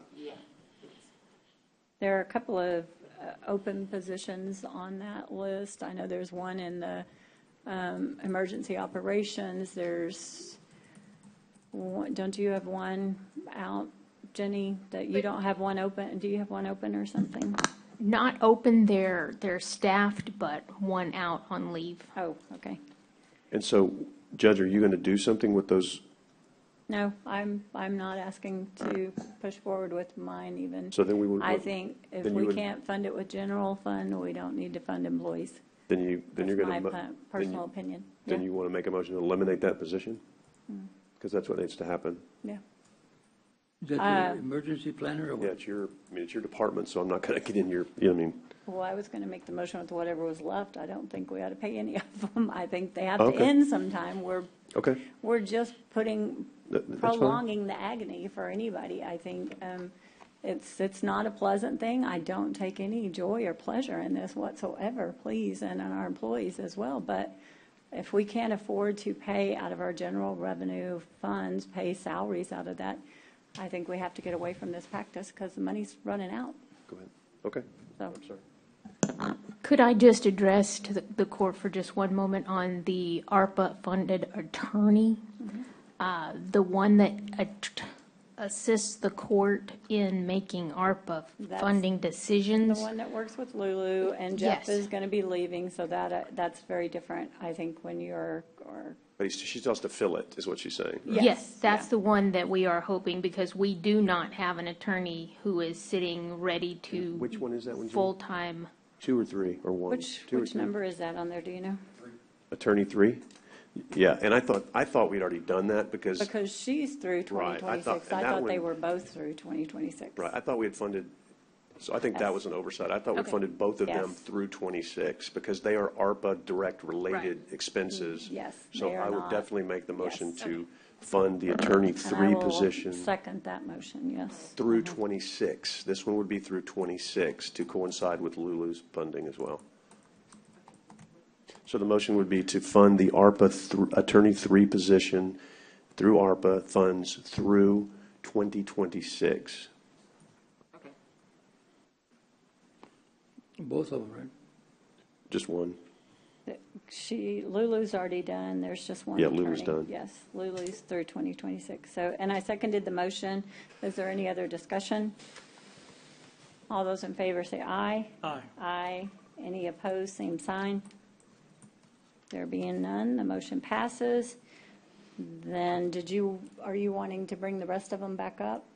Commissioner Gonzalez, what are you wanting to do with those? Or I'll hold off on my other motion if you want to, Yeah, I'd like to bring them back, but listen, I'm gonna. But how many do you think you're going to try to fund? I mean, are there ones that you know you're not going to You're fund? not going 'Cause to refund yours. let's get it Well, the ones I done. know I'm probably gonna find is gonna be Medical the examiner.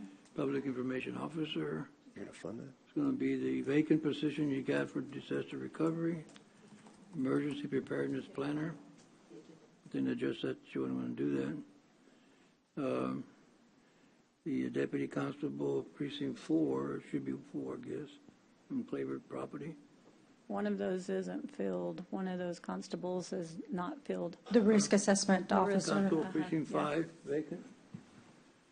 And then deputy medical examiner was only there for 3 months or something. Not It was bad. only allocated for up to September 30. Yes. And then the technicians and stuff were only allocated for 1 year through Commissioner Modas. So I'm wanting y'all to make your motions first before I make a motion to not approve any of them. But let me give you the ones I'm gonna keep, okay? Okay. For the shorter. Attorney 2, civil. Is that yours, Jenny? Attorney 2, civil? What is the motion on that one? To keep, He's trying to list the ones that he's thinking about funding We're himself. trying to, okay, yes, that is He's just talking. that is the CPS attorney helping to deal with the backlog of COVID cases. Legal secretary 1, deputy constable 4, and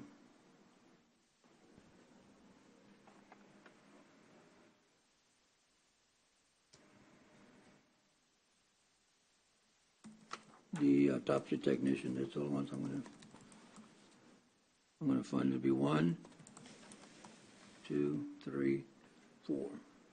1, 2, 3, and 4, you want to fund out of your commissioner? Right. So do you want to do that today, or do you want to Take the table those motion, four? or? I can do it today, but it don't make any difference. I mean, Okay, so make your motion. attorney 2, civil, legal secretary, deputy constable precinct 4, and autopsy technician. So is that your motion? Then that's, My and that's motion out of to your, that's your, allocated from my ARPA fund for 1 year. I'd second the motion. So we have a motion and a second to fund the positions, I think on the list 1, 2, 3, and 4, through Commissioner Gonzalez's ARPA allocated for funds. Is that just the autopsy tech coming from your funds, Right. Commissioner, and the others are just going to continue for The others, No, we haven't acted on those yet. We have not acted on those yet. no. that he just mentioned? Just the 4 he Just those 4. mentioned. And the rest are not. The rest we haven't voted on yet. Yes, that's coming. So, He just agreed to fund 4. I just agreed to fund 1. There's 10 spots left to talk about. no, I'm asking is, because 3 of them are already funded, right, in ARPA, but the autopsy tech was funded from Commissioner Modis, so you're only. But it ends this year. He's funding it for next year. He's funding one additional year. 1 year, Correct. that's it. The rest were already funded through next year? No, They're already on. not for next year, no. Did y'all just vote to continue those? No, not those. Sorry. Okay. Teresa, you were napping. No. We're only Okay, voting. today what we voted on, Judge, I believe, is to fund the Attorney 3, 2, Legal Secretary 1, Deputy Constable 4, Clayburgh Constable, and Autopsy Tech. Is that right? Is that correct? Yeah, because 3 is already on there. But And attorney autopsy. 2 and legal secretary. No, So yeah. we have a motion and a second to fund the attorney number 3, the legal assistant. No. We already did 3, Judge. I was just listing the whole list. Oh, Sorry. okay, My okay. bad. I'm sorry. I was just trying to make sure I had them all right. So you, Attorney 2, Attorney 2, legal secretary. legal secretary, Deputy constable 4. and the autopsy and autopsy technician. technician. Yes. and I seconded that. Okay, all those in favor, do you have that? Yes, to fund all. All four through for your- 1 year from next his fiscal year, allocation. Next fiscal year, 23, 24. Yes, Out of your ARPA funds. yes. Okay, got But it. those, All those in favor, say aye. I'm sorry. Oh, wait, do you have you want Yeah. discussion? Okay, So sorry. I'm looking at the chart, and I don't, maybe I'm looking at the wrong chart. And I know I saw another chart, so I'm looking at the one that's a part of the attachment online, but I think we got sent another one. At some point, some of these salaries drop, right? Is that what we're talking about here? So the deputy medical examiner, that was not part of the list, right? Correct, John, that's one that. Yes, it was only for 3 months, actually. That was not for even annually. So that means that if we don't fund the remainder, that those positions are gone because At the they have end to of go the into the year, general at the end fund. of their So term. what do we have left then? PIO? Well, let's finish this motion with Jags Well, first, no, that he's I willing to need fund. I need to know, so, I mean, I may make a separate motion. Oh, okay. Yeah, Or make an amendment to the motion. We have the So what's left that has not been covered? PIO, we have the disaster recovery specialist, but it's vacant, emergency preparedness.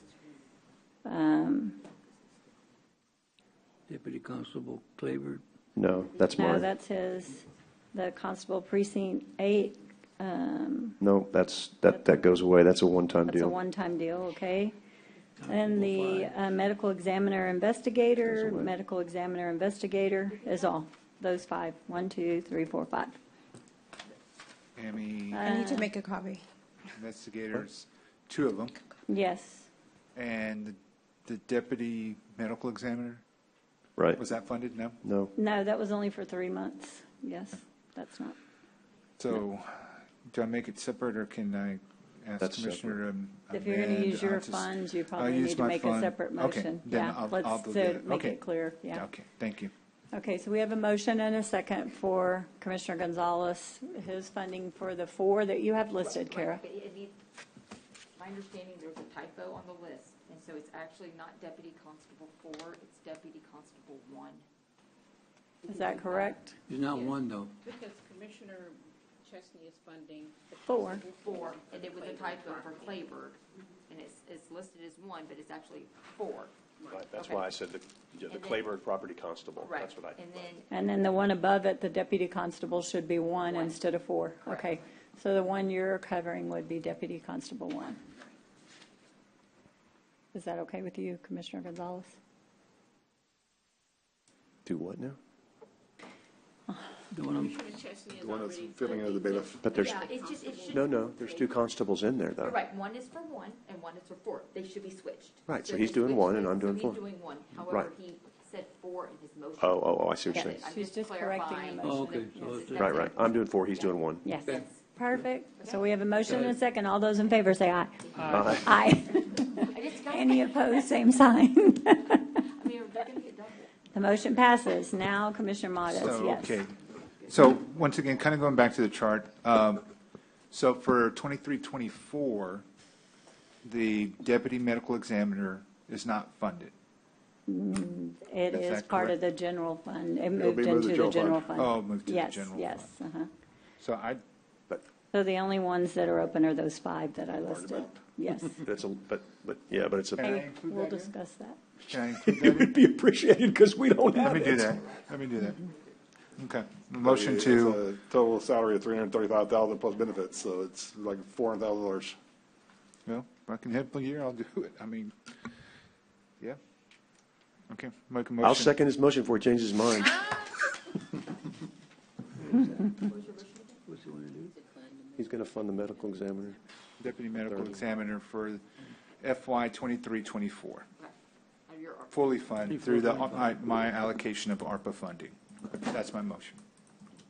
To fully fund for 1 year. For 1 year, for FY 23-24. Yes, ma'am. And you have a second. All those in favor say aye. Aye. Aye. Any opposed, same sign. And then the rest, we don't even need a motion because they just end if there's no continuance, they end at the end of the year. Can we bring this? So for his, to recap, Attorney He's fully funded till 2026 like you. Okay. Yes, his Out position, of although we're countywide. losing him. Okay. I'm sorry, Commissioner Modas, I interrupted you. Oh, no, it's fine. And we can always bring this back if you want to address it or something, but I think for now. Well, I think, Judge, we need to make a motion to not fund the rest of these They and then if don't someone have wants to bring- funding, it ends. I mean, we don't have to do a motion for it, they end if we don't fund it. I was just trying to. It's going to be cleaner, I think, to All right. actually. To go ahead and make a motion to not fund the rest of the positions.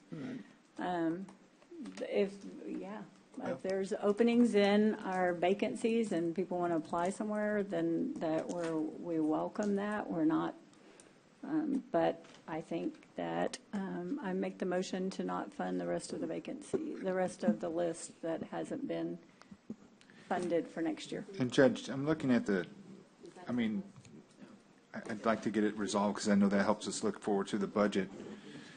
So the medical examiner investigators, the two positions that I funded last year, or this current fiscal year, I'm sorry, that's going to the general fund or that's not going to be covered? Right now, that's not covered because right now he's got several part-time positions in the general fund. Okay. So, but going back to the chart that we have, it shows that there's a dollar amount for 23-24 at 57,569 for each position, and it says SLFRF grant fund. But What does that mean? It's an estimate. okay, It's just So it's just, what it would if cost. we wanted to continue on, that would be the current rate. Unless there's a date underneath it with approved, then Right. that's just the cost that it would cost to continue. Correct. Okay, so I talked a lot earlier about the medical examiner office.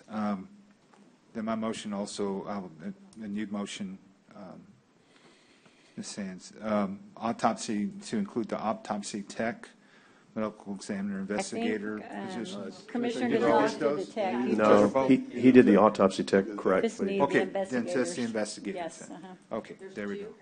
Two Two investigators. yes. Same motion. Same motion, fully funded for FY 23-24, yes. Sorry, thank you. So we have a motion to fund that through Commissioner Martez's ARPA allocations for one more additional year. Do I have a second? Second. We have a second. All those in favor, say aye. Aye. Any opposed, same sign. Thank you very much. The motion passes. And then I guess now you want me to make a motion to, I'm sorry. Go ahead, Lulu. What about the MOU constable for school resource? Do you want to continue that? The position is vacant currently. It's vacant. That was so supposed to they be a have- one-time How long has it thing. been vacant? It's been vacant about a month. Is that correct, Dale? Yeah, but that was supposed to be a one-time deal. That was supposed to be that was a Oh, one-year the deal contract to was for start with. two, but What's that? the MOU was for two, but if it's vacant, then it would be a moot point.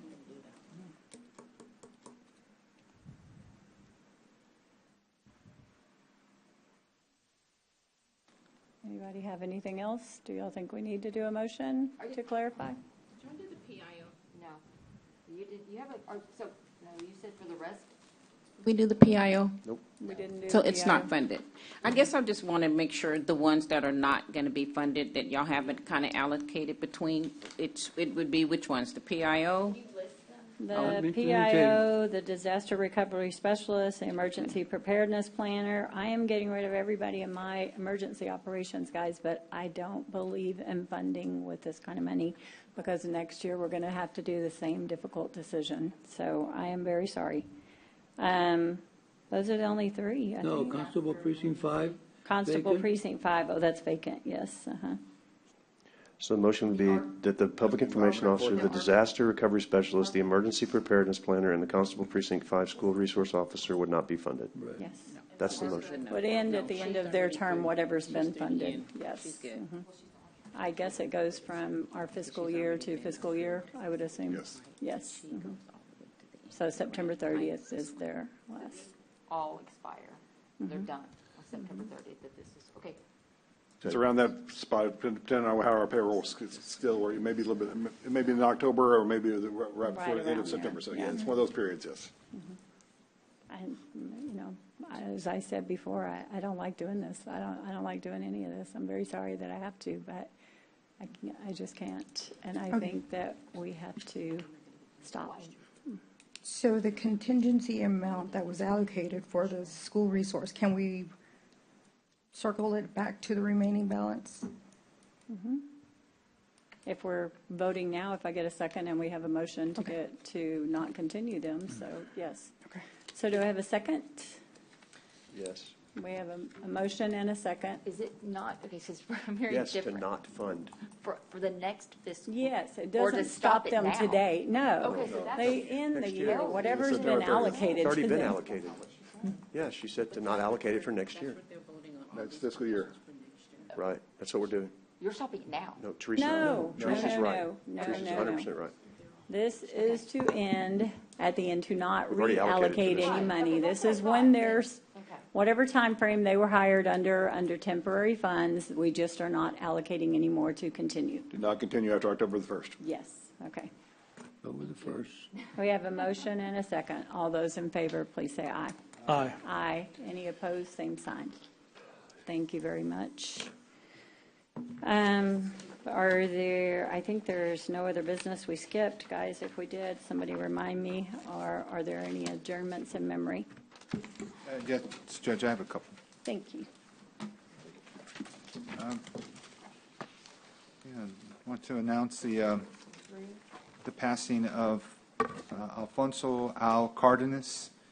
I worked with him for many years when he worked with the Texas Department of Family Protective Services. He spent his career there. He passed away last weekend. He had been in a few years in retirement and was taken. So just my condolences to his family and his friends and his work family. He did a lot of good work for this community on behalf of victims of abuse and neglect in our area. And so I just wanted to honor him by recognizing him today. And I don't recall, did any of the commissioners mention Rick Sanchez? I was going to, but go ahead. Oh, no, go ahead. I I don't was have just it. going to pull up his obit. Yeah, go ahead, because I don't have it pulled up. I just wanted to make sure he got recognized. But if you have it, Commissioner, go ahead. No, I don't have, I was just pulling it up. Rick was one of the co-founders of the Texas Jazz Festival here in Corpus Christi. He had been in kind of declining health over the years, but was still active and got around with his wife, Gail.